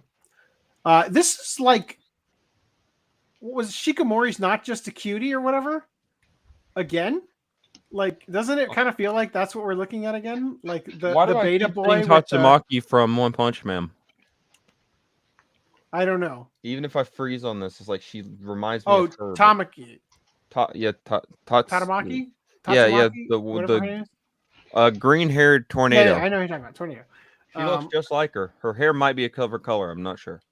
Not quite. I but was gonna see- say it looks like a Fubuki, her sister. Yeah, her Oh, older sister- yeah. her younger sister. Thank with you. the bigger tits. Anyway, all right, moving on. Spy Classroom light novels are getting a TV anime adaptation. I will watch it. I'm okay with In Girls like with 20 Guns. years. Yeah, when it comes out on I give physical, it- I give it my seal. which won't exist in 5 years. Probably. You know, when I give it a seal of approval, it means something because I'm putting it on my wait list of 20 years. Right? Isekai One Turn Kill Nee-san series Navs and anime adaptation. So One the Turn series, Kill. yeah, the series is called One Turn Kill Big Sister. Right? This is all about her freaking like Exodia deck and how she. I'm pulled in first pretty turn. sure that we read something about it and we thought, oh, that's funny. Let's cover it on podcast, but I forget and too tired to care. Also, ecchi manga series My Life as Inukai-san's Dog gets a TV anime. And you look at it and go, oh, yeah. And then it turns out the character is reincarnated as her actual pet dog. And you're like, So damn dog it. and scissors, effectively. Yes. Which, by the way, that anime ends extremely abruptly and doesn't resolve anything to do with the plot. Oh, Basically, really? I hope. My Who wouldn't have known? Continue. hold on, I have to time for a palate cleanse. All right. Time for a sip of whiskey and rum. My Dressup Darling manga creator watched the first 2 anime episodes on repeat for 13 hours. Shinichi Wow. Fukuda cried when they first saw the anime. Excuse me, I also shed a tear of joy. From my dick. Girls used to She's only make me cry 13. from my penis. Was that line from Family Guy? With less than 10 episodes currently out, the My Dressup Darling TV anime has brought a ton of fans to the fandom who can't get enough of the earnest relationship between Marin and Gojo as they fall in love with each other. One person who loves the series more than most is manga creator Shinichi Fukuda, who fell in love with the TV anime version of the manga. When I received the first 2 finished episodes of the anime version, it was so good that I was overwhelmed with emotion and cried. Fukuda told Comic Natalie in a recent those interview. titties bounce so good. The first ever interview with the private manga creator. I watched it 2 episodes over and over again for 13 hours. I had never been happier in my life as a manga artist. I also had my hand in my pants for 13 hours. I can Random, watch. she I even can shows watch your that for profile 13 feet. hours. That would be like a charity stream. Let's Hey. watch Marin's Jiggle for 13 hours to raise money. I just for thought of Kenya. something.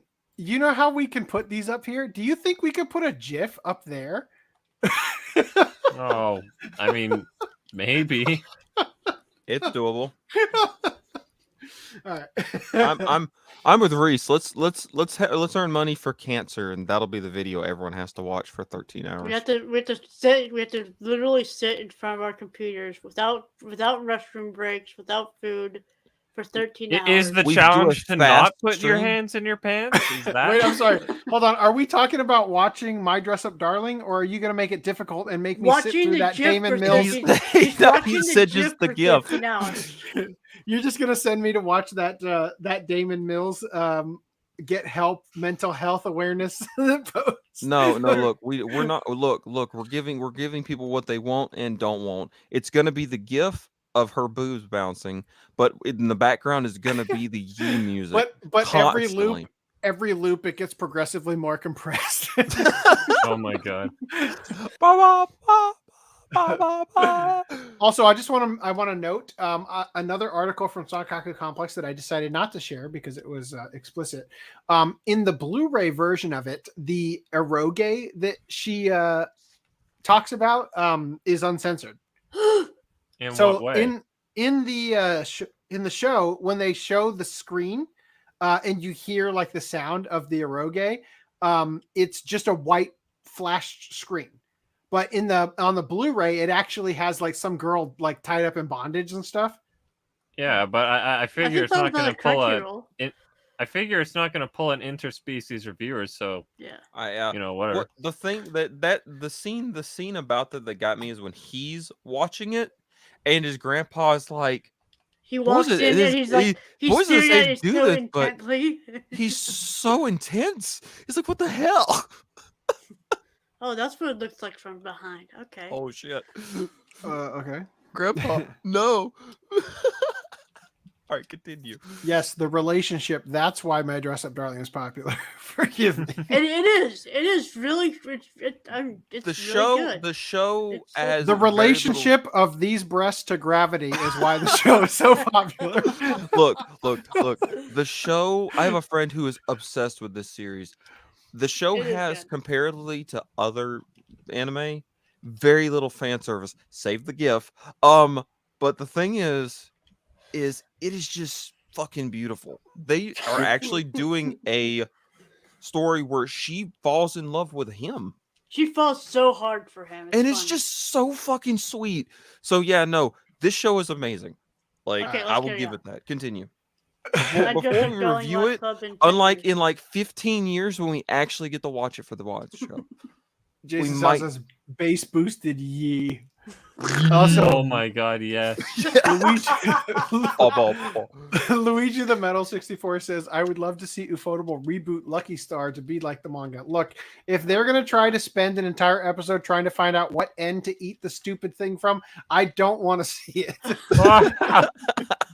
But it'd be like Demon Slayer level animation. Oh, yeah, like fucking awesome. Will I eat it from this end or that end? The question Find is, out. could Ufotable make that Daman Mills guy's video worth watching by just having dynamic angle changes? Nothing anyway. could make that happen. Moving on. All right, yeah, I think we're done here.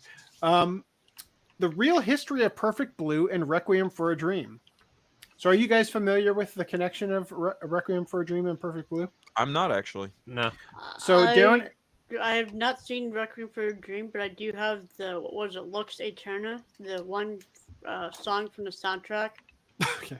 That was in Sunshine. That's the only thing that I have from it.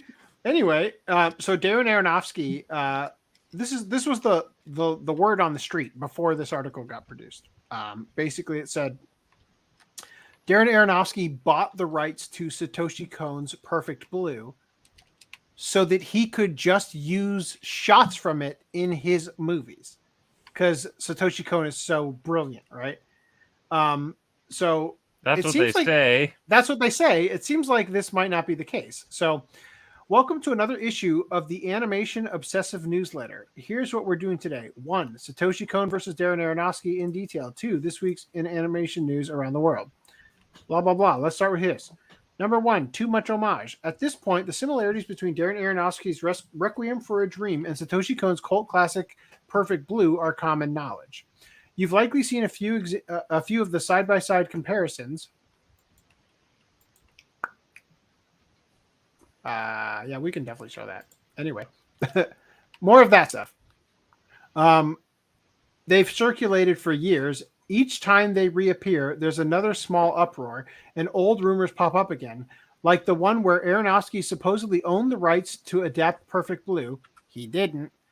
That said, we're not here to restate the obvious. Perfect Blue and Requiem for a Dream are similar, but we're interested in the follow-up questions. Why?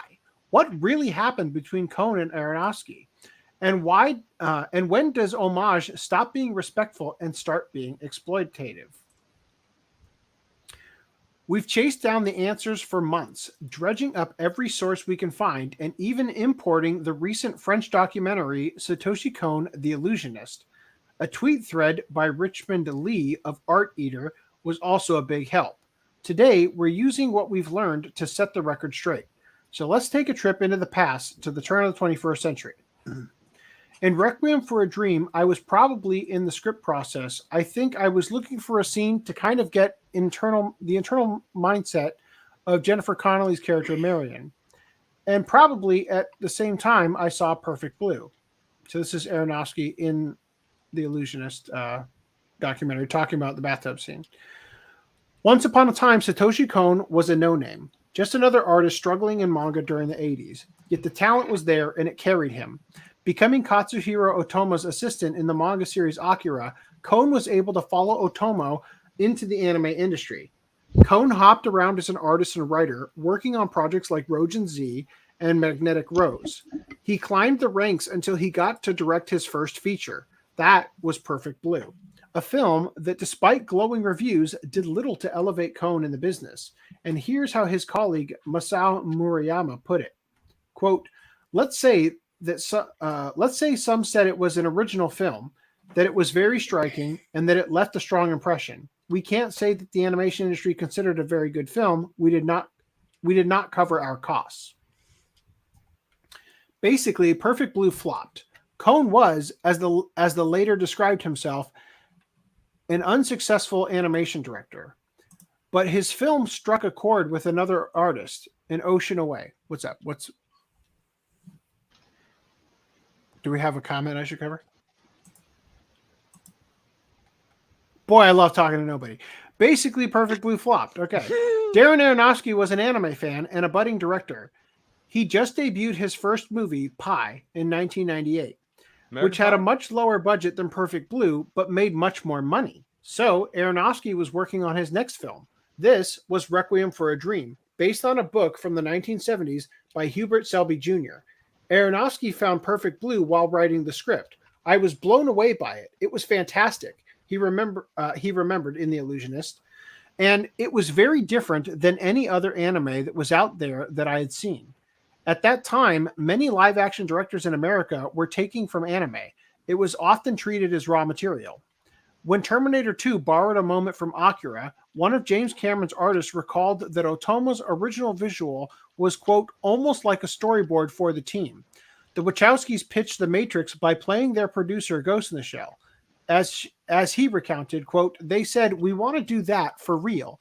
And, you know, that was an incredible idea to actually see that animation come to life. And believe me, essentially it has.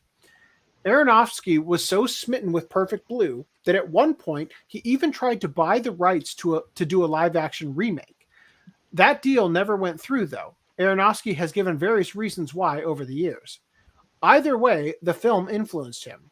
Most of the events in Requiem for a Dream derive from Shelby's book, a disorienting stream of consciousness story about addiction and despair.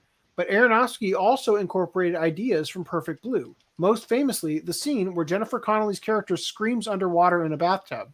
He remembers reaching out to Cohn for permission, although we haven't seen Cohn mention this. Cohn, for his part, was shocked when he saw Requiem for a Dream in the early 2000s. He told the readers of his blog, quote, there are scenes in Requiem that are heavily influenced by Perfect and shots that were copied in their entirety. He singled out the tub scene, but didn't stop there. The shared motif of the red dress drew his attention too. Then, on January 18, 2021, the two directors met. And they had an orgy. It was a conversation at a hotel hosted by Esquire to promote Requiem for a Dream. They spoke through an interpreter. Cohn attempted partly to advertise his second film, Millennium Actress.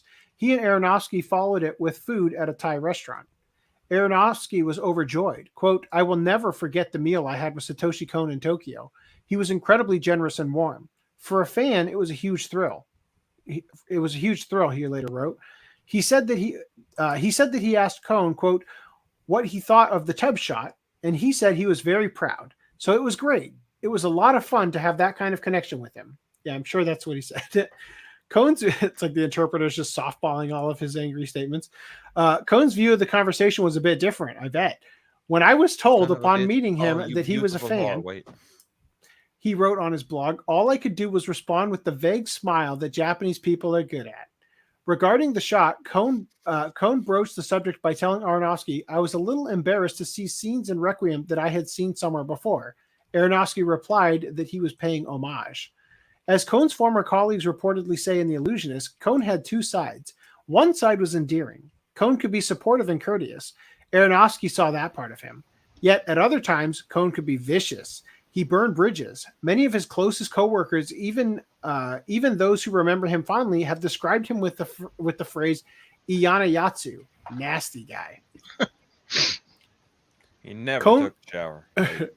Cohn revealed a bit of this side on his blog after the meal, ribbing Aronofsky and suggesting that Requiem had ripped off Perfect Blue. He wrote that Aronofsky was paying too much homage, but his claws weren't totally out, and he treated Requiem for a Dream as mostly benign. Cohn was much angrier when he recalled the meeting in 2007 during a lecture, where he said, when I asked him about it, he said it was an homage, laughs, an homage to me! And who's doing this scene in Requiem for a Dream? Jennifer Connelly. She's doing the scene. Just like in my storyboard, laughs. As a side note, last year I was on the same flight as Jennifer Connelly. She was in first class with her entire family. I was in business class. She gets off the plane first. Oh, shit. Runa the guy said, so you didn't get a chance to talk to her? No, you can't go, hey, Jennifer, damn you copycatted me. Well, not like it was, she was the one who did it. In part, his feelings were understandable. Aronofsky was a star by this point, while Cohn was scrambling for funding. Pi was a hit, and Perfect Blue wasn't. That pattern played out again with Requiem for a Dream and Millennium Actress. Although Requiem for a Dream isn't to Perfect Blue, although Requiem for a Dream isn't to Perfect Blue what The Matrix is to Ghost in the Shell, you can still feel Cohn's influence in it. Honestly, I don't feel like the Matrix is that close to Ghost in the Shell, other than plugging in. You know, Other than all the butt plugging. Yes, and the then butt the, plugging. and the interface being green. Yeah. Oh God, was it green lined? You feel it especially in the Connolly character, whose arc later in the movie takes cues from Mima, the protagonist of Perfect Blue. It's in the tub scene. It's in the scene where Connolly trashes a room. And what happens to Connolly's character in the final moments of Requiem for a Dream is a close paraphrase of arguably the central sequence in Perfect Blue. From the blinding lights to the cheering man around the table. Cheering men around the table. Unlike most of Requiem for a Dream, for the record, this scene is noticeably absent from Selby's original book. At least for the last leg of Requiem for a Dream, it's clear that Aronofsky saw in Perfect Blue a source of inspiration for what to do with Connolly's character. Ultimately, it's a small slice of life film, but it's still a slice.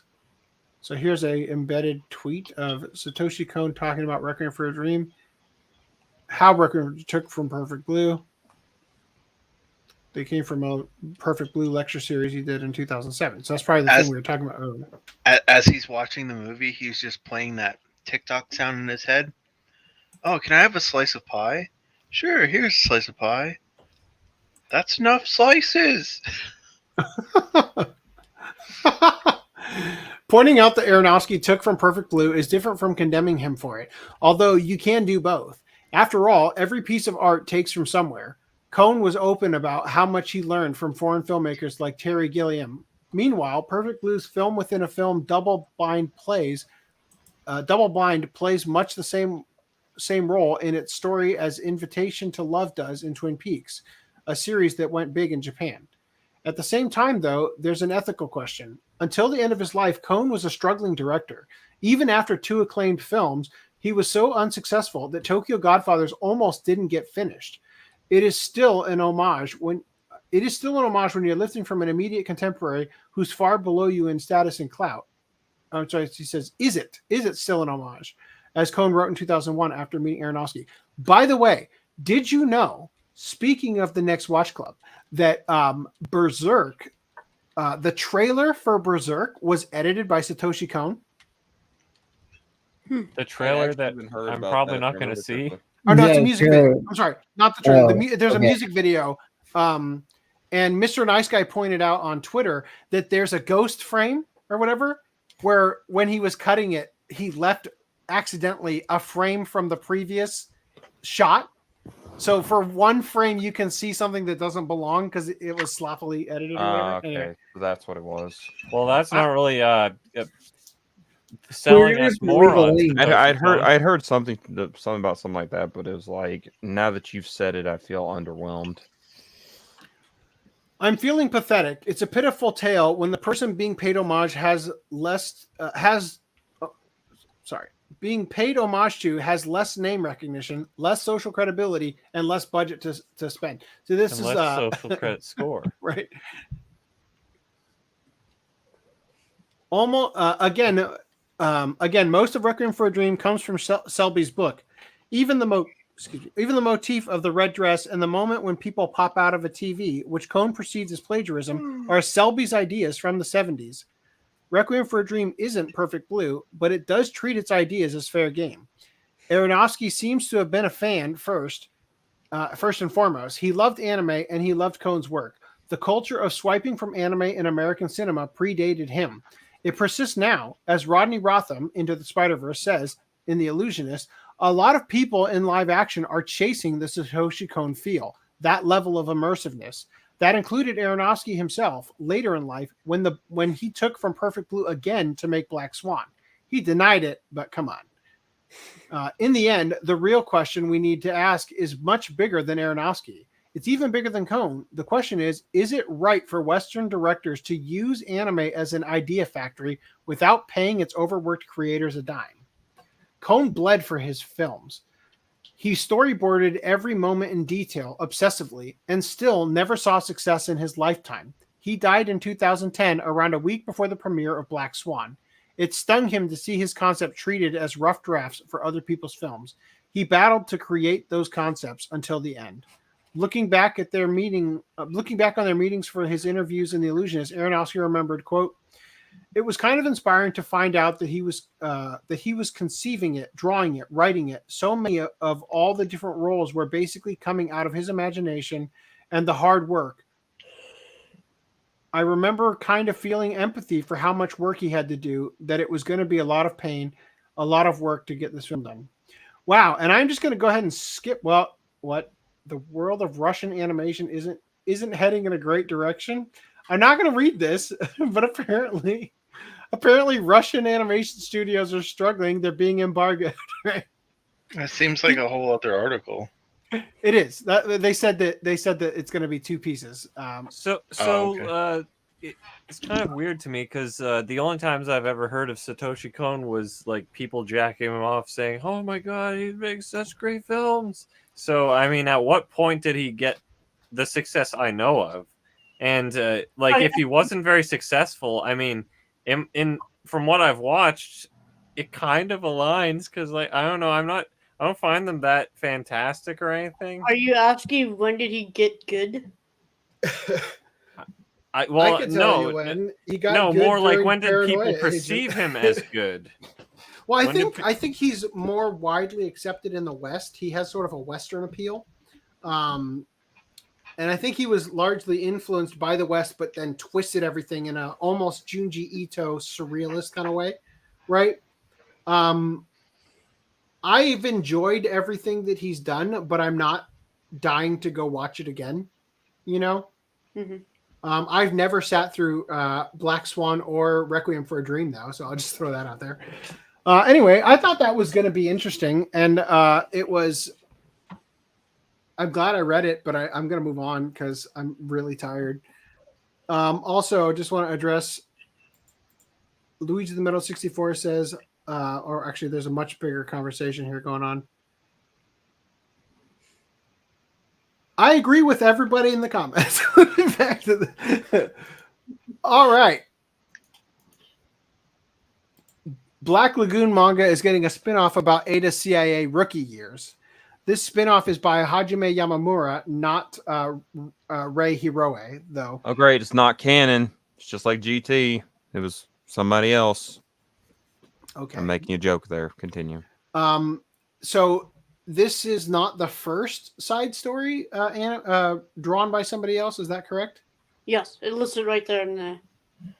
It's first spin-off, Black Lagoon, Soji Sawyer Kaitai, Gore Musume. I guess I wasn't done reading it. Gore Musume, Black Lagoon, Sawyer the Cleaner, Dismemberment, Gawr Gura Girl. The fuck? I love that. Tatsuhiro Ida. Yeah, how have you read these? No, it's not. Viz hasn't put those out yet, but I would. God damn it, Viz! Anyway, yeah, so there you go. I'm just happy to see more stuff coming out of Black Lagoon because we did have that article. Keep talking. I've got to take a leak. Depressed. Okay. And Hawaii 12 is coming out over here in like August, I think. So yeah.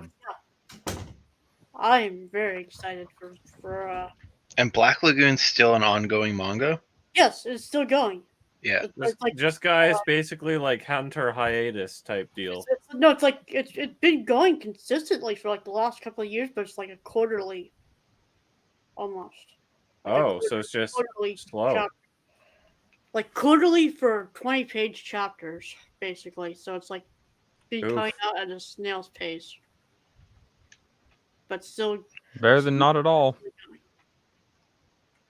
So, but yeah. So, since I always ask it, what you guys been watching and reading, I'm gonna go first and say that last night I finally finished watching Seven Samurai, the Akira Kurosawa live action from 1954 thing that was like the basis of Seven Samurai. Nice. I've been watching Rurouni Kenshin a little bit. It's decent, actually. I didn't know what to expect from it. It's been one of those ones on the watch list, like, oh, I'll get to it someday. So watching it now is pretty. I didn't expect Kenshin to be as lively as he is, though. That's a bit. You thought he'd be more somber and like serious or something. Yeah, and it's like, oh, you're Vashta Stampede 2.0. Got it. Okay, cool. So what do you think of his voice? When I first heard it, I'm like, oh, that sounds kind of odd. I Well, don't know. seeing as though it's the Bang Zoom cast and not the shitty whatever the fuck they got for the other dub, ADV? Ooh, much better. it's I don't know. I find it pretty decent. What are I we don't know talking which about? one. Rurouni Kenshin. I don't know Okay, which one it Keep was. talking about that. I gotta put Samurai something in the X? laundry. I don't know which dub I watched, but I watched one that aired on Cartoon Network. It's gotta be the TV series Bang Zoom. I think that's the Bang Yeah, it's Zoom the one. Bang Zoom one. I think. I remember Okay. I remember I watched the one that Netflix had on their site for a minute, and it was disgusting. What Kyoto arc? I guess there There- would be 3 dubs, wouldn't there? there Because was- Sentai got Kyoto arc or something. There was a dubbing on Netflix, and I thought Netflix had the old series. it wasn't the dub I remembered. I can tell you that. Yeah, unless I'm getting It the was time I watched. Hulu.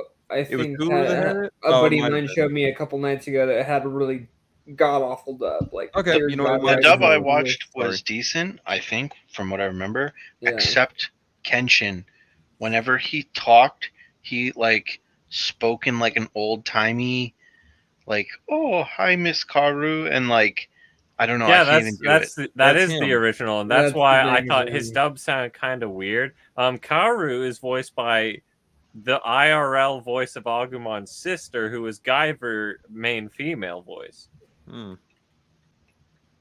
I have been rewatching, along with a few other people I know, the certain Scientific Railgun series and Index and all that. We've been kind of watching it in story order, which has been a pain in the ass. What, you're going episode for episode back Yeah, and forth? it's like a couple episodes of this one and then a couple episodes of this one. I'm really glad I own all that on Blu-ray up to a certain point, because I'd say the opposite, because that makes it harder. You have to be like, okay, take the disc out, put the disc back in, and watch one more episode. Okay, take the disc out. That's what's put the other disc happening, back. Fudnum.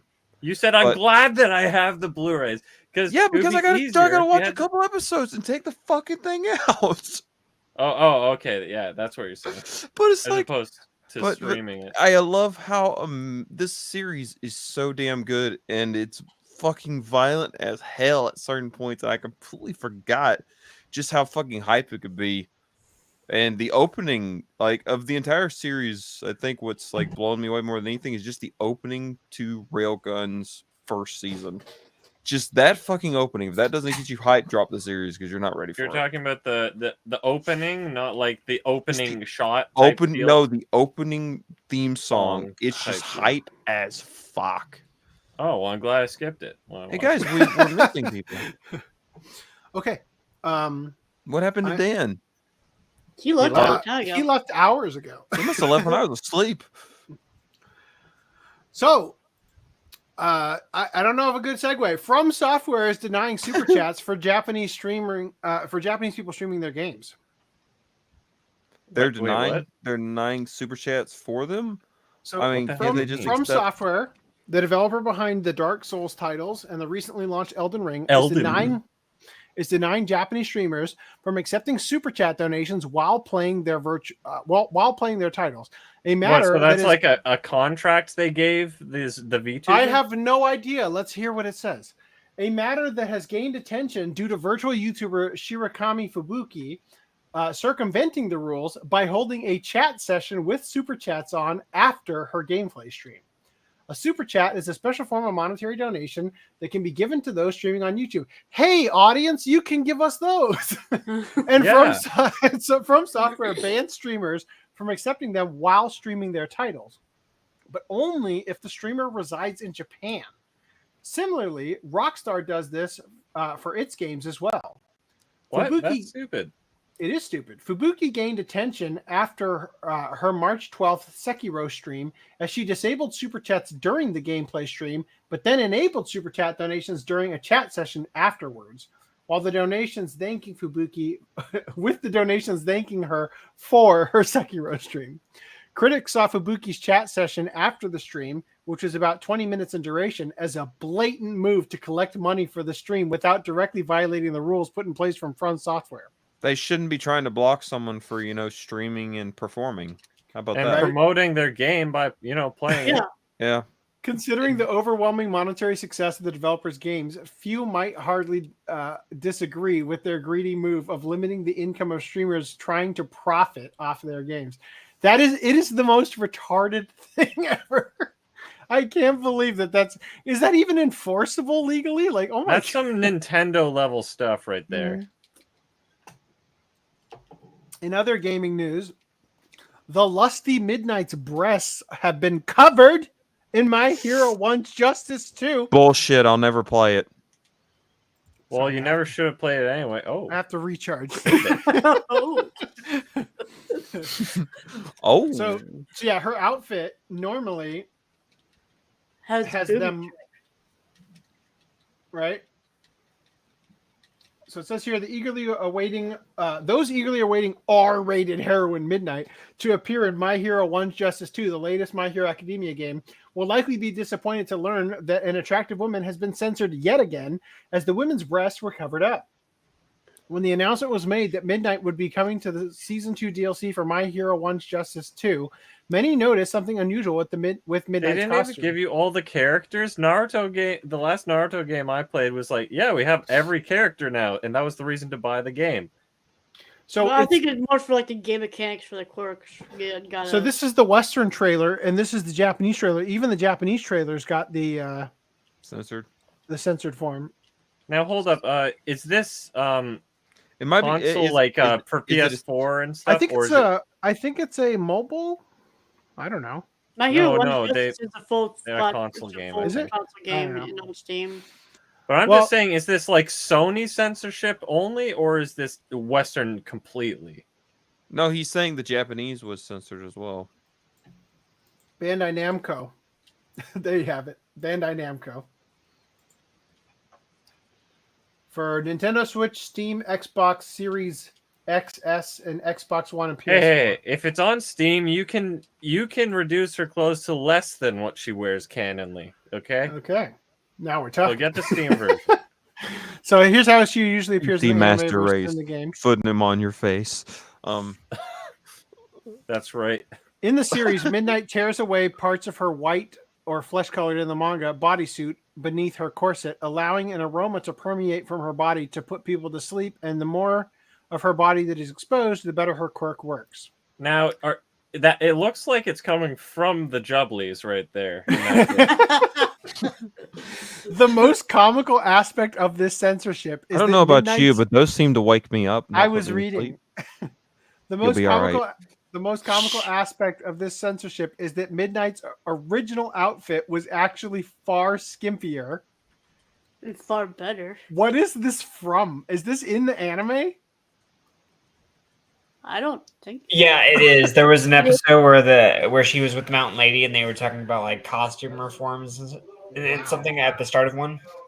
What they said in canon. Oh yeah, I want to do this. Oh yeah. It says here original was far skimpier, and it is part of the plot that she was forced to cover up with her current bodysuit. The change is strange, however, as it alleged that the designs of the other exposed females weren't altered. Right. Oh yeah, Momo's got her. Yeah, Yorozu's been censored previously in other things, though. Yeah. Brad, I thought you were watching this with your son or something. I'm caught up to season 6. So real yeah, quick, but you're away for a you second. see all those jugs. You're fine. Where did they cover up I Midnight? somehow missed the blink and you'll miss it shot right here. I'm sorry. Sorry, son, who's watching. At least I didn't commit it to memory. Looks like they gave her a breast reduction for Yellow Flash. So what did they cover up on Midnight? I had to step out to say goodbye to a friend real quick. What did I missed in the game? Her jubblies. Oh, really? Her Okay. Yeah.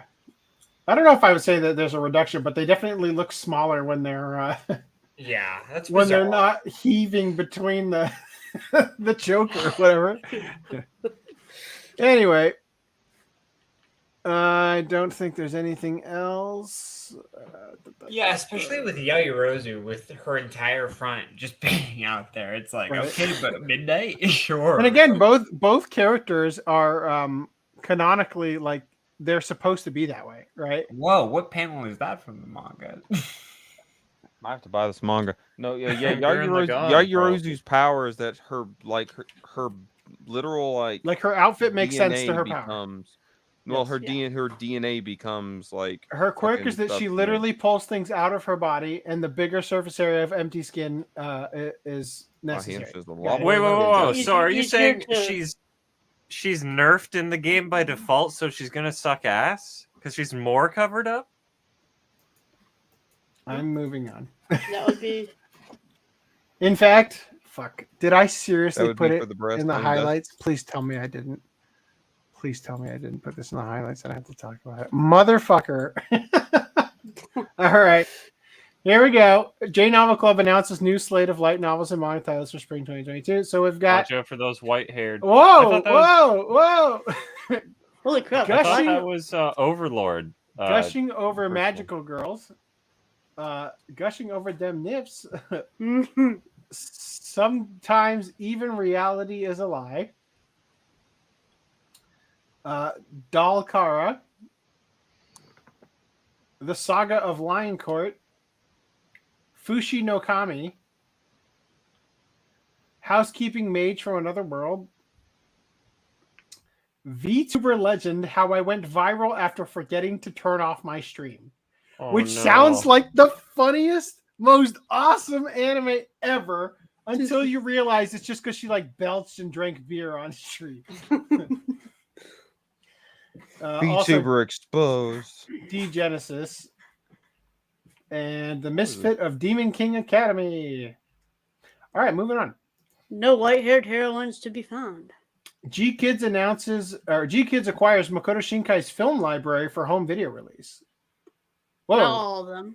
I was going to say, did you literally steal your name and whatnot from Funimation? Because Your name and your name from Funimation and Garden of Words from Sentai Filmworks are still.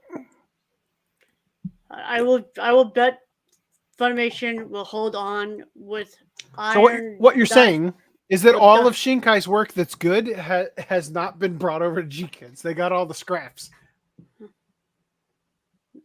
Yeah, but Random 11 disagrees with Garden of Words. I disagree with all of his work. Oh. It's all shit. Although I haven't watched. Hey, you and me, my man, are on the same page. What? I haven't watched Your Name or Weathering with You, but I assume they're shit too, just because. They are not. You will be wildly surprised. Why is this here? That's not what What- I'm asking myself right Why now. is what here? This article. Funimation anime titles are now listed under Crunchyroll for home video in June. Did somebody share this to me? Because I don't get articles off Anime News Network. I'm sorry. No, it's just when we did the right stuff last week, we did make a note of it. Though, to be fair, we didn't really make a big note I'm just of wondering if Random 11 shared this in the article submissions with the tag that said "I was right, suck my dick" or something like that. it. Whoa, by the way, we did not I clarify did not. that all the Oh, future dick suckings... It was Jason South. Brad, we did not clarify that all the future dick suckings goes to who now? Greenline? To me. Because he's the savior of Anime Because Gate I am 2.0. savior of Anime Gate again. Oh yeah, at the end, did you get that dick sucking clip Sound from last effect. podcast that I asked you to do? Wait, what? Is the one where you get it stuck while opening Green a bot lines. plate? No, are you talking about that thing that you're like, here, put the ye in this? No. No. He said. So Random was like, I just like to point out that I was right, and Greenlight goes, oh, hold on, I'm sucking Random's cock. Oh, right. That's right. That's what you're talking about. Anyway, No, my brain rotted by the time we got to the end of stream. Wait, so hang it on. completely gapped. Sorry about that, guys. This doozy's sucking random off. No. You It gotta was better redirect last your podcast. sucks. Okay. You need How to long deep is throat it? that How- microphone more. How long is the grapefruit technique video in Way here? Is too this the full long. version? It's the full one. Okay. Anyway, We So- need to just do that really short. I know. Oh my god. What time is it right now? Already past midnight. That's wonderful. Time to suck some dick. What? Past midnight? If I kill myself right now, Then you won't have to pay taxes. No. It's a life hack. Death hack. Oh God. all right, I need to let the dog out in a minute. So just a second. Oh shit, that's a metaphor I haven't heard in Yep. a while. Anime Premium Edition said so. Funimation Store indicates it will be moving to the shop Crunchyroll or the Crunchyroll shop on April 5th, but no notification as to what is meant. What this means for Premium Plus subscribers, going from 20% off all the time to $25 off of $100 4 times a year is a big downgrade. No mention of how they will handle it. Yeah. And of course, they didn't reply. Oh, wow. That time I got reincarnated as a slime has tentacle rape in it, apparently. Okay. All right. And in Right Stuff news, we have... Naruto. Old. God damn. What? Well, Place Sorry, to Place it's getting old. released again. I think literally all of them are technically re-releases. Reese, Oh, wait, can no. can I have you do this because my wife is texting me to let the dog out before she explodes of bladder. I will. All right, I Of will have bladder. to remove this. I'm gonna have to open You should just And while he has permanently let power, the he dog just- out. New Let the dogs out. I forget how to do this. New window. Right Stuff. It's his first time, viewers. Be gentle. Share screen.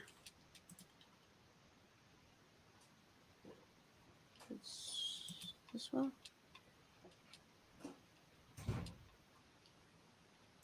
I think yes, this is the one. Okay.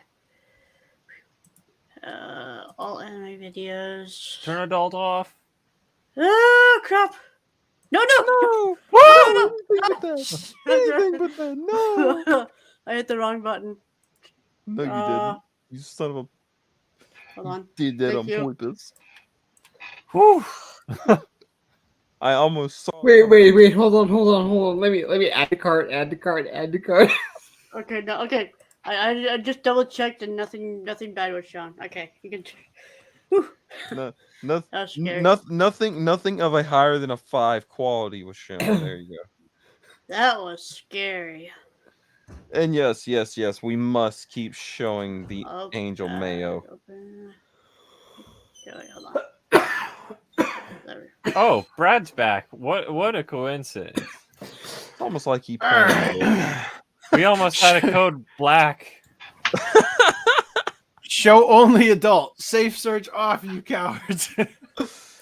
I'm already doing it. Let me finish. I don't know what happened. Well, you got a little preview of what it looks like with show adult on. Anything else? Okay. Nothing bad was shown. I swear. Okay. Green line, are you dying? No, that's Lance. Alright, what else? Did we do this one? Oh, he. You don't Someone even just need to do muted it him, I anymore didn't because I'm back. Well, I already got this freaking tab. He's already committed. Well, so do Wait. I. Sailor Moon season 1 on Blu-ray. So, riddle me this, Batman. Is it going to be reauthored new to not be masters? asked? Probably not. What was Yeah, wrong with that's the my authoring guess, too. before?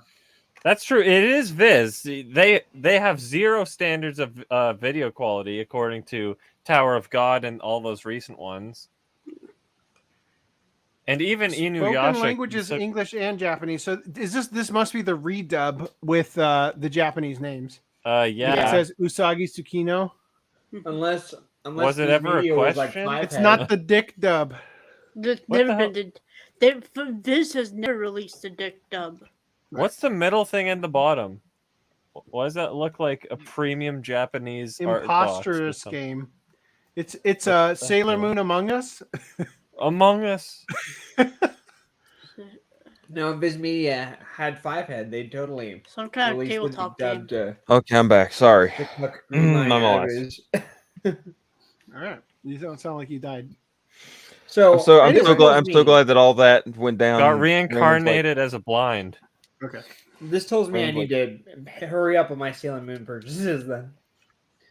Only Yep. part Oh, 2. set 7. They're almost all the way done with Naruto. Yeah, only Yeah. one more. But that's like the first filler set, isn't it? So that Not means that roughly $210 you'll be able to get the whole series on Blu-ray. Wow. Was this? How much was that? I'd say that's $30? good, but Amazon.ca had like literally like $11 to $15 for each of the DVDs at one point. So nah. You're not even signed in, so that's not even like the God Anime discount price. Oh, you're right.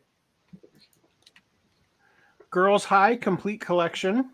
I can replace that in my my current collection. If you told me that this was a guy in drag, I would believe you because this is the sleaziest looking motherfucker I've ever seen.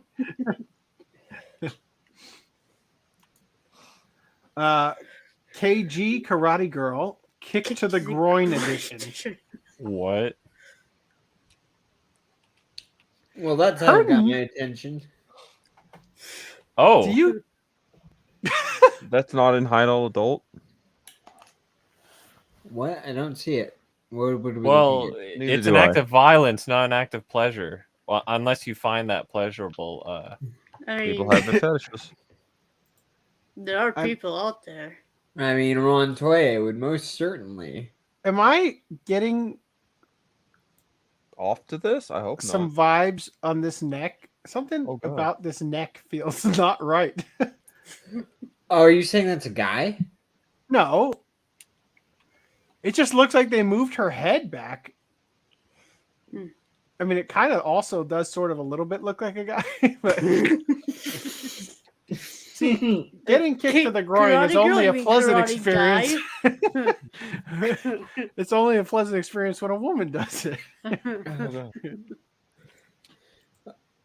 The harder she kicks, the harder I get weight. Okay, continue. What the fuck? That's Sorry, what I'm saying. I got distracted by this. When you say that, you Oh, scare okay. I me. see what they're saying. Okay. All right. Anyway, getting out of here. Okay, back to this. Run as fast as you can. Okay. Zebra Man 2 is Attack on Zebra City. Oh, hell yes. Another Takashi Miike film. Zebra Man is the shit. Have any of you seen that? I have seen No. it. Place to Place. So this is a I re-release, enjoyed that right? one. Yeah, it's sad that there's no dub. This is like the It's pretty third time they re-released it. Like we covered. That's the what I've been re-release saying for the before. last like 2 slates. I'm like, I could have sworn they re-released this like last year. Sentai is probably at the point where they're like, fuck, they just Funimation and Crunchyroll together. We got to do something. Put out Place to Place again. Also, Get a Robo Arc. This is the new series. Oh, they had. It's new funny ones? because the artwork on it looks the worst of any of the Get a Robo series I've seen so far. Get her also- off the Robo. Student Council's Discretion Season 2. I'm guessing this is Season 1. Yep. Season 1. They didn't Seito want to make Kano a complete, Ichizo. I guess. Yeah, that's done. Is this a re-release as well? Yeah, Also only in Japanese? My goodness, Sentai. at least dub AMC these couldn't things. buy you I- fast enough. So you know how they were on this like streak of dubbing older licenses. Yeah. I feel like that halted as soon as AMC got them because they're like, okay, soon we're as- shaking things up. As soon as they yeeted Crystal Laporte. Iroduku, The World in Colors. This show is really good. This is probably the best show in the entire slate. Lance, I'm sure you would love it. Okay. Because it's Does it have a dub? I'm sorry. Yes. sorry. You're telling Lance The World of Colors is something he's gonna love? She Oh can't man, tell you know us. what, Rhys, you're a true friend, man. You believe in me, It is a fucking Dude, gorgeous series. He sent me a coloring book. He is a true friend. You have no idea.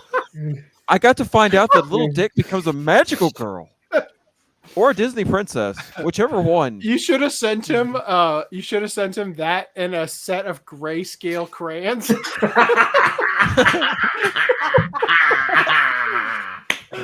if Amazon has grayscale crayons. And Batum Alright. doesn't have a dub either. Oh no, it does. Yeah, it does. Thank Dub. God. Thank Yeah, God. I watched Thank it God. dubbed. Okay. All right.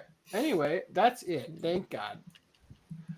The Wings of Oneamis, as that is retardedly pronounced, film celebrates its 35th anniversary with a 4K remaster edition. Ooh, and Sentai's not gonna release a 4K probably.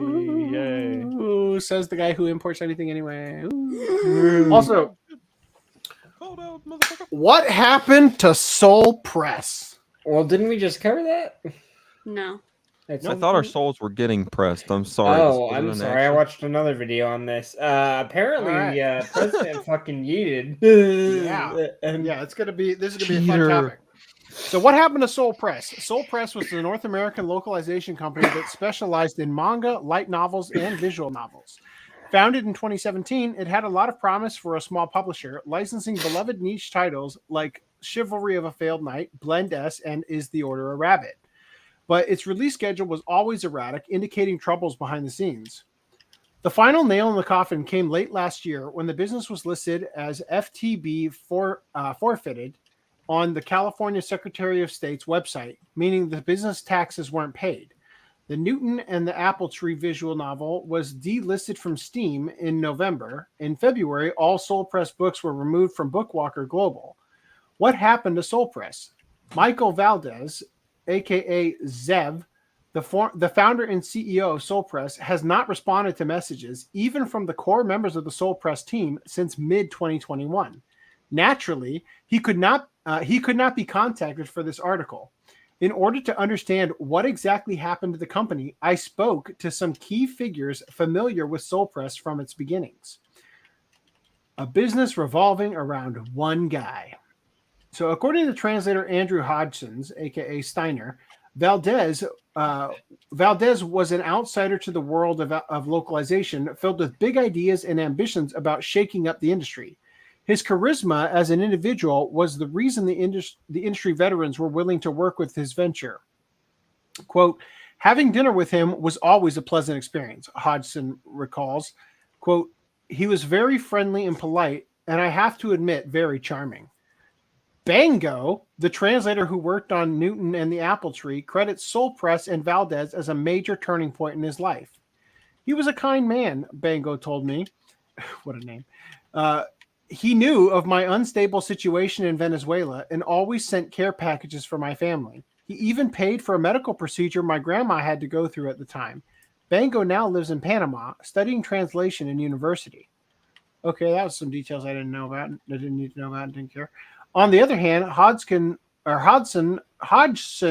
said that Valdez's inexperience with localization meant that he underestimated the cost of licenses and overestimated the sales potential. When the business encountered difficulties, he was uncommunicative with the team. Furthermore, because he is the only person with full access to the financials, his disappearance means that nobody else has been able to run the company in his stead. Allegations of missed payments and poor pay. Rumors around poor pay and inefficient leadership began to circulate on social media around January 2019. Hirei, who joined the company as a project manager in 2018 after the Sekai project layoffs, publicly disavowed Soul Press in March 2020, citing months of uncompensated work on the Under One Wing visual novel project. On top of her management work, she handled marketing, image editing, and quality assurance. Hirei told me that Valdez was very insistent on completing the project as quickly as possible and used this as the reason for not paying the originally agreed rate. The conversation allegedly happened after months of ghosting, during which Hirei accumulated approximately $10,000 worth of labor.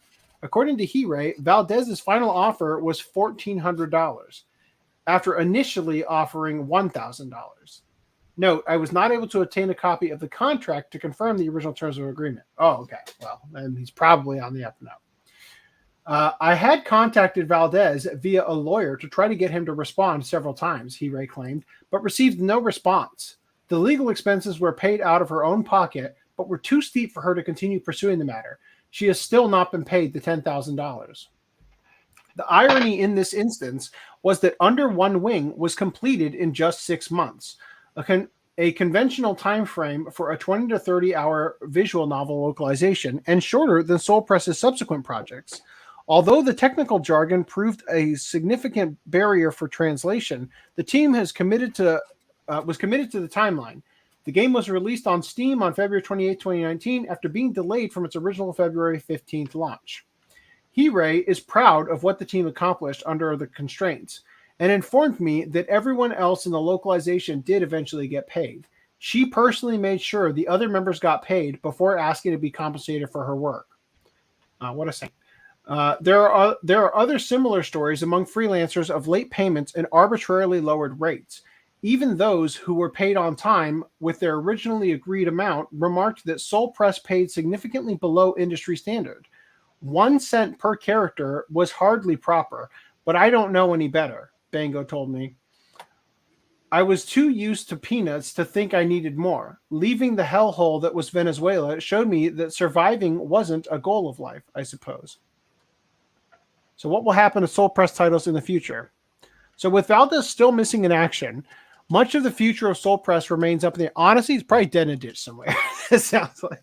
Soul Press community manager T. Smalls told me that he's been finding out new developments along with the public, but he was able to provide some key insights regarding the future of Soul Press's existing titles. First of all, Steam and Bookwalker Global aren't the only storefronts removing Soul Press titles, because they are being removed by request of the original Japanese license holders. It will eventually become impossible to purchase Soul Press titles anywhere. I wouldn't say it's safe to assume Soul Press titles will be removed from all retailers by the end of the year. I would say it is safe to assume that they'll be removed by the end of the year, T-Small says. For refunds, consumers are unfortunately on their own. I saw this. Hello, everyone. It's T-Smalls, social media manager. This is a simple update post for those who may not be in the Discord or in the know. This is not the post you wish it to be. Unfortunately, I believe we have reached a point where I can no longer provide refunds. I'd say 90% of orders I can no longer refund. We are in a complete standstill. Nothing can be done until our CEO returns. For any further questions or answers, please join the Soul Press Discord. Then I also saw this one. LMAO dodged a bullet there. Fuck the localization. This person has a tweet here. It says, "Hello, my name is Blank, and I'm the editor-in-chief at Soul Press. I wanted to follow up with you in regards to the editor test you recently completed. First and foremost, congratulations! We found your editor test to be fantastic and would be happy to offer you a position as soon as one becomes available. If this is something you would still be interested in, please let me know, and I will be sure to email you as soon as we have a project ready for you." To which they replied, "The test I recently completed was completed 14 months ago when I was given the test. I finished it shortly after I received it. I set aside time to make sure there was a prompt turnaround out of respect for Soul Press's time. I made multiple inquiries about the status of my test, only to have radio silence until now, 14 months later. There have also been multiple allegations of Soul Press not paying staff on time, if at all. With all that considered, I'm going to have to make the very easy decision of declining your offer. Take care." Sounds like they're pretty SOL. Yeah. That was the master plan the whole time. So for refunds, consumers are unfortunately on their own. T-Smalls was able to issue refunds through the store's backend until last month, but possibly because the account has been overdrawn, the process now requires the absent CEO's direct handling. Until Valdez returns, consumers will have to tackle the process themselves through their bank or PayPal. What are the odds of a rescue license for popular titles? The only thing in this whole thing I care about. Right now, it's small, but technically not impossible. Although the original Japanese publishers retain the rights for the titles, any company that wants to reissue Soul Press's translations would need to sign an agreement with Soul Press directly. And the remnants of the company are currently locked out from doing any kind of business transaction. If a different publisher were to license a former Soul Press title, they would have to retranslate it from the start with significantly lowered sales expectations because it was already previously available in English. There are very few titles for which this would make business sense. If there is a title you desperately want to see a rescue license for, be sure to get in contact with other publishers about it, and even more importantly, indicate that you are willing to double dip on your purchase. It's an unfortunate situation for everyone, but that is the reality of failed businesses and the burdens they leave behind. Update. Hirai clarified in the later correspondence with A&M that Valdez's final offer for the project management was $1,400 after initially after. Okay. Anyway, there we go. That's news. Into random merch. The most random merch of all. Stealth Weed. It's all my merch. Support me. I'm wearing this shirt right now. I made it myself. I hope you enjoy it. Why is it not loading? There we go. I'm wearing it right now. It's fucking awesome. Right? Anyway. I'm wearing the Bakugo shirt right now. Right on. That one's not available anymore. Wait, I couldn't see the art you saw you were wearing. It's right there on screen. Well, what would you leave it there for like more than fucking 5 seconds? And let me I had to lift up my sweatshirt. I was like, wait, what shirt am I wearing? It's right on screen. Oh, who in the world is that? That's Rebecca Rossellini from Lupin Part 5. Oh, Part 4. okay. Yeah. Also, you could shop on Stealthweeb and buy numerous things. So I have, due to the nature of my work, I've got most of next week off. I want to work on getting the colored version that's out. I'm finishing up. What you should do is catch up on sleep. Well, what I'm going to do is I'm going to get the next couple podcasts worth of work done on the In Touch podcast halftime, so that isn't a train wreck. Because I want to cut out as much of their cackling as I can. Also, Dragon Ball Blanket and Cushion let you send King Piccolo to the rice cooker. Welcome to the rice cooker, motherfucker. Oh my fucking word. It's fucking awesome, right? $150. Worth every penny. Also, Green Line has already ordered this, I'm sure. Also worth every penny. But they don't Abs jiggle. in the studio. Kitagawa They do in your heart. Standard and deluxe version. Wait, what? Allow me to show you the deluxe version, which is more expensive.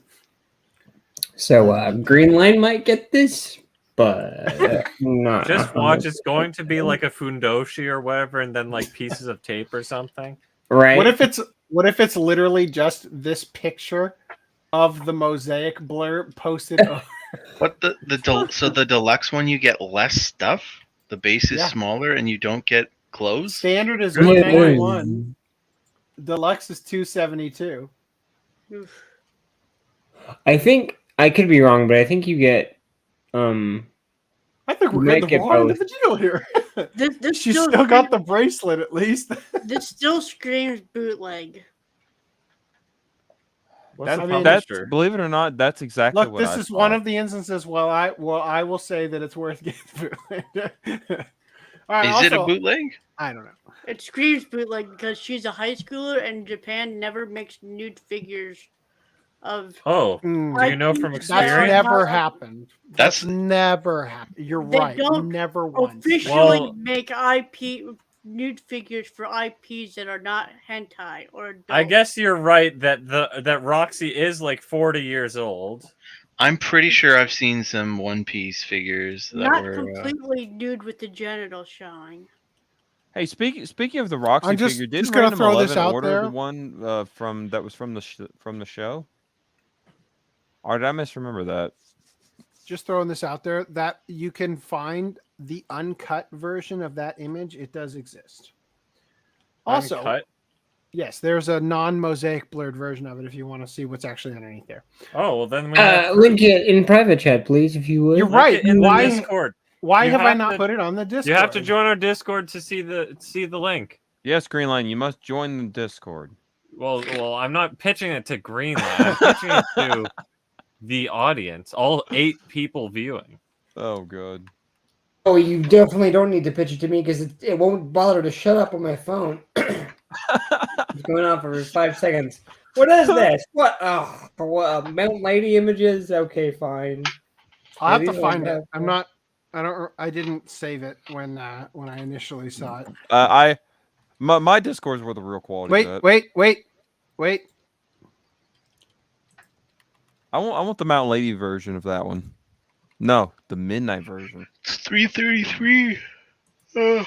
Oh, It's half shut of the up. Devil's Hour. All right, I'll find it later and I'll post it in the Discord. I will Why are make you sure to so tag dedicated to everyone in this? the NSFW channel. All Yeah, right. you at everyone. The next one. All The right. next one is gonna be Mario fucking spinning on a flagpole.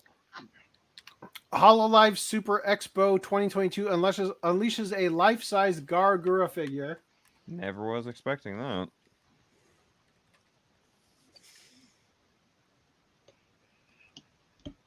Where's Dan when you need him? I know. I was Video gonna say, unavailable. Dan would love this. Also, va voom voom. Look at that top.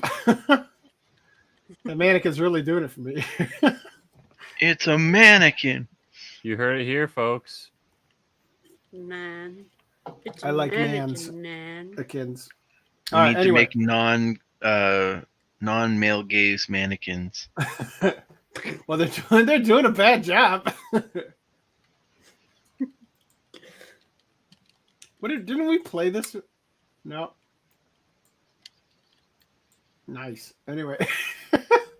All right. Universal Studios Hollywood announces the 2023 opening for Super Nintendo World attraction. So it's coming to California, apparently. No. Oh, that's Universal Studios Hollywood. God damn it!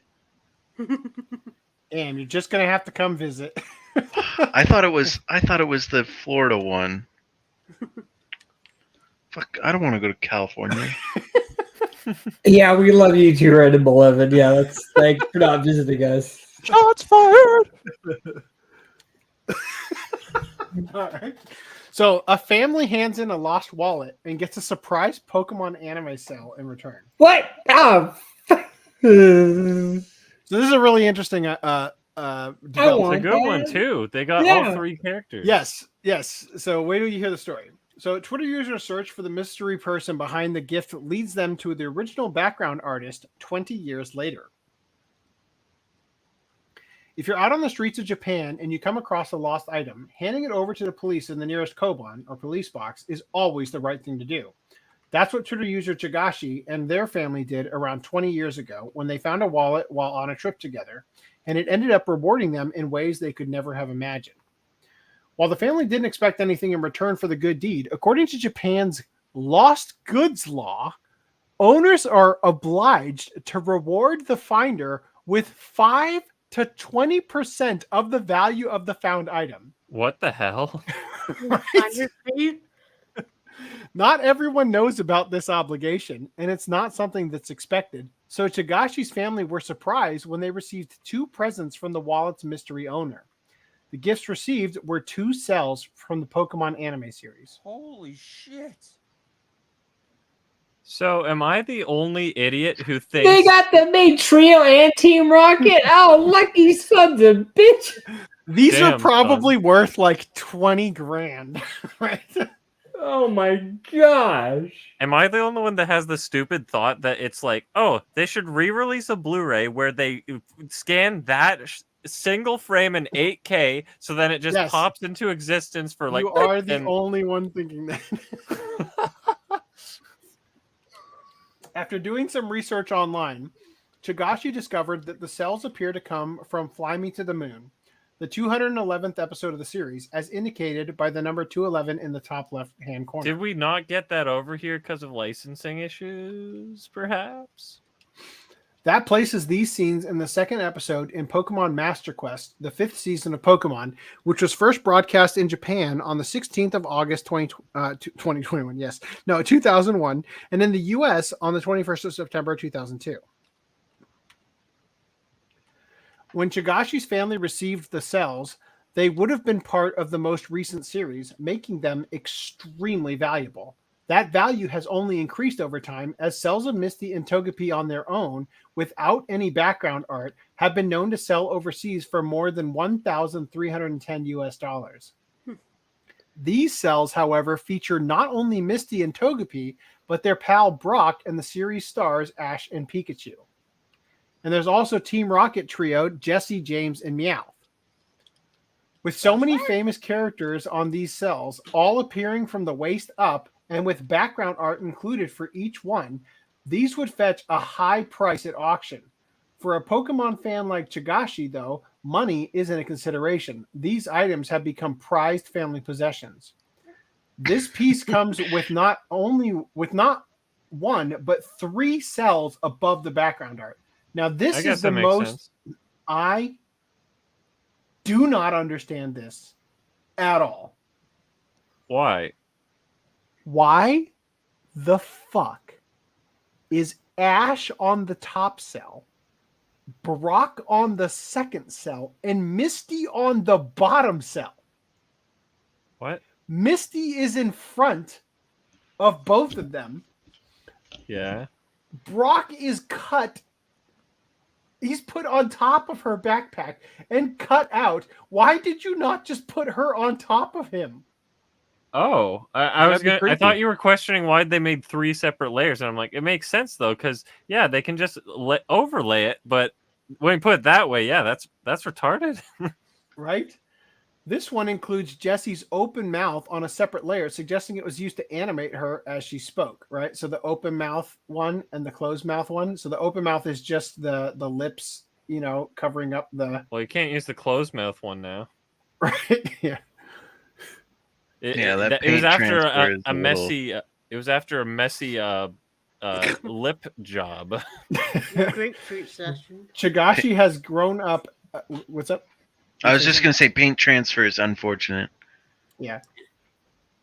So Chigashi has grown up appreciating the hand-drawn images, saying they've long admired the skill and technique involved in producing them, right down to the greenery on the trees in the background scenery.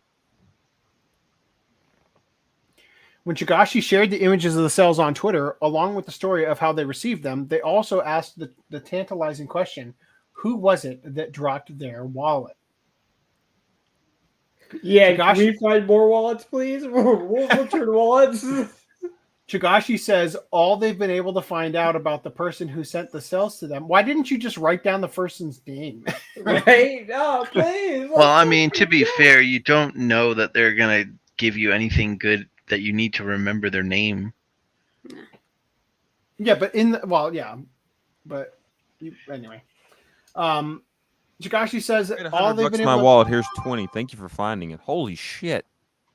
Chigashi says all they've been able to find about the person who sent the cells to them was that they were involved in the anime in some way. However, through the power of Twitter, Katsumi Takao, one of the artists who painted background scenery for the Pokemon anime series during the early 2000s and for subsequent movies as well, appeared on Chigashi's thread saying, quote, "How nostalgic. My niece informed me about this. At that time, I was in charge of the background art. As far as I can tell, I touched this one up and checked it. Cells with background art could only be pressed around people in very senior positions. Could only be passed around people in very senior positions. So it's likely that the person who gave it to you was in a senior position. Please take good care of it. I also have some left at home." This was an unexpected development that led to a warm and lengthy exchange between Takao and Chigashi, who is also an artist, although their specialism is in graffiti-style paintings. Oh, interesting. Takao, right below, is always keen to help artists, as he often uploads drawing tutorials on his YouTube channel. Their conversation went something like this. Chigashi, the person who drew the background. Thank you for the very valuable information regarding those who were involved at this time. I looked at how you used the blue color in the background and in the greenery and also the cliff rocks and thought it was very beautiful. I even smelled the painting materials. Thank you for making such a wonderful work. Who needs panties when you got some fresh cells? That's weird. Takao replied, "Thank you. The painting materials used at the time were toxic. Were Nika poster colors. Tomorrow, I'll meet the director, Mr. Yuyama, regarding another matter, so I'll ask about the wallet, LOL. Kunihiko Yuyama has been in the director's chair for the Pokemon franchise since 1997. Here's a cameo of him. Chagashi said, I thought it smelled like the paint I used at art college, but it was poster colors. It's really beautiful. Thank you for asking about the wallet. I think it was about 20 to 21 years ago. Takao says, yes, it was around 21 years ago, wasn't it?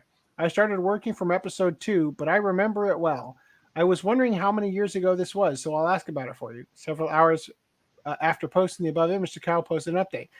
I couldn't chat at the meeting, so I asked Yuyama about the cells by email, but he said it wasn't him. Damn! I was going to get real good.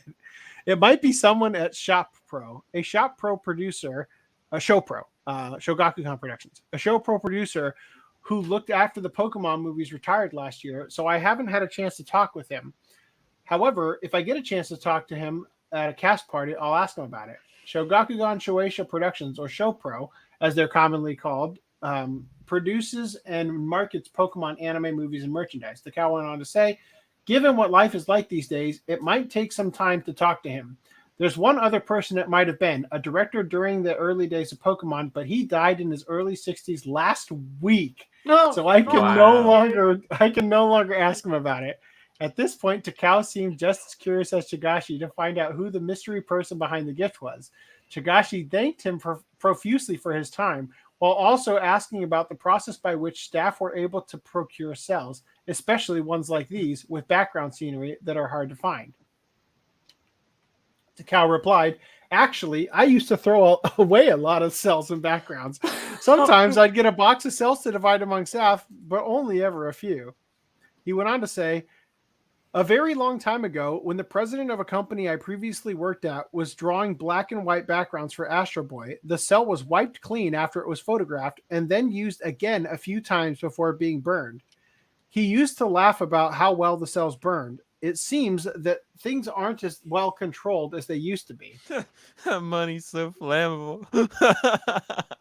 Well, celluloid is rare. So back in the day, they would scrape the paint off of it and use it again because they didn't have enough of it. It was too expensive. Don't misunderstand my joke. It's that those things are worth a lot now, and they could be they selling are. them, but they burn them. So money burns so well. It's like the guy who spent like 600 Bitcoin on a pizza. Heading back to the topic of Chagashi cells, Takao said, quote, Pokemon cells like the ones you have are valuable because you couldn't receive them unless you were a senior employee of the company. With that, the mystery of the owner of the lost wallet remains unsolved for now. It's heartening to know that Pokemon insider Takao is still on the case, though, and the story brought a ray of sunshine to anime fans who left comments like, wow, I envy you for having Pokemon cells. This is really an amazing story. It's a gift from the heavens. I'm an animator, but even I can't get colors. Even I can't get cells of artwork.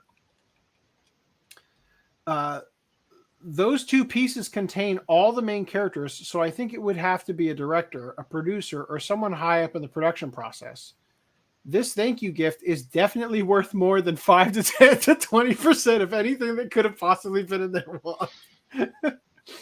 The gift of not one, but 2 original Pokemon artworks with multiple cells is an incredibly kind gesture that shows just how happy the owner must have been to be reunited with his lost wallet, which for many creatives can be their lifeline, whatever that's going to be. Now we'll just have to wait and see if Chagashi and Takao are able to follow the clues and solve the mystery, maybe with a little help from Pokemon fans along the way. So feel free to spread the word, and if you or someone you know has any leads on for this adventure, be sure to let us know. Okay. So let's find... Oh, this is the most bullshit linked article. You couldn't think of anything else to link, so you put this long wallet or bifold. What your wallet says about you. No, fuck that. Oh my god. All right. My wallet's the minimalist wallet. It's definitely the guy who died last week to get the definitely right. All right, real quick before we continue here, Luigi the Metal 64 says Pokemon Ranger and the Prince of the Sea, Manaphy, is called the last. Manaphy is called the last time Pokemon will ever be made with cells. There are no existing pictures of the leftover cells. Huh. So that must have been when they switched to digital. Damn, that was pretty late in the game, too. And it's also the only goddamn movie that isn't on Blu-ray right now. Actually, no, that's not true. There's like one other that wasn't released on Blu-ray. It's like 8 and 9, 9 and 10. Hmm. And I'm pissed off that they haven't re-released it yet. I want a complete movie collection, you dumbasses. In fact, they haven't actually re-released that 4-pack I got from Miramax, luckily. Oh, right. Ugh. I haven't bought that. I haven't bought any of the movies yet because I want a non-AIDS release. I have the DVD singles because I refuse have- the AIDS pack. What do you You mean? didn't get the steelbook version? I have the singles of movies 4 and 5 for. No, Hold on. Brett. What are you talking about with AIDS? The new releases are completely fine. I Yeah, mean, with I the meant exception the of- 4-pack from Miramax. I collected it years ago when I bought all the way up to X and Y or whatever.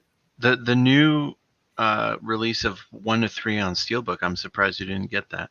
Oh, no, because no, I Brad, don't like the 3 and 1. Oh. Well, too bad. You're not going to get a downsize where they're going to be like, yeah, we're going to release them individually now. If anything, they're going to make like a 10-pack. It's like the Dragon Ball Z movies. If you're gonna release all of them in just one set, then sure, I'll buy that. But I'm not gonna buy 1 through 3 and then have it sitting next to 4, 5. That looks retarded. Why? No. You wait till they release 4, 5, 6. I'm That's gonna how it outlast works. Pokemon. It I will makes live longer than sense. Pokemon, and then they will release the entire thing in one collected set. And then when you turn 60, you'll get your complete set and die a week later. Yes, no. and then Oh, then God. after I die and my collection is buried with me, then they're gonna have the Pokemon 100th anniversary edition, and they're gonna come out with one special OVA that doesn't come out on disc for another 20 years. That's only 15 minutes long. Right. So, Brad, the only thing you hate, what you hate actually, is the double packs of 2 separate, entire different series or movies. I definitely hate that the most. Yes, But with Pokemon, they're all sequential and it's all the same show, so it works. All right. It just Anyway. works. No. Objectively cute Japanese baby face factors determined by Osaka University team. Where's that? It's the same picture again. Like, corporate needs you to find the difference. So your baby may be cute, but is it scientifically proven cute? Cuteness is easily the most potent weapon in the baby's arsenal. I mean, have you been around a dirty diaper? How else can they make adults succumb to their wills? By repeatedly hand feeding them and wiping their butts. You there, cease that infernal clicking and clacking on your box and tend to my rear. Okay. Because of this, I mean, I don't know about you, but I definitely wouldn't position my baby's butt towards my laptop. That's definitely not something I do. Because of this, science has long sought for a way to end this reign of tyranny and attempted to decode the cuteness factors that make babies so powerful.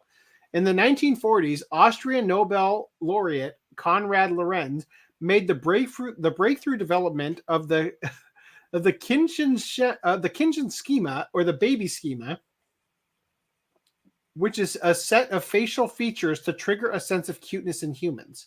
However, given Lorenz's nationality, progress in Kinshin schema was largely limited to Caucasian babies. So a research group headed by Professor Hiroshi Nitono at the Graduate School of Human Sciences in Osaka University set out to determine the set of facial features that combine to make a cute Japanese baby. Following the work pioneered by Lorenz, Nitono's team gathered a collection of 80 expressionless frontal faces. So have they retconned humanity to have like cute metaflorians or The something? frontal faces. I think they made the front face images, right, of 6-month-olds and showed them to 200 Japanese men and women between the ages of 20 and 69. Those surveyed were asked to rate the Nice. babies on a scale of 1 to 7. Baby with tier one, list. with 1 being not cute at all and 7 representing very cute. So they did a smash or pass with baby. With the range of data collected, the researchers could look beyond matters of personal taste and isolate features that consistently led to high cuteness scores. It turned out that these Japanese Kinshin schema weren't very different from the Western ones after all. In the next step in the study, the team used the factors to alter 50 baby faces, making both cuter and less cute versions. What's different? The hairline? I mean, the one on the bottom right has like smaller eyes than the left one. Is it the shape of the face? One's a little wider. Yeah. Okay. This looks like it's just a deep fake. So this section, I'll be I right back, think guys. I is. got a call. I don't even fucking know. I mean, that's clearly different. I couldn't tell you which one is objectively cuter. Probably the one on the left, maybe. I don't know. 3 pairs of faces were then shown to another 587 Japanese men and women via an online survey in which they were asked to select which one was cuter. For the most part, respondents selected the scientifically cute baby 90% of the time. However, an interesting exception was the group of Japanese men in their 20s who only chose the artificially cute baby 70 to 80% of the time. Either they're of the enlightened mind that all babies are intrinsically equally cute, or they just can't tell a cute baby if it puked rainbows in their faces. Oh, God. Graphs showing the results of the online surveys with percentages of matching answers on the y-axis and age group on the x-axis. Circles represent female correspondents and triangles are males. The left graph shows the results from only the pair of faces pictured above. The right graph shows results from further 50 pairs of faces. Wow, the data skewed so much. The results of this study led to the creation of the Japanese cute infant face dataset. Okay. Which is freely available online for another to continue the research. I decided to download it myself and ran it through an enhanced AI that I developed in about 5 minutes to generate the cutest human being ever to grace the earth, Mr. Sato. Perhaps humanity isn't able to handle this level of cuteness yet. As for overcoming the grip that babies have on our free will, more research will be needed. However, this data does open the doors for creating an army of robots that can become artificially enchanted by newborns and do all of the messy work for us. I hear Pepper's looking for a new gig these years. Wow. Articles I wish I had time to read because I wasn't looking stuff up about Daman Mills. Number 27. All right, last one. This is just weird. This one is just weird. Tokyo police investigating social media attacks against victim who lost family. Tokyo police have begun an investigation into defamatory attacks on social media made toward a victim, Takuya Matsunaga, whose wife and child were killed by an out-of-control vehicle. If such actions were ever conducted in the West, the police would be more overworked than they already are. The car accident in question took place in April 2019 on a road in Tokyo's Ikebukuro, where 90-year-old Kozo Izuka, the former head of the now obsolete Agency of Industrial Science and Technology, lost control of a car he was maneuvering at an intersection, leading to the death of the victim's 31-year-old wife and 3-year-old daughter. 9 others were also severely maimed. A Twitter post published by Takuya Matsunaga on March 11th had apparently been the target of critical replies, with one such remark proving so offensive to the distraught man that he contacted the police. Quote, "It seemed you were fighting against the defendant for nothing but money and recognition," the reply message said. It was tweeted from an anonymous account. The reply also mentioned the names of Matsunaga's wife and daughter and said, "You think they in heaven would be delighted by such a father?" Matsunaga replied, "I will take this to the police. Thanks for your tweet. I have screenshot it and sent it to my attorneys and law enforcement." The offensive tweet was deleted, but Matsunaga had taken a screenshot of it. Matsunagika, am I right? He then received a message from an account apparently of the same person saying, "To Mr. Matsunaga and his family, I am really sorry. The account's profile said, "I am the one involved in the slander," with an emoji of hands joined together. Mr. Matsunaga, I truly apologize. Forgive me, please. Go it men. said. However, he still took the matter to the Metropolitan Police Department. It is uncertain whether or not the users making such remarks would be charged with the crime of free speech, which sadly is starting to become an actual crime. So, I don't know. I found that weird, right? Like, I've had a lot of weird things happen in the last 5 minutes. That right there is just awkward. I thought you meant 5 hours. Oh, trust me. Yeah, I the last 5 minutes have taken the cake. But oh my god. Okay. So, if you guys would like to discuss Interspecies Reviewers, I have watched all 10 episodes of it. Holy shit, really? Because there aren't actually 12 episodes. Or we can push it to next week. Push. All right. Sounds good. Everybody, thank you for joining us. This is the shortest podcast we have done in the last 5 weeks. So it's the second WrestleMania. Oh, damn it. You know why? It's because we didn't cover Vic stuff. That's the key. We got to cover the In Touch podcast so that I Stand With Vic Fails Senpai will notice us and shower us with praise as they link our stream all over the place. Yeah. So with that, thank you guys. Should you choose to accept it to finish Interspecies Reviewers? I will absolutely finish it. Find a new screenshot and a new title. Yeah, see, this was supposed to be the final. Horniest hopes and dreams come true with the picture of the spent. We're all left wanting. Right. Wait, why does it say Brogy Bros Converge? I changed it right before podcast. You didn't save it? Damn it! It was supposed to say later and gayer than David Mills. Well, the header in true podcast fashion showed up at the end of the podcast. All right. Well, anybody else have something they want to say before I yeet this stream? Good night, everyone. Thank you for putting up with us. Farewell to all, and to all a good night.